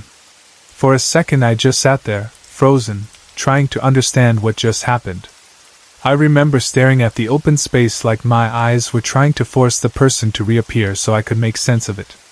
My mind started throwing ideas at me. Maybe they stepped away. Maybe they moved deeper into the hall and I couldn't see. Maybe they went into the kitchen. Maybe it was someone breaking into the house. Then I heard footsteps. Not loud running, but the sound of someone walking somewhere in the house. The kind of sound that makes you hold your breath and listen harder. I remember thinking, if that person didn't disappear, they must have moved. Where would they go? There were only so many places to go in that house, and as far as I knew, no one else lived there besides Ma Cook. Ma Cook stirred beside me, waking up because I was sitting up and moving around. She lifted her head and looked at me the way older people do when they wake up suddenly, eyes squinting, voice sleepy but alert. "Are you okay?" she asked. I tried to answer like it was nothing, but my voice shook. "Yeah, but there was someone standing at the door a minute ago, looking in here at me." Her whole face changed. Sleepiness disappeared. Her eyes widened, and the way she sat up told me she took me seriously. "Huh!" she said loud enough that I was afraid someone else would wake up too. She didn't lie there and tell me it was a dream. She didn't dismiss me. She got out of bed immediately. I got out too, my feet cold on the floor, my heart racing. She reached for a light and turned it on, and then we both stepped into the hallway. The house looked different with lights on, like the dark had been chased away, but I still felt unsettled. I felt like something could be hiding in the corners. Ma Cook searched the house, and I followed her. She checked rooms, looked into the kitchen, checked doors, and even looked out windows. I searched with her, even though I was a kid, because I didn't want her moving through the house alone. The whole time I was listening for any sound, breathing, footsteps, a door shutting, anything. There was no one. No sign that anyone had been there. The doors were locked. The windows were fine. The house settled back into normal. After a while, Ma Cook told me to get back into bed, that everything was okay. I didn't sleep easily after that.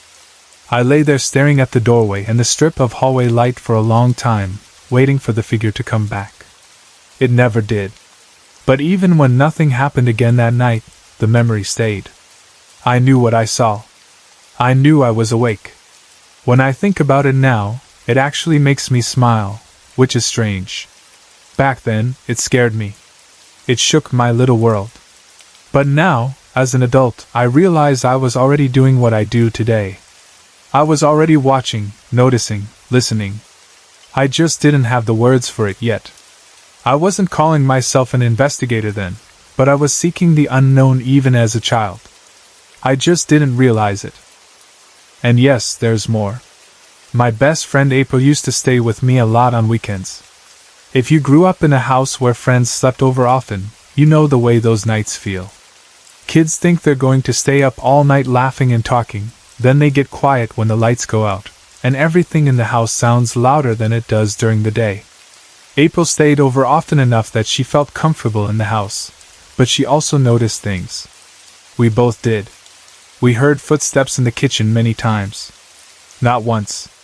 Not twice. Many times. Sometimes it sounded like someone walking from the sink area to the table area, step by step.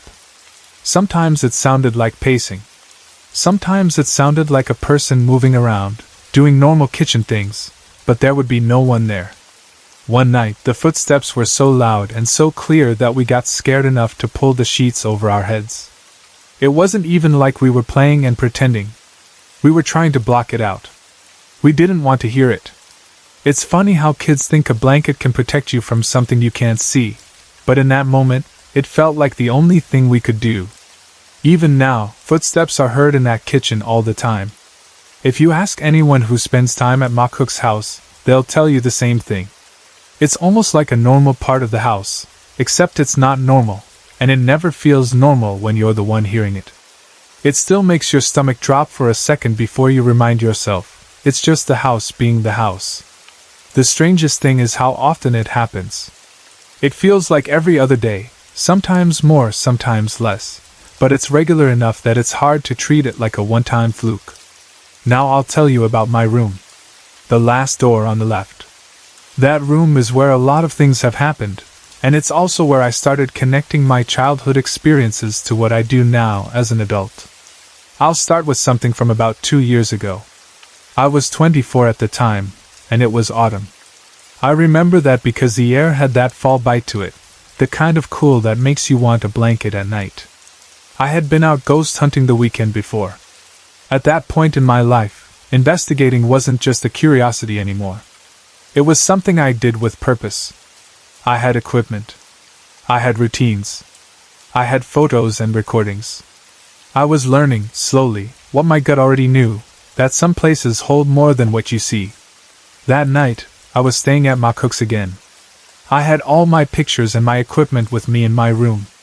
I didn't want to leave it in the car or scattered around the house. I wanted it safe and organized. The photos were in a gray box on top of my computer desk. It was a normal photo box, a normal desk, nothing unstable or wobbly.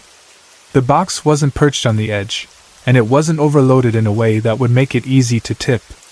I got into bed at a normal time. Not extremely late. I remember lying down and thinking I would fall asleep quickly, because I was tired from the weekend. Not even a minute or two after I lay down, something hit the floor. It wasn't a quiet bump. It was a clear sound of something falling, followed immediately by rustling near the edge of the bed, like paper sliding and shifting across the floor. I sat up fast and turned on a light, expecting to see that maybe the box tipped over on its own. But the photos weren't just spilled. They were everywhere. All over the floor, scattered like something had swiped them off the desk with force. It didn't look like an accident. It looked like an angry motion, like a hand had reached out and shoved them. I stood there staring, trying to figure out how that could happen. I checked the desk. I checked the box. I checked the edge. Nothing explained how the photos could fly off in that way.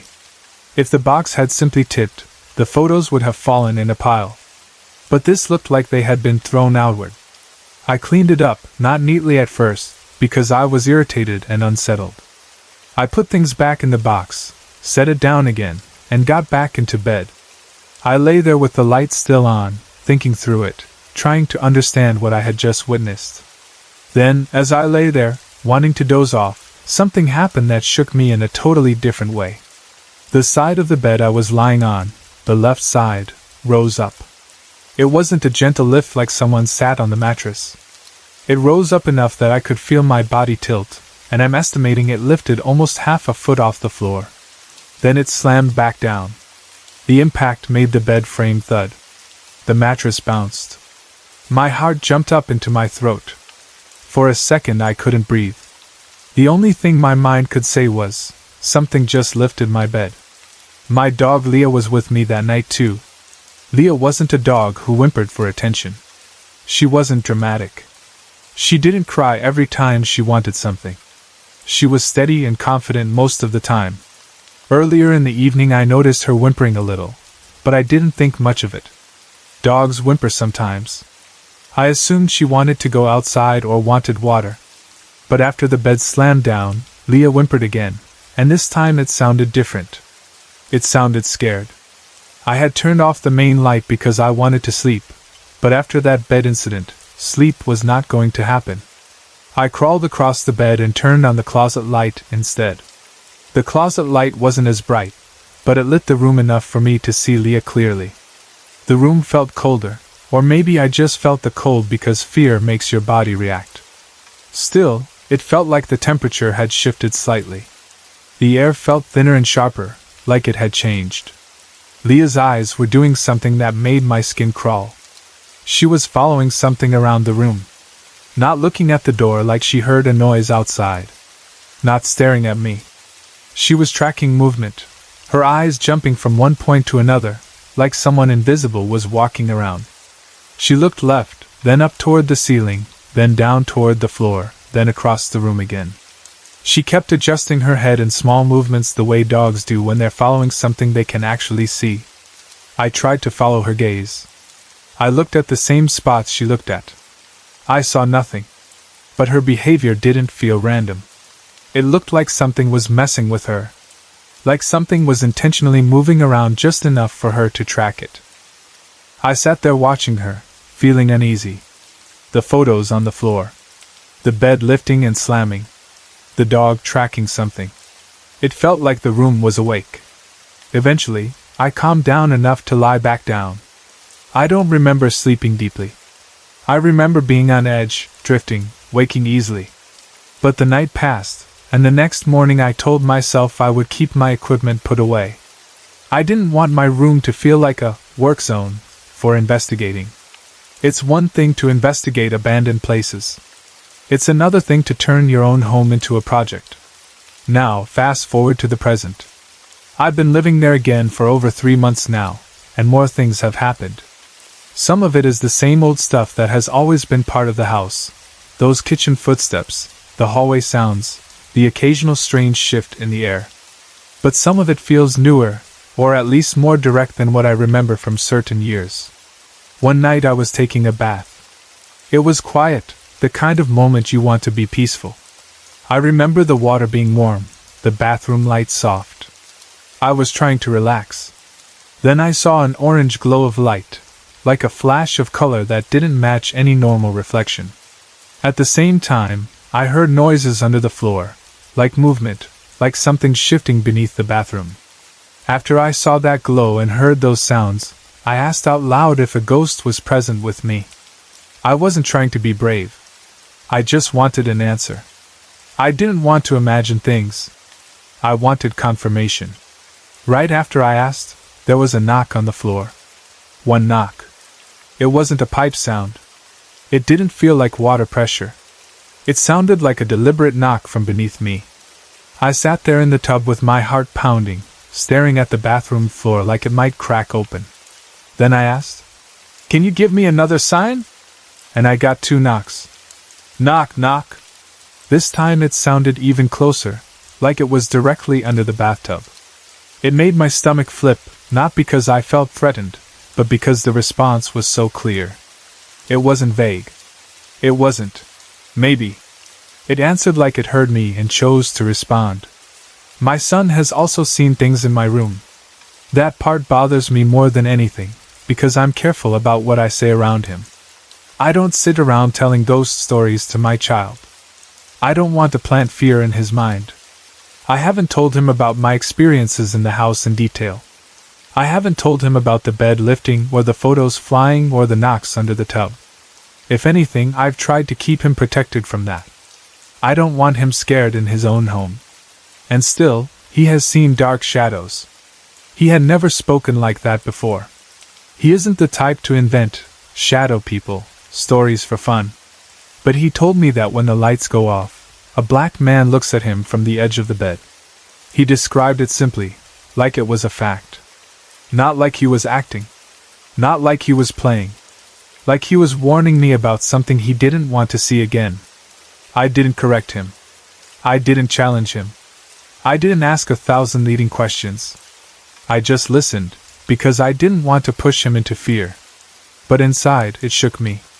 Because it suggested something in my room wasn't just messing with adults. It was being noticed by a child too. 3 nights ago, I heard a loud groan with a gasp come out of nowhere. It sounded like a woman's voice. Not a quiet sigh, but a clear groan and gasp, like someone waking up in pain or in shock. It wasn't from the TV. It wasn't from the street. It wasn't from my son. It came from the air of the house itself, and for a moment it made me stand still and listen, because it felt like the kind of sound you shouldn't hear when everyone is asleep.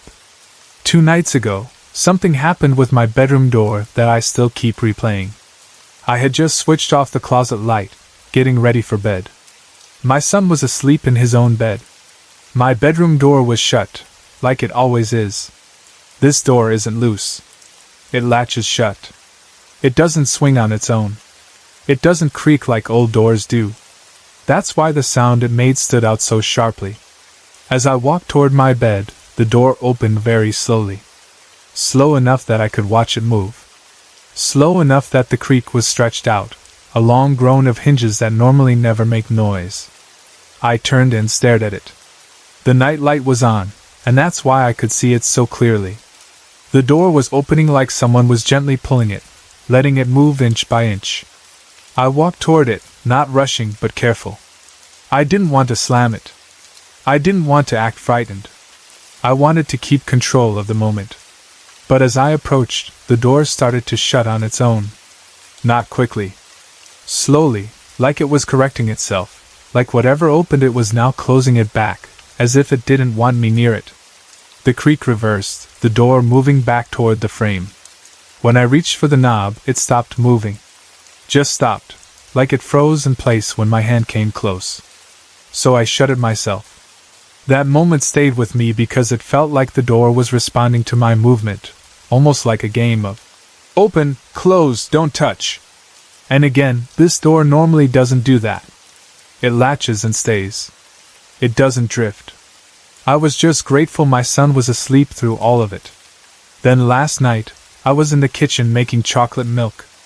It was late enough that the house felt quiet and still. I was doing something simple, minding my own business, thinking about nothing deep at all. Out of the corner of my right eye, a black figure moved. You know that instant when you turn your head fast because you think someone is standing there? It was like that. My body reacted before my thoughts did. I looked immediately to where I saw movement. And I saw a brownish-black silhouette move into the wall and disappear. It wasn't a clear face. It wasn't a detailed body. It was a shape, like a person shape made of shadow. It slid into the wall like the wall was not solid. Then it was gone. And the kitchen was normal again, but my heart was not. I haven't worked much with my equipment in my home. I have gear from investigating, and I know I could set it up and probably capture something interesting if I tried. But I don't want to do that.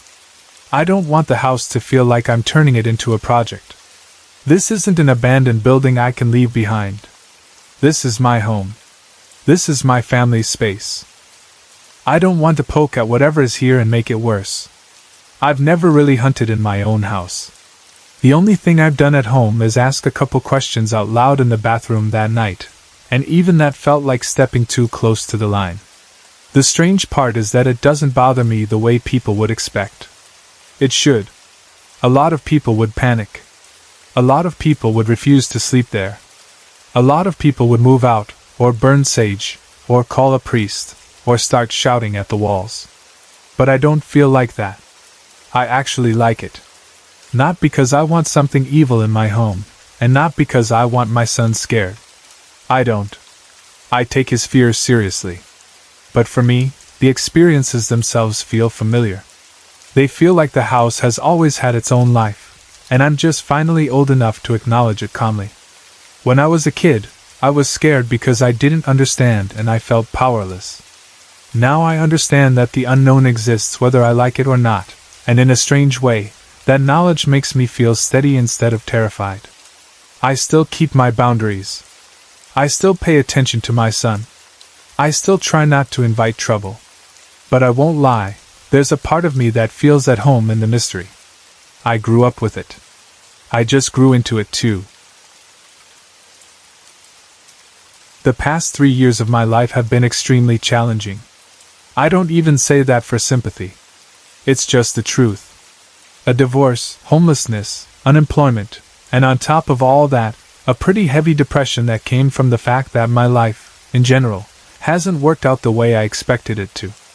I'm not pretending I'm the only person who has suffered. I know people go through ups and downs. I know people lose jobs, lose relationships, lose stability, and then rebuild. I know a lot of people carry pain quietly, and still show up to work and smile and do what they have to do. But for me, the last few years have felt like one long stretch of getting knocked down, standing up, then getting knocked down again before I even catch my breath. It's exhausting when you feel like you can't get your feet under you.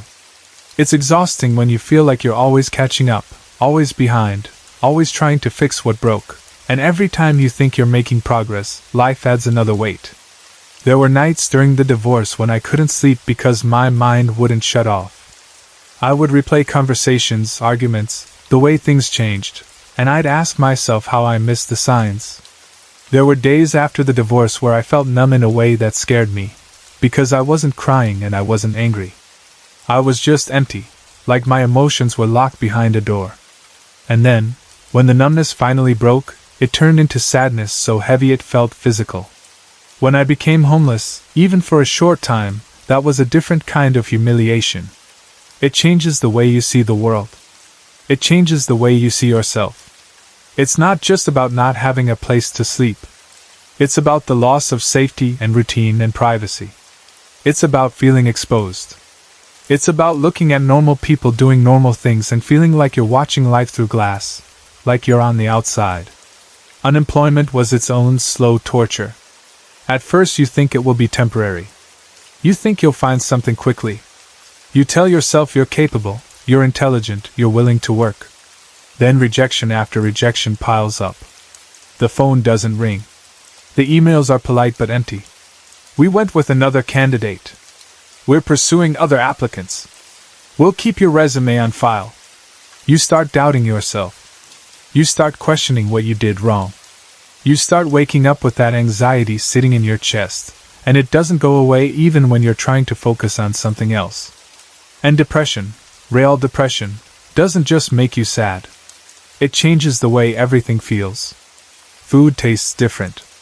Light feels different. Sleep feels different. Sometimes you sleep too much because being awake is painful. Sometimes you can't sleep at all because your mind won't stop pushing negative thoughts. Sometimes you feel like you're watching yourself from a distance, like your body is moving through the day while your spirit is somewhere else. I'm not saying all of this to complain. I'm saying it because it matters to what happened, because this whole experience took place during a season of my life where I was already stretched thin. When you're tired and stressed and emotionally raw, you notice things differently. You question yourself more. You second-guess your perception. And at the same time, You also become more sensitive to certain shifts in the atmosphere around you because your nerves are already on edge. During all of that chaos, I picked up a habit that honestly helped keep me alive mentally. I started praying. Or maybe a better way to say it is I started talking to God. It wasn't always formal prayer the way people picture it, hands folded, perfect words, memorized lines. It was more like conversation. I would speak to Him the way you speak to someone you trust, someone who already knows everything you're going to say but still listens anyway. I really felt a connection with God, and I still do. When everything else felt unstable, relationships, money, housing, work, talking to God felt like the one place I could be honest without being judged. I thanked Him. I praised Him. I complained sometimes too, because I'm human. I told Him when I was angry and didn't know what to do with it. I told Him when I felt ashamed. I told Him when I felt like I was failing. I told Him when I felt grateful. I told Him when I felt confused. I told Him when I didn't understand what lesson I was supposed to be learning. I also asked Him for protection. Not in a paranoid way, but in a normal way. If I had a long drive in heavy traffic, I'd ask for protection. If I had a meeting where I felt nervous, I'd ask for protection. If I felt like something in my life was turning dangerous emotionally, like I was about to spiral, I'd ask God to cover me and keep my head clear. Sometimes I asked Him to bless certain things I felt were gifts. Food, music, herbs, whatever. Not because I think everything is magical, but because I've learned to appreciate small gifts more now. When you've been in a low place, you stop taking normal comforts for granted. And like I said, I'm not trying to make myself sound holy or perfect. I'm just explaining that prayer became a steady part of my life, and it wasn't something I did only when I was terrified. It became a habit, a relationship, a way of grounding myself. Now, with that context, here's the story. I'm sure I'm not alone in this, but I have DirecTV. And yes, I know how that sounds. With everything I just described, divorce, homelessness, unemployment, bringing up DirecTV sounds ridiculous. But let me say this, if you have the NFL package, you know what I mean. When life is heavy, small pleasures matter. A football game, a show in the background, the comfort of familiar voices, it can be a real mental break. Sometimes it's the only break you get. So yes, I had DirecTV, and like anyone with DirecTV, I'm very familiar with that remote control. If you've used it, you know the exact remote I mean. It has that centrally located yellow select button, and it has 4 adjacent arrow buttons that control the direction of the channel guide browser. Up, down, left, right. Simple. Normal. The kind of thing you push without thinking. Several months ago, out of nowhere, the up direction button stopped working. Everything else still worked. The down button worked. Left and right worked. The select button worked. Volume, channel, power, everything. But the up button, nothing. It was like the button had died. At first I wasn't angry. I was just confused, because it didn't gradually stop working. It wasn't sticky. It wasn't unreliable. It just stopped. One day it worked, the next day it didn't. I did the first thing anyone would do. I checked the batteries. I took them out, looked at them, then replaced them. I even swapped them with fresh batteries just in case they were dying. But the remote still worked for everything else, which is why the battery idea didn't really fit. If the batteries were dead, the whole remote would be weak. It wouldn't be just one button. Still, I tried. The up button still didn't work. I pressed it again and again. I pressed harder, like pressure might fix it. I pressed it gently, like maybe it was stuck. I pressed it at different angles like the remote would respond differently. Nothing. So I told myself what I needed to tell myself: the remote is defective. It's not unheard of. Remotes get dropped. Remotes get drinks spilled near them. Buttons wear out. Technology breaks. It's annoying, but it's normal. I didn't want to turn it into a big drama. But the problem was I used that remote constantly. I'm not exaggerating when I say I probably used that remote 100 times a day. Sometimes more. When you have a TV running in the background while you're doing other things, you're constantly adjusting. Checking the guide. Changing channels. Muting and unmuting. Switching between sports and news and whatever else. That up button not working meant that every single time I pulled up the channel guide, I had to work around it. If you've never had to deal with a broken navigation button, it sounds like a small problem. But it's the kind of small problem that becomes a daily irritation because it adds friction to something you do without thinking. Imagine if the letter E stopped working on your keyboard but everything else worked. You could still type, but you'd have to work around it constantly, and the constant workaround would drive you insane. That's what the up button felt like. Every time I wanted to scroll up in the guide, I couldn't. I had to scroll down in circles, or back out and re-enter, or use other clumsy methods. It turned a simple action into a repeated annoyance. After a while, I stopped thinking about it as broken.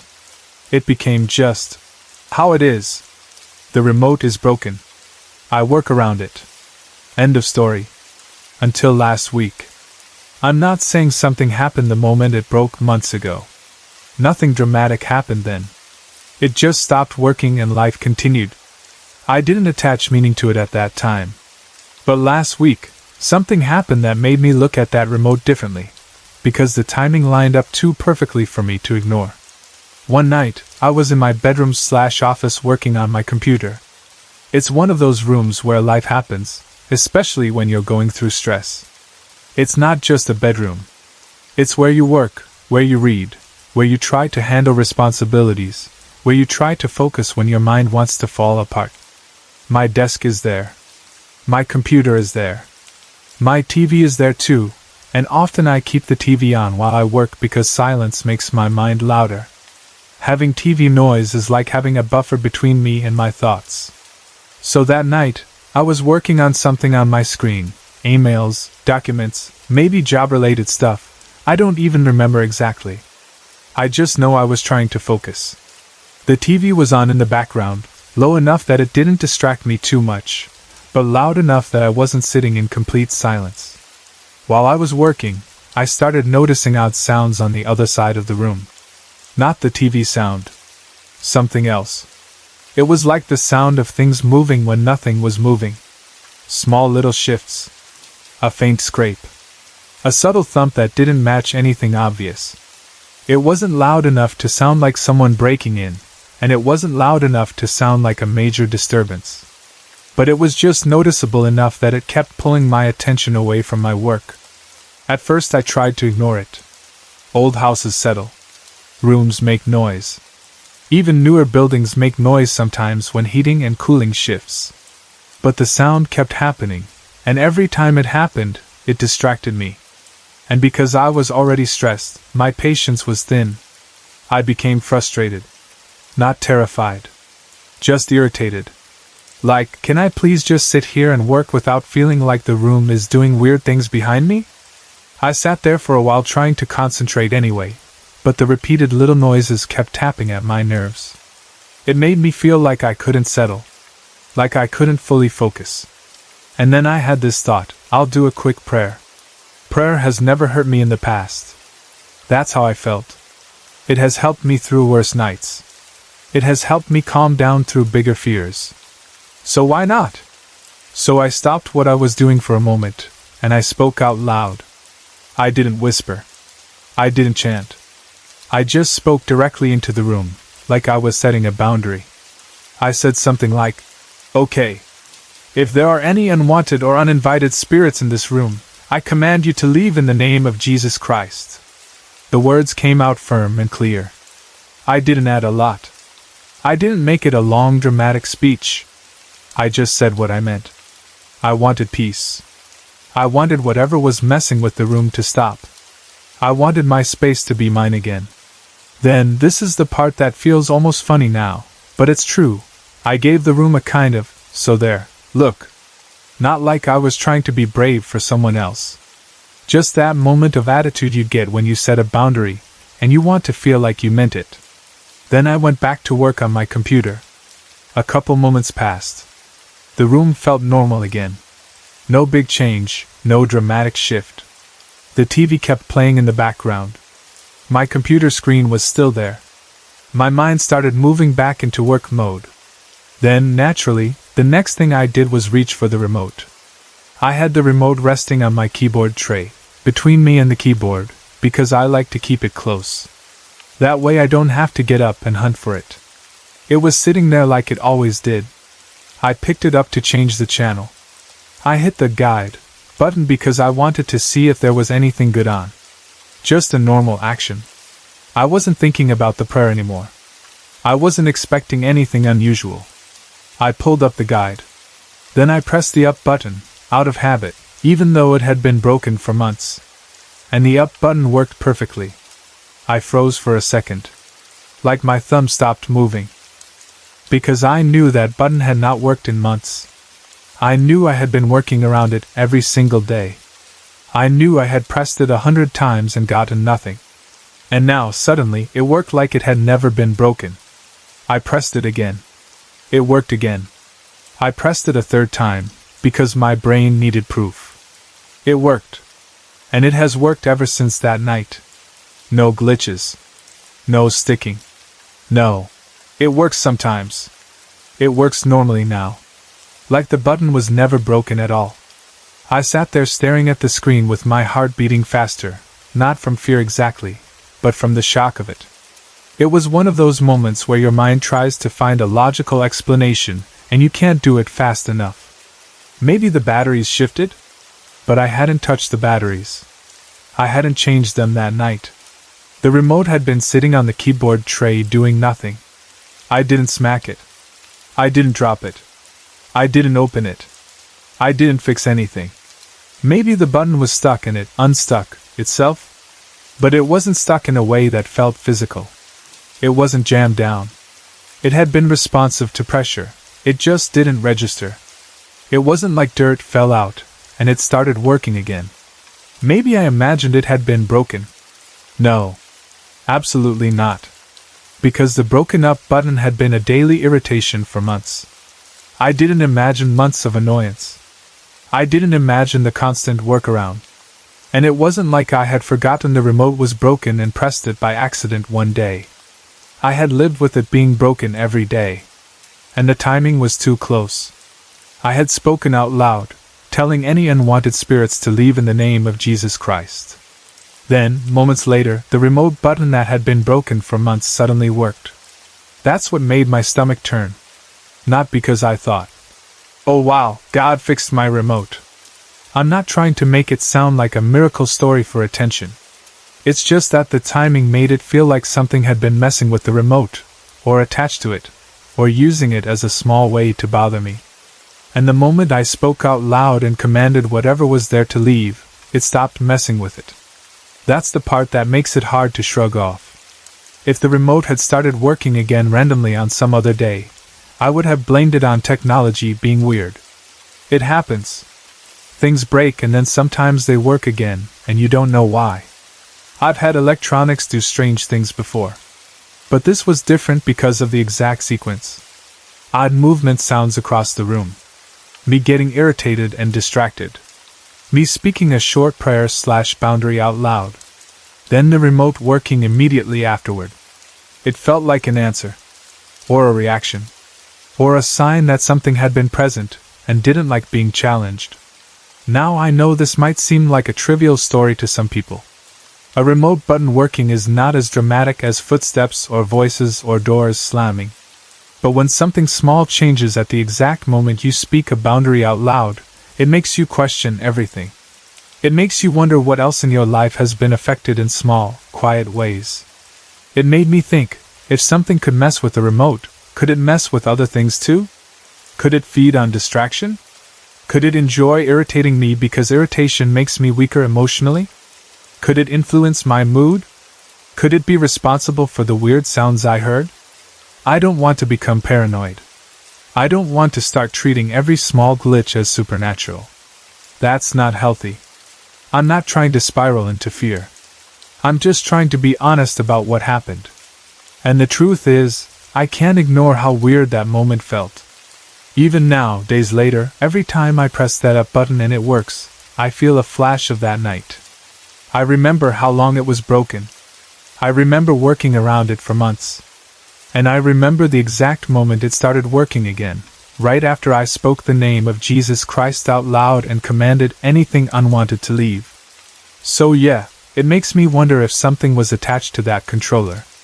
It makes me wonder if my prayer didn't just calm me mentally but actually change something in the room. It makes me wonder if there's more around us than we like to admit, and sometimes it shows itself not with a full apparition but with something small and irritating, like a button that refuses to work until you claim your space. Am I nuts? I started working at a chain drugstore in my hometown about 4 months ago, right at the beginning of December. It was one of those normal places that sells a little bit of everything: medicine, snacks, makeup, toys, cleaning stuff, cards, small electronics, and random seasonal items that change every few weeks. Nothing about it looked special from the outside. It sat in a small shopping area near the main road, with a big parking lot out front and a few other stores nearby. Before that job, I never thought of myself as someone who could sense anything. I wasn't the type to walk into a building and feel spirits, or see shadows, or hear voices. If people talked about ghosts, I usually listened like it was a fun story, but I didn't take it too seriously. I always figured that most paranormal stuff has an easy explanation. Someone forgot they moved something, the building creaked, the air system kicked on, or a customer made a mess and didn't tell anyone. But after working there for a few months, I'm not as sure as I used to be. My first day as an actual paid employee wasn't dramatic. I remember it clearly because it was early December, and the store still smelled like a mix of winter candy, cheap pine-scented decorations, and that clean chemical smell that stores always have. The lights were bright and a little harsh, and the music was soft in the background, playing the same holiday songs that every store plays. I walked in wearing my new work shirt, trying not to look nervous, telling myself to act like I belonged there. The second I stepped through the doors, I got this feeling. It's hard to explain without sounding weird. It wasn't fear. It wasn't like my stomach dropped, or my heart started racing. It was more like the air felt different for a moment, like the store had a personality that I couldn't see. It was the kind of feeling you'd get when you walk into a room and you know someone was just arguing there, even if nobody is yelling anymore. Or when you can tell someone is watching you even before you turn around. I paused for half a second, just long enough to notice it, and then I kept going because I didn't want to seem strange on my first day. I told myself it was just nerves. New job, new routine, new coworkers, and that odd first day pressure where you feel like you have to prove you're not useless. The shift went fine. I met a few people, learned where things were, and got shown the basic tasks: stocking shelves, pulling items forward so the aisle looks neat, helping customers find things, and running the register when it got busy. The back of the store had that typical layout: the pharmacy area, then aisles of products, then the front with the registers and a small counter space. There was also a back storage room with boxes and extra stock, and an office area where supervisors counted drawers and did paperwork. The break room was small and plain, with a table, some chairs, and an old microwave that looked like it had survived a war. By the end of the night, I was tired and my feet hurt, and the feeling I had when I walked in was basically gone. Or maybe I just pushed it aside. After a week or two, it became a distant memory. I got used to the building. I learned the routine.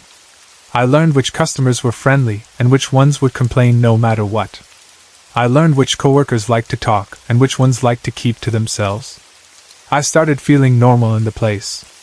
Then Super Bowl Sunday came around. That night was slow, like most nights when a big game is on.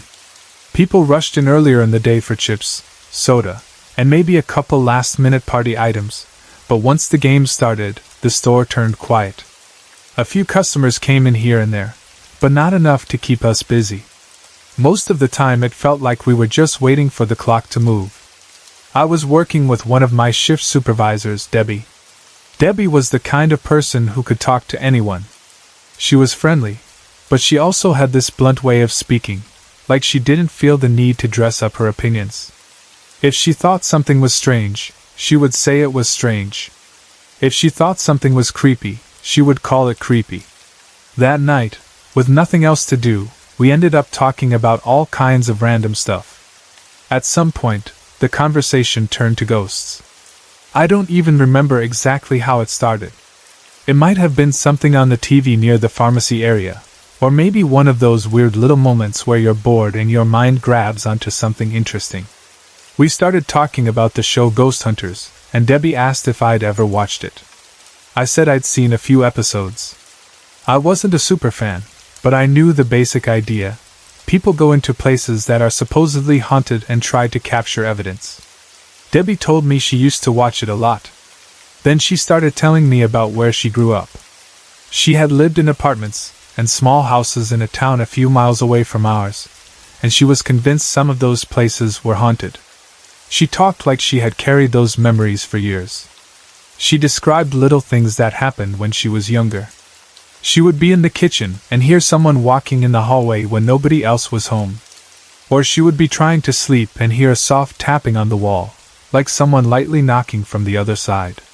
She said sometimes cabinet doors would be open in the morning when she knew she had closed them the night before. Not wide open like someone had yanked them, but open just enough to notice, like a quiet reminder that something was off. As she talked, she wasn't acting like she was trying to impress me.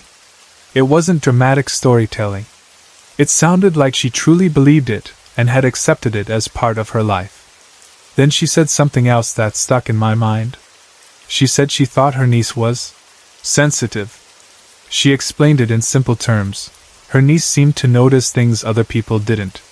She would react to rooms that felt heavy or cold, even when the temperature was normal. She would stare at corners or doorways like she was watching something move. Debbie said her niece once refused to go into a certain bedroom in their family home and kept saying, "Someone is in there," even though nobody was. I listened, half interested and half unsure. I didn't want to laugh or dismiss her, because Debbie wasn't the kind of person who would make stuff up for attention. But at the same time, I didn't know what to believe. Then, after a quiet moment, Debbie lowered her voice a little and said, almost casually, that she thought our store was haunted. I remember how I felt when she said it. Not scared exactly, but alert. Like something in me woke up and started paying attention. The store around us felt the same, bright lights, shelves, the faint hum of machines, but suddenly it didn't feel as ordinary. Debbie was sitting behind the counter, leaning back on the stool, and she looked completely serious. I asked her why she thought that. She told me about mornings when she opened the store. She said there were times when she would unlock the doors, turn on the lights, and walk the aisles to check everything, and she would find items scattered around that should not have been scattered. She wasn't talking about a customer mess or a kid knocking things down. She said it would be early, before customers came in. The doors would have been locked all night. The shelves and pegs would have been full and neat when the store closed. And then in the morning, she would find things on the floor, sometimes in places where it didn't make sense. She gave me examples. A row of small items that hang on pegs, like travel-sized bottles or little packaged tools, would be lying on the ground, but the pegs themselves would still be in place. Or a set of products that had been faced forward and lined up would be pushed back or turned at strange angles, like someone had been there messing with them. Debbie said the strangest part was that sometimes it was only one section, like one aisle had been disturbed while everything else looked fine. If it had been a break-in, you'd expect more damage, more missing items, more chaos. If it had been a customer, it wouldn't have happened before opening. And if it had been a normal, things fell overnight situation, you'd expect it to happen randomly, not in neat little patterns. Then she told me something else. She said our manager refused to go into the back storage room alone after hours. When she said that, I laughed a little because I thought she might be joking. But Debbie didn't laugh. She looked at me like, "No, I'm serious." I asked her if the manager actually said that. Debbie nodded. She said the manager didn't like being back there when the store was quiet, especially at night. If something needed to be grabbed from the back room, the manager would usually ask someone else to come along, or would wait until another employee was nearby. Debbie said the manager wouldn't admit to being scared exactly, but her behavior made it obvious. That was the moment I thought back to my first day. That feeling. The weird, neutral feeling that something was there. I told Debbie about it. I told her that the first time I walked into the store as an employee, I felt something. I didn't know what it was, and I didn't want to sound crazy, so I pushed it out of my mind. But hearing her say the store might be haunted brought it right back. Debbie listened carefully and didn't act surprised. She just nodded slowly, like I had confirmed something she already suspected. Then she told me, "See? I'm not the only one." After that conversation, I started noticing things more. Not because I wanted to prove anything, but because now the idea was in my head. If you tell someone a building might be haunted, they start paying attention to every sound, every shadow, every strange moment. I knew that. I even tried to fight that mindset. I didn't want to turn into the kind of person who blamed everything on ghosts. But then things kept happening. In my own experience, there were a few times when I was stocking shelves from boxes. That's a normal job task. You open the box, you take out items, you put them on the shelf, you make it look neat. Sometimes you're in the middle of that, and someone calls you up front to help with the register or to answer a customer question. More than once, I would be stocking candy or snacks, and then I'd hear my name over the store phone or hear someone calling from the front.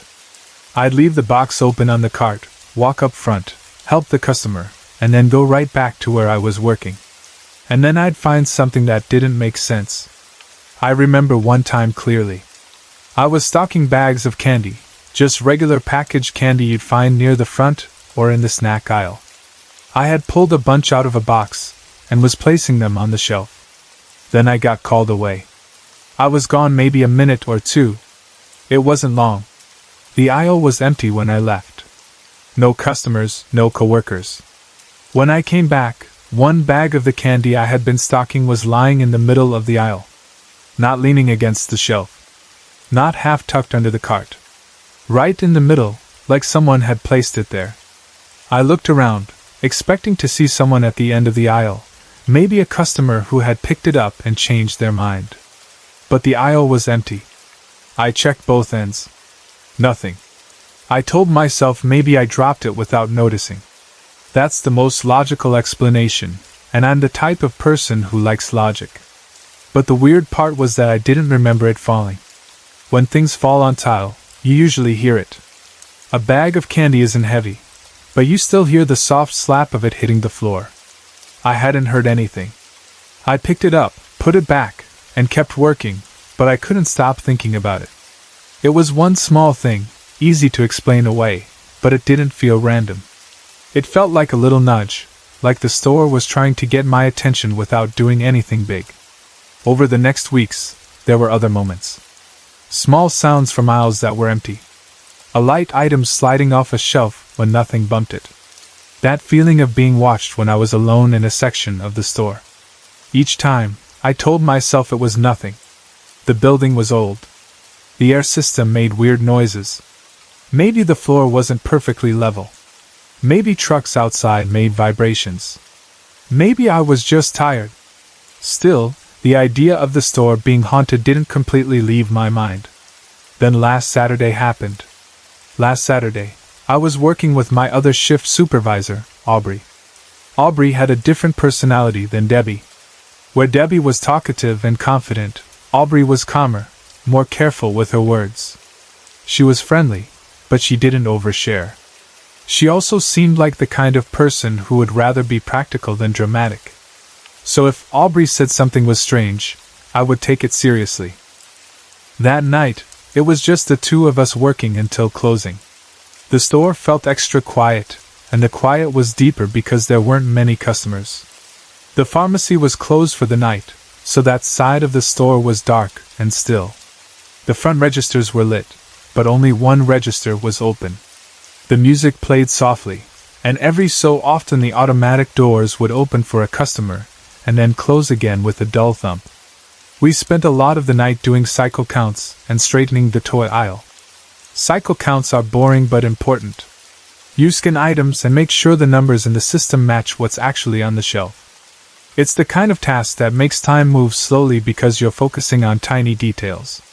The toy aisle was a mess, as usual. Kids come in, grab things, press buttons, take toys off hooks, and then parents tell them to put it back, and it never goes back right. Some packages get torn, some toys get hung up wrong, and sometimes things end up in the wrong place. The toy aisle also had those cheap plastic toys that hang on pegs, and if one of the tabs is bent or broken, the toy won't stay up the way it should. Aubrey picked up one toy and noticed the little tab at the top was broken. She sighed like she'd seen it 100 times. She said something like, "This won't stay." But she hung it up anyway, kind of forcing it onto the peg so it would at least look neat for the moment. We finished a section and walked away, continuing our counts and facing shelves. A few minutes later, we walked by that toy aisle again. That's when it happened. Something fell. The sound was sharp on the tile, a quick plastic clatter. Both of us turned our heads at the same time. It was only that one toy, the one Aubrey had just hung up with the broken tab. It was lying on the floor like it had been knocked off.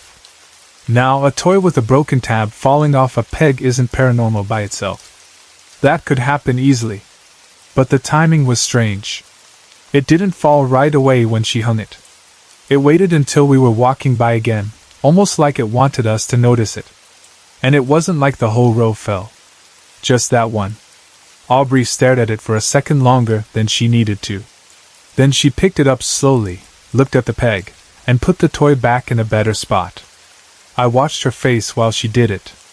She didn't look surprised exactly. She looked uneasy. As we kept working, Aubrey finally said quietly that she believed the store was haunted. The way she said it was important. She didn't laugh. She didn't say it like a joke. It sounded like something she had thought for a while but didn't want to say out loud. I asked her what made her think that, and she gave a small shrug. She said she had heard things before. Little noises. Items falling when nobody was near them. The feeling that someone was behind her in an aisle when she knew she was alone. She said she didn't like being in certain parts of the store when it was late, especially near the back. I didn't know what to say. Part of me wanted to respond with logic and reason, but another part of me remembered Debbie's stories, my own small moments, and the way the store sometimes felt different when it was quiet. A few minutes later, we were working near the back room. The back room door was open, and you could see into the storage area a little, stacks of boxes, some shelves, cleaning supplies, and that darker space deeper inside where the light didn't reach as well. The back room always felt colder to me, even if the temperature was the same. It was also quieter in a strange way, like sound got swallowed up in there. Aubrey had to go up front to help a customer. I stayed behind to keep counting because I was in the middle of a section and didn't want to lose my place. I scanned a few more items, checked the shelf, and tried to ignore how empty the back area felt now that Aubrey was gone. That's when I heard a noise from the back room. It sounded like plastic tapping tile. Not a huge crash, not a heavy box falling, but that very specific sound you get when something light drops onto a hard floor. Like a plastic cap, or a small piece of packaging, or a light object slipping off a shelf. Tap. Clack. I froze with the scanner in my hand and listened. A second later, I heard it again. Tap. Clack. The sound wasn't right next to me, but it was clearly coming from the back room. The door was open, and the sound carried out into the hallway area where we were doing counts. I stood up slowly and stared at the open doorway. I didn't call out because I knew nobody was back there. It was just me and Aubrey in the store. No one else was scheduled. And I hadn't heard any footsteps or movement that would suggest a customer had wandered back there, which would have been a big problem anyway because customers aren't supposed to go into the storage area. For a few minutes, I just stood there staring into that open doorway, waiting to see something move or to hear another noise. The back room looked the same, dim, cluttered still.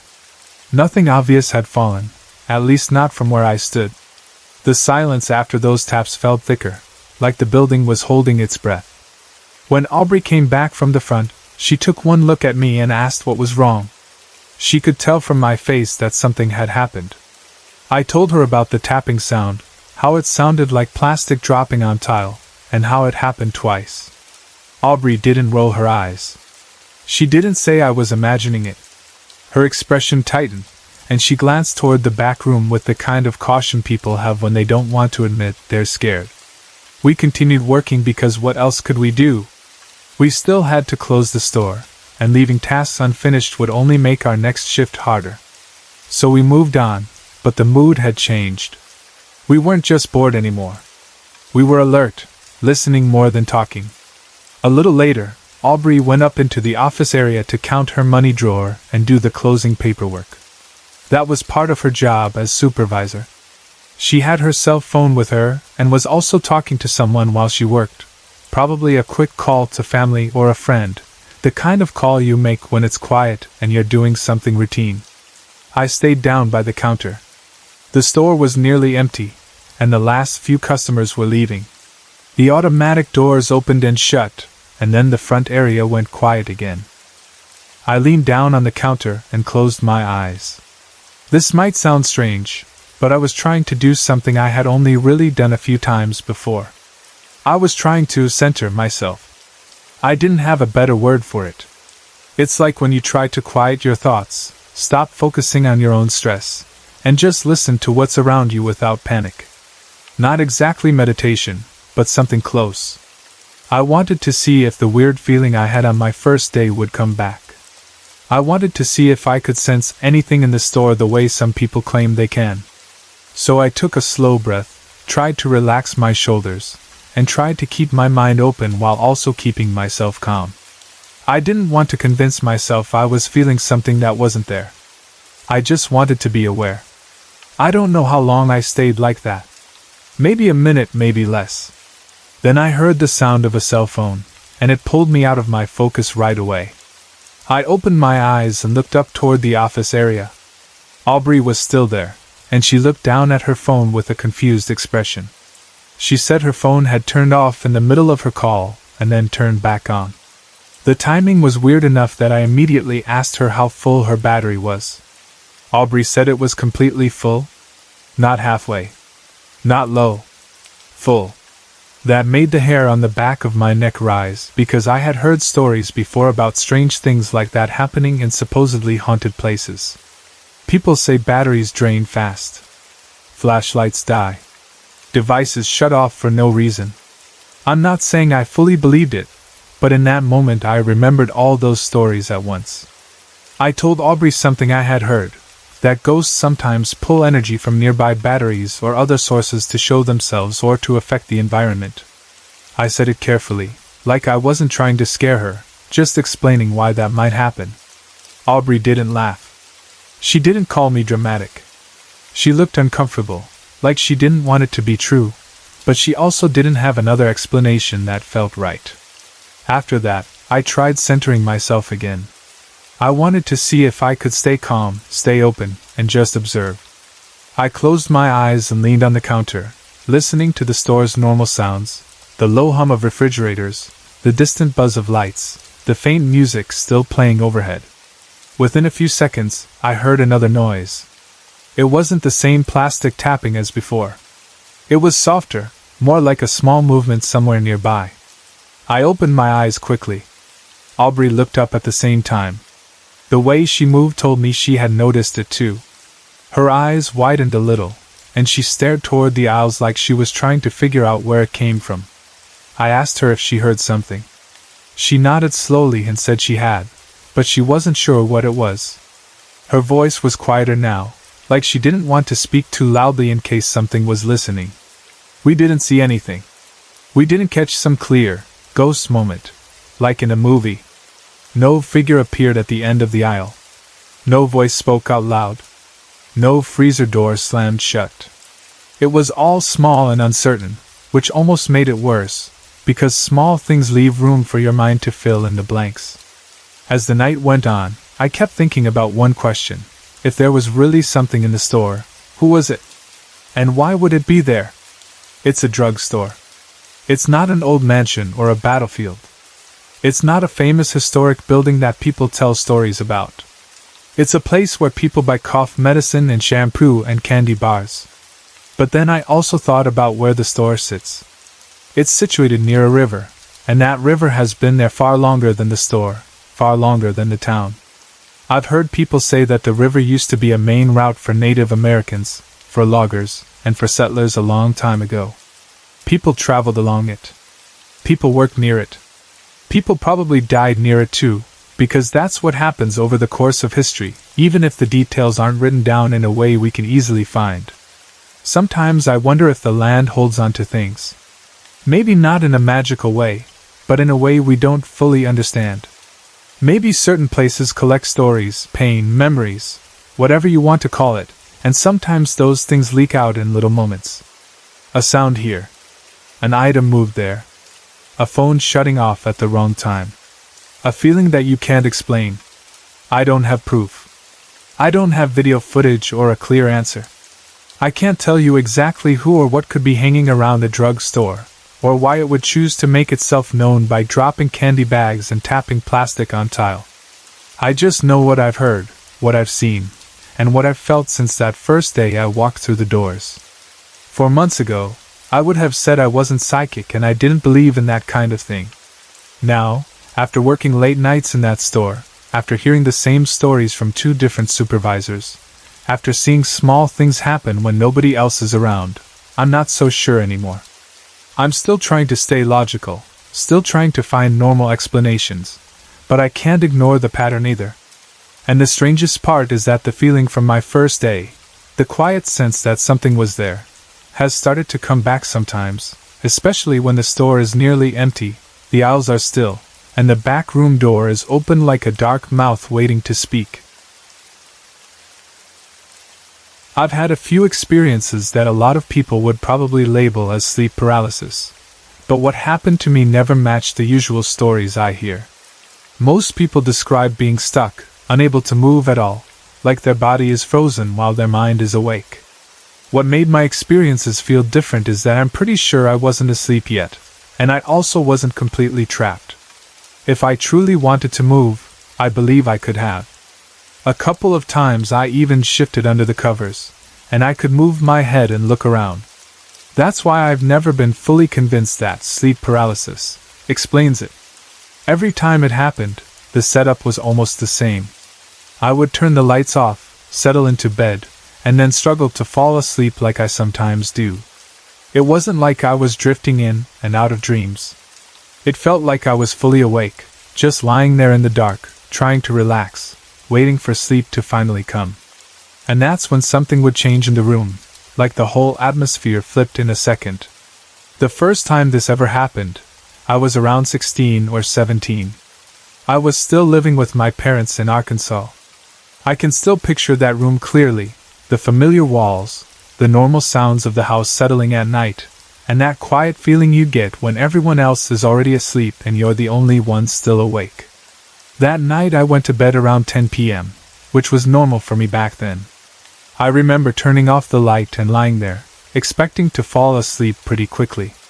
But after about 15 minutes, I was still awake. I was lying there in that half-resting state where you're trying to force your mind to slow down. I wasn't thinking about anything scary. I wasn't watching horror movies or telling ghost stories. It was just an ordinary night. Then, out of nowhere, the room felt heavy. That's the only word that fits. Heavy. It was like the air in the room suddenly got thicker, like it turned into something you could almost feel pressing down on you. The temperature didn't exactly change, but the atmosphere did. It felt like the room was crowded even though I was alone. The darkness didn't look different, but it felt different, like it had weight. I remember noticing my breathing first. It wasn't that I couldn't breathe, but the air felt dense, like it took more effort to inhale. The quiet in the room also felt deeper, almost like the normal background sounds of the house got pushed away. And then I saw it. On the ceiling, there was a spot, an ink-black spot that wasn't there a minute earlier. It wasn't like a shadow from a car passing outside or a light from the street. It was too dark for that. It looked like a stain made of pure blackness, like someone had painted a blot on the ceiling with the darkest paint possible. It stood out against the ceiling even in the dark, and that's what made it so disturbing. It didn't match the room. At first I just stared at it, trying to understand what I was seeing. My mind immediately tried to be logical. I remember thinking, was that always there? But I knew it wasn't. I had spent years in that room. I knew the ceiling. I knew the little marks and the normal shadows. This was different. Then a feeling hit me so hard it made my stomach tighten. The overwhelming feeling wasn't just that something was in the room. It was that the black spot itself was watching me. It sounds strange to say it like that because a spot doesn't have eyes. It shouldn't feel like anything. But I could feel a tension coming from it. It was the same kind of feeling you get when you're sure someone is staring at you from across a room, even if you haven't looked up yet. It felt focused, like I had been noticed. I stayed still, staring up at it, trying not to panic. I don't remember being unable to move. I remember choosing not to move because I was afraid of what might happen if I did. I was lying there thinking, what is that? And also thinking, please don't let that be real. The black spot seemed to shift positions. Not like it floated smoothly across the ceiling, but like it was suddenly in a slightly different place. And then again a moment later it seemed to be somewhere else. It didn't behave like a normal shadow. There was no light source creating it. There was no reason for it to move. And then, after a few moments of that, it vanished. It didn't fade out slowly.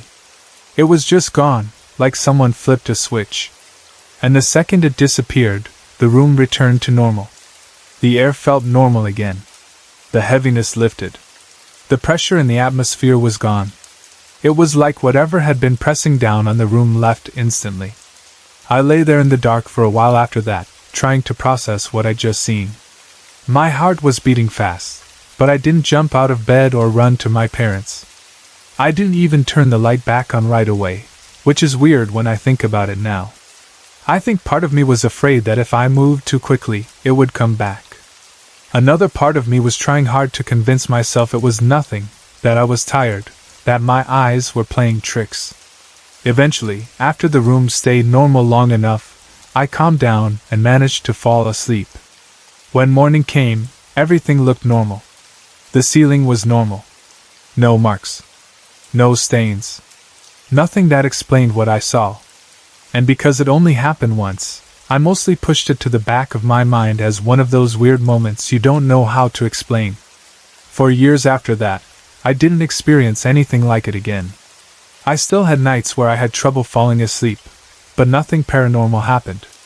I grew older, life changed, and that memory became one of those strange stories from my teenage years that didn't have an ending. Then fast forward to about a year and a half ago. I had just moved into the house I live in now. New place, new routine, new sounds at night. The first weeks in a new house are always a little strange because you're not fully used to it yet. Even normal noises can make you pause. The house creaks in a way you don't recognize. The wind hits the windows differently. The heating or AC turns on with a sound you haven't learned to ignore yet. Still, I wasn't walking around scared or expecting something weird to happen. I was busy with normal things, unpacking, learning where everything is, getting settled. I went to bed at night tired like anyone else. And then, one night, it happened again. It wasn't exactly the same as what I experienced as a teenager, but it had that same feeling of the room changing suddenly. I'm only going to describe one of these newer experiences in detail, because the second one that happened about a week later was almost identical. Same pattern, same feelings, and honestly the same kind of fear. That night I had gone to bed and I know I had not fallen asleep yet. I can say that with confidence because I remember lying there, thinking normal awake thoughts. I remember shifting into a comfortable spot. I remember staring into the darkness with my eyes open. I wasn't dreaming. I wasn't half asleep. It was that frustrating state where you're tired, but your body isn't fully letting go.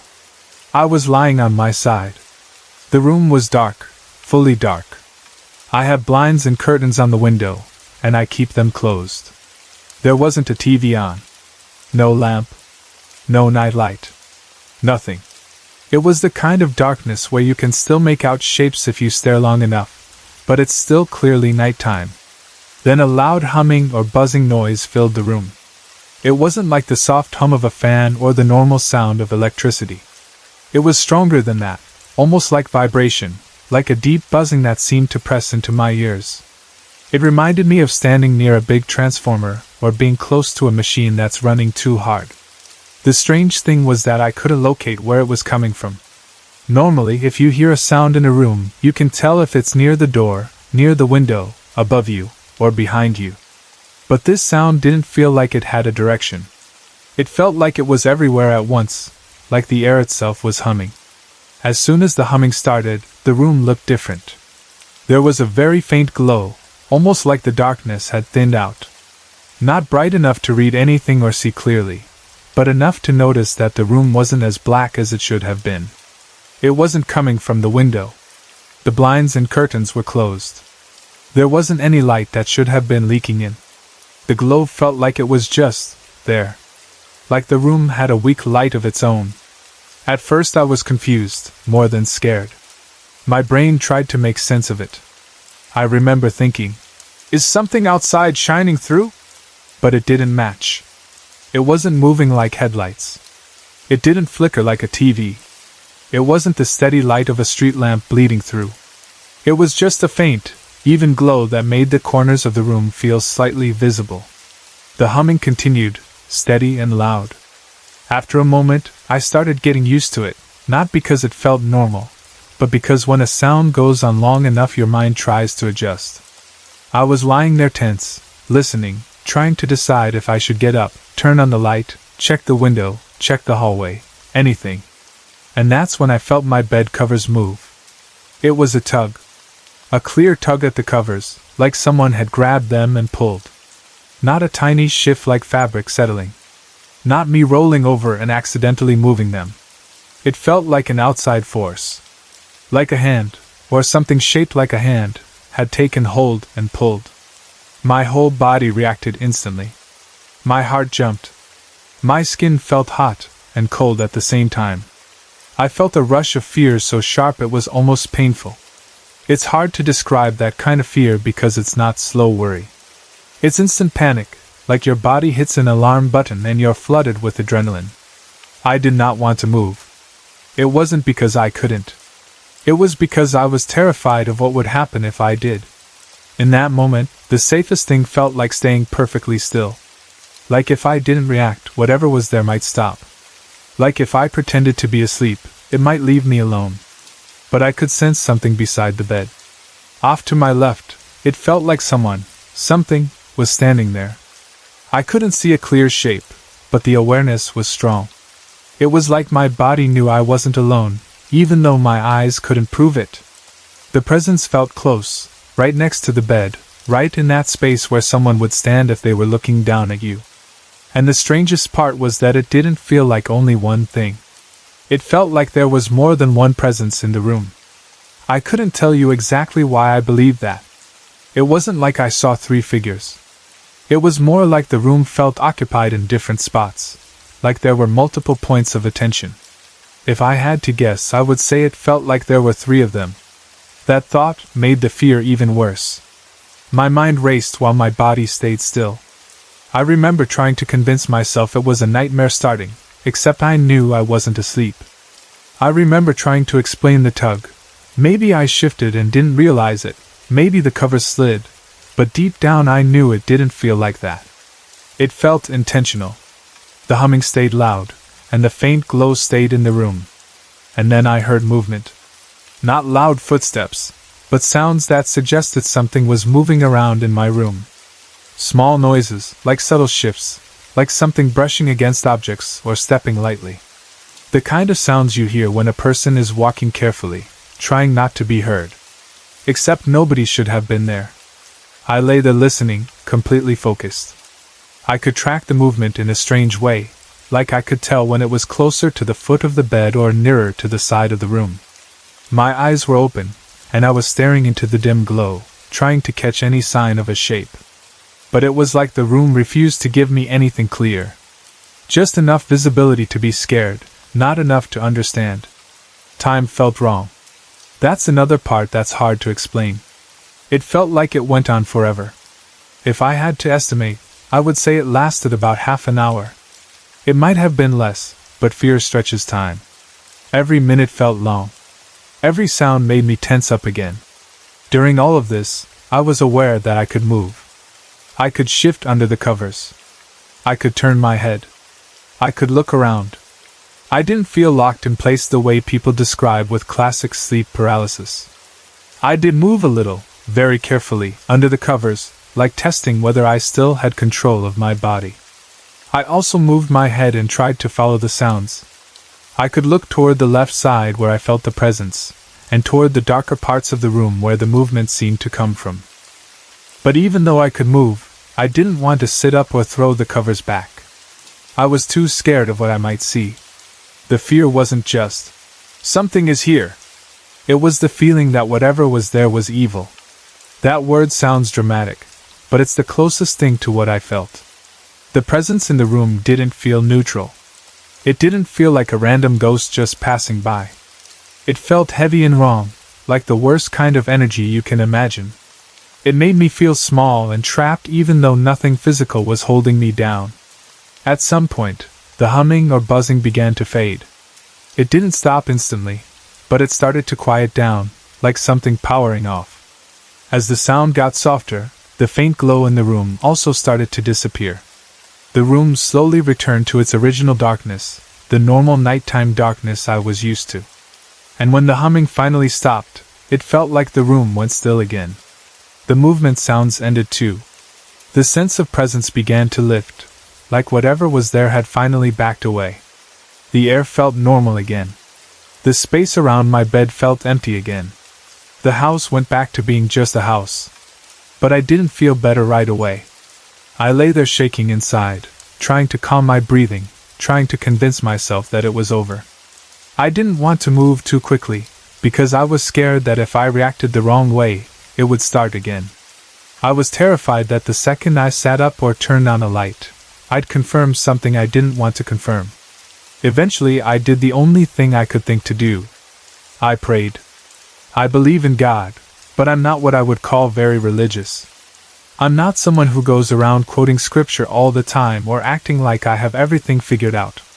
But in that moment, prayer felt like the only protection I had. It wasn't a quick sentence.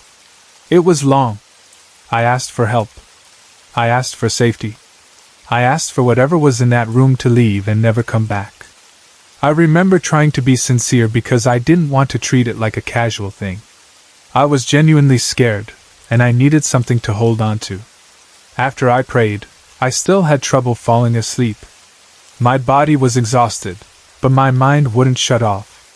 Every small sound in the house made me tense up again. I kept thinking I heard something, or felt the bed shift, or sensed someone near the door. I forced myself to stay in bed, but sleep wouldn't come easily. When I did eventually fall asleep, it was shallow, like I was half waiting to wake up again. About a week later, it happened again. That second experience was so similar to the first one in this house that it felt like a repeat. I'm not going to explain every detail again because it followed the same pattern. I went to bed, I wasn't asleep yet, and then the humming started. The room took on that faint glow again. I felt that same awful sense of presence, like multiple things were there. I heard movement around my room. I felt that same terror, the same feeling that whatever it was had a cruel or dark energy. And then, after what felt like a long time, it faded again, sound quieting, room darkening, peace returning like nothing had happened. After the second time, I started questioning everything. If it was sleep paralysis, why was I able to move? Why could I shift under the covers? Why could I move my head and look around and follow where I thought the movement was happening? I know fear can make people remember things differently, but these moments are burned into my memory because of how intense they were. I wasn't dreaming. I wasn't waking up from sleep. I was lying there trying to fall asleep. I also can't shake how real the physical parts felt. The tug on the bed covers felt direct and intentional. The humming felt external, like it filled the room, not like a sound inside my head. The glow felt like the room itself changed, even though I know that sounds impossible. And the presence, especially the feeling that there was more than one, felt so strong that it's hard for me to accept it was only my imagination. What I want to know is simple, even if the answer isn't. What happened to me? I'm not fully convinced it was sleep paralysis, because I didn't feel paralyzed. I could move under the covers. I had full use of my head to look around, and I could follow the movements I heard. The fear was extreme, and whatever was in that room with me felt like the most evil thing I've ever felt in my life. So what was it? What did I experience? I am 16 years old and I live in Toronto, and what I went through that day still confuses me whenever I think about it. Whenever I try to explain it to myself, it feels like a strange dream, but I remember every part of it clearly. It all started on what should have been a completely normal afternoon, the kind of bright, cheerful day where nothing scary or weird is supposed to happen. I had my neighbor's dog with me, a Boston Terrier named Billy. She is small, stocky, kind of goofy looking, and very energetic.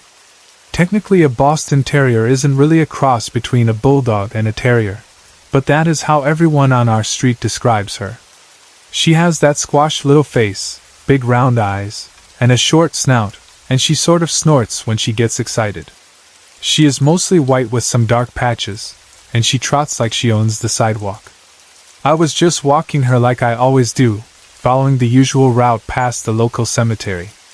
The cemetery is not far from where I live. It sits behind some older houses, with tall iron bars and a gate at the front. I have walked past it many times, both alone and with Billy. In the daytime it doesn't look especially scary, just quiet and a bit sad. There are trees scattered around inside, and rows of headstones in different sizes. Some are newer and polished, others are old and worn. I usually glance at it without really thinking about it. That day started the same way. The sky was bright, the kind of pale blue that makes the city feel open and light. It was neither too hot nor too cold. There were people going about their day, cars in the distance, someone mowing the lawn, a few kids on bikes, normal city sounds. Billy sniffed every second lamppost and patch of grass, the way she always does. I was half daydreaming, half paying attention, just walking. Then something made me look up. I didn't hear anything first. There was no loud sound or weird noise to draw my attention. I just happened to raise my eyes, and when I did, I saw something in the sky that should not have been there. It was a medium-sized white shape, moving across the sky. It was not a bird. It was not a plane. It wasn't a balloon. It didn't flap like wings, and it didn't float like plastic. It moved in a straight, smooth line, not very fast, but not drifting either. It seemed to glow a little, or at least stand out against the blue in a way that made it hard to look away. At first I just stared, trying to make sense of it. My brain did the usual thing and tried to find a normal explanation. Maybe it was a plastic bag caught in the wind? Maybe a kite? But it didn't wobble or twist around like something being pushed by air. It held its form and moved with a strange, steady purpose. As I kept watching, I realized I was getting close to the cemetery. The iron fence and the bars were coming into view as Billy and I walked along the sidewalk. The white shape slowed down and then started to move lower, as if it were being pulled toward the ground. It hovered closer to me, and when it moved in front of me, I could see it more clearly. I will never forget how it looked at that moment. It was white, but not like paper or cloth. It looked like it was made of some kind of thick, misty, glowing substance. The closest word I can think of is slimy, but not in a gross physical way. More like a smooth, wet-looking light. At the time, the only thing that came to my mind was something I had once read about called ectoplasm, a kind of substance that ghosts are supposed to leave behind. I remember thinking, very randomly, this looks like that ghost slime stuff. As it hovered past me, I could make out shapes within it. It was not just a blob. It looked like the figure of a person. I could see the outline of a dress, flowing down from a body that seemed to shimmer and blur at the edges. I thought I could see shoulder-length hair, falling around what should have been a face. Behind it, there were shapes like wings, spreading out on either side. It was not as clear as looking at an actual person, but it was clear enough that my mind filled in the details without any effort. It looked like an angel, or a ghost, or some strange mix of both. As it moved, it did something that made my skin prickle. It turned, just slightly, and seemed to look at me. There were no clear eyes, but there was the feeling of being seen, like when someone across the room suddenly turns their head and looks directly at you. For a second, the world around me seemed to fade, and all I could feel was that gaze. Billy surprised me by doing nothing at all. She didn't bark, didn't growl, didn't pull away. She just kept walking, sniffing the ground, as if she did not see it. I couldn't understand how she could miss something so obvious. I wanted to stop and stare, but my feet kept moving forward on the sidewalk, like a part of me was trying to act normal. The figure drifted ahead of me and then turned toward the cemetery. It floated up to the iron bars of the fence. Instead of stopping or going around, it simply passed right through them, as if the bars didn't exist. There was no sound, no spark, nothing. It just slipped through like smoke. Then, inside the cemetery, it moved lower and lower until it reached the ground. I watched it as it hovered over the grass for a moment, still glowing faintly, and then it sank into the earth. It did not lie down or fade away in the air. It went straight down into the ground, like it was being pulled into it, or like the soil had opened invisibly to take it in. And then it was gone. I stood there for a second, my hands still holding the leash, my body still facing forward. The street around me was exactly the same as it had been before. The sky was still bright. A bird flew past in the distance. A car door closed somewhere behind me. People went on with their lives, totally unaware of what I had just seen. I felt completely baffled. Part of me wanted to run over to the cemetery fence and look at the exact spot where it had disappeared. Another part of me wanted to walk as fast as I could in the opposite direction and pretend nothing had happened. In the end, I did nothing dramatic. I just kept walking. As I continued along the sidewalk with Billy, I went over what I had seen in my head again and again, trying to make it normal. Maybe I had imagined it. Maybe the sun and the clouds and my own eyes had played some trick on me. Maybe it had been a reflection from some window, or a weird glare off a plane. The more I tried to convince myself of that, the less I believed it. I knew what I had seen. I had seen something white and human-shaped, with wings, pass through a fence and disappear into the ground. It took me about 25 minutes to get home. The whole way, my mind flipped between staring straight ahead and replaying that moment beside the cemetery. By the time I reached my house, I had decided that I was not telling anyone yet. I didn't feel like being laughed at or told I was imagining things. I just wanted to figure out how I felt. When I stepped inside, the house felt normal. The same smell of cooking, maybe some detergent from the laundry, the quiet hum of everyday appliances. My mom and my grandma were around, doing their usual afternoon tasks. I took off my shoes, let Billy go, and headed to my room to check my email. It was my little routine whenever I came back from walking the dog. I had left my computer on when I went out. I remember that clearly. The monitor had been lit, and the tower had been humming. I always did that, because I hated waiting for it to boot up. So when I sat down at my desk and reached to open the desk drawer, I automatically glanced at the screen. The screen was black. The computer was off. Not asleep. Not on a screensaver. Completely off. The light on the power button wasn't even on. The whole thing was dead. I frowned, a bit annoyed and for some reason also uneasy. Maybe the power had gone off while I was outside. That happens sometimes in storms, but the weather was perfect. I turned and called out to the other room, asking my mom if the power had gone off or if she had turned my computer off. She said no. She had been in the kitchen, and everything had been fine. My grandma, who rarely even goes near my room, said the same thing. They both insisted they had not touched my computer, and had not noticed any power issues. I looked around. The lights were on. The TV worked. Nothing else seemed to be affected. I turned back to the computer and tried to think logically. Maybe it had overheated? Maybe some cable had come loose? I checked the wires, all properly plugged in. The room wasn't hot, and the computer had never randomly shut off like that before. Slowly, that uneasy feeling from the cemetery started to creep back over me, like a wave finally catching up. I pressed the power button, and the computer started up as if nothing strange had happened. The screen flared to life. The usual logo appeared. The fans whirred. It all seemed completely normal again. But I couldn't shake the feeling that something had turned it off on purpose. I tried to shake it off. I checked my email, scrolled to a couple of websites, and told myself I was being dramatic. I didn't mention anything to my mom or grandma about what I had seen at the graveyard or about how much it bothered me that the computer had been off for no reason. I just went through the motions of the rest of the afternoon like any other day. That night, though, I couldn't forget it. When it was time to go to bed, I got ready like usual.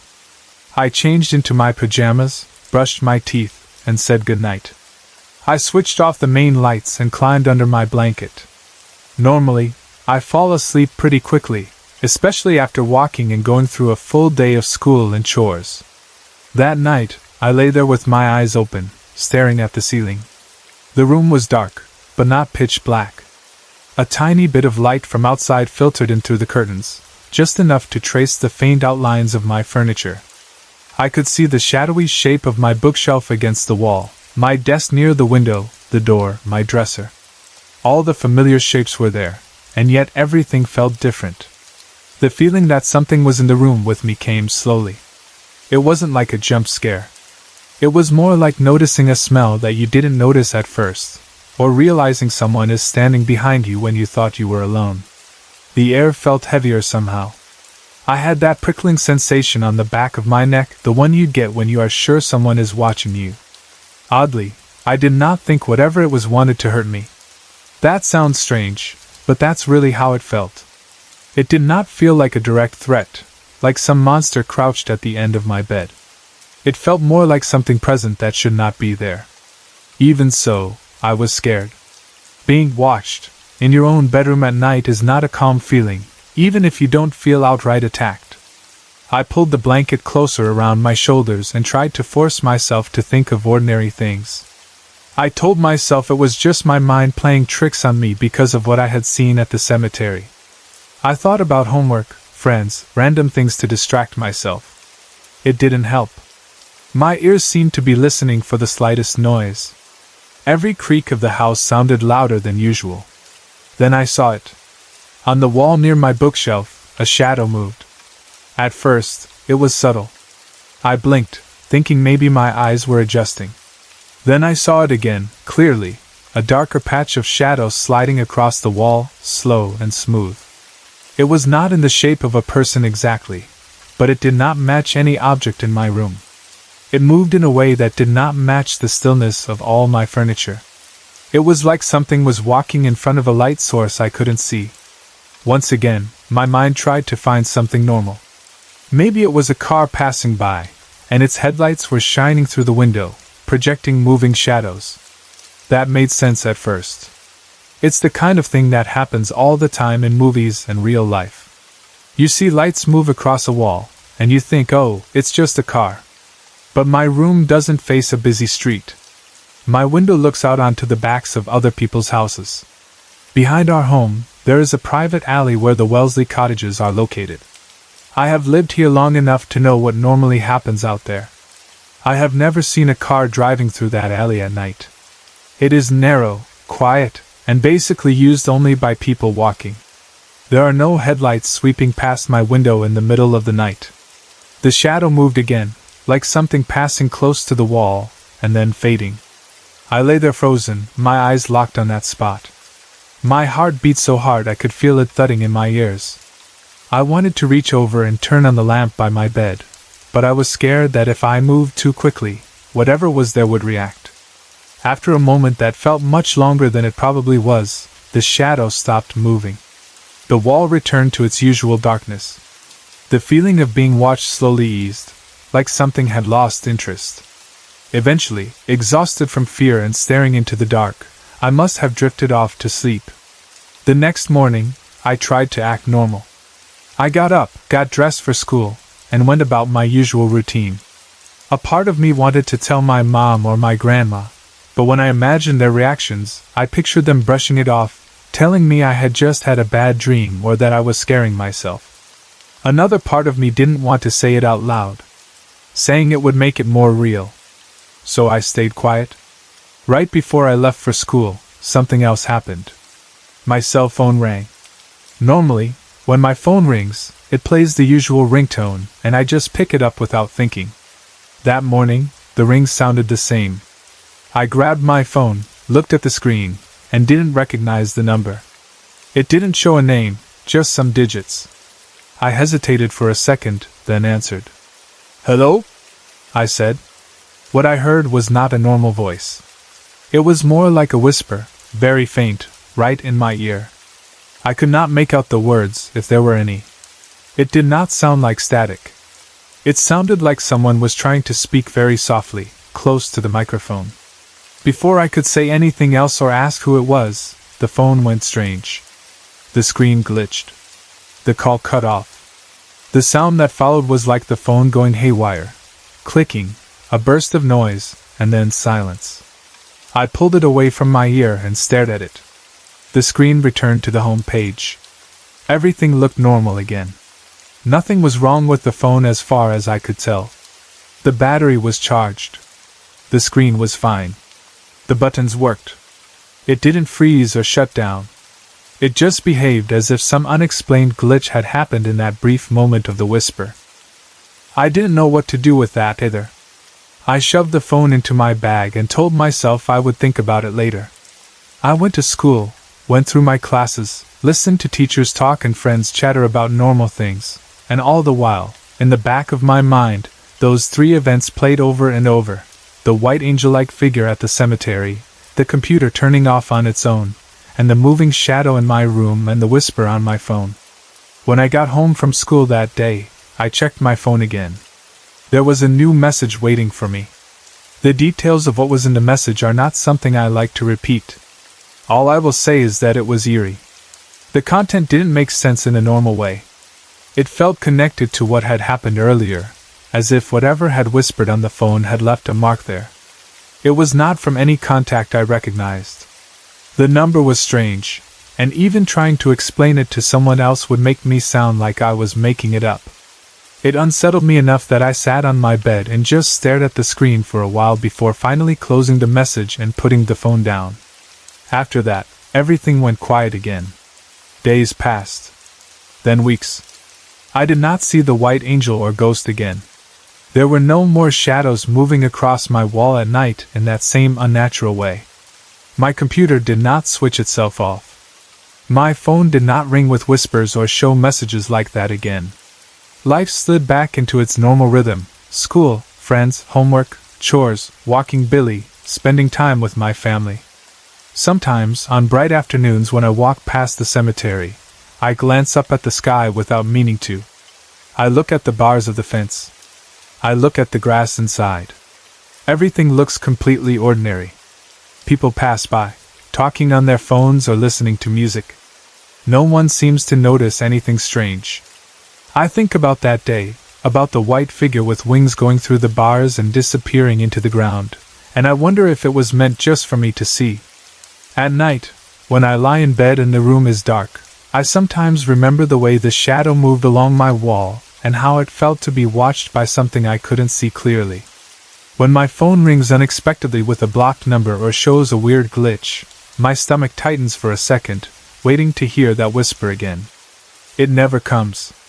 I still do not know what I saw that day or what visited my room that night, and I do not know what to make of the phone and the computer. Maybe there are explanations that I just haven't thought of. Maybe it really was all coincidence and tired eyes. Or maybe, for a short time, something from somewhere else drifted close to my life, noticed me, and then moved on.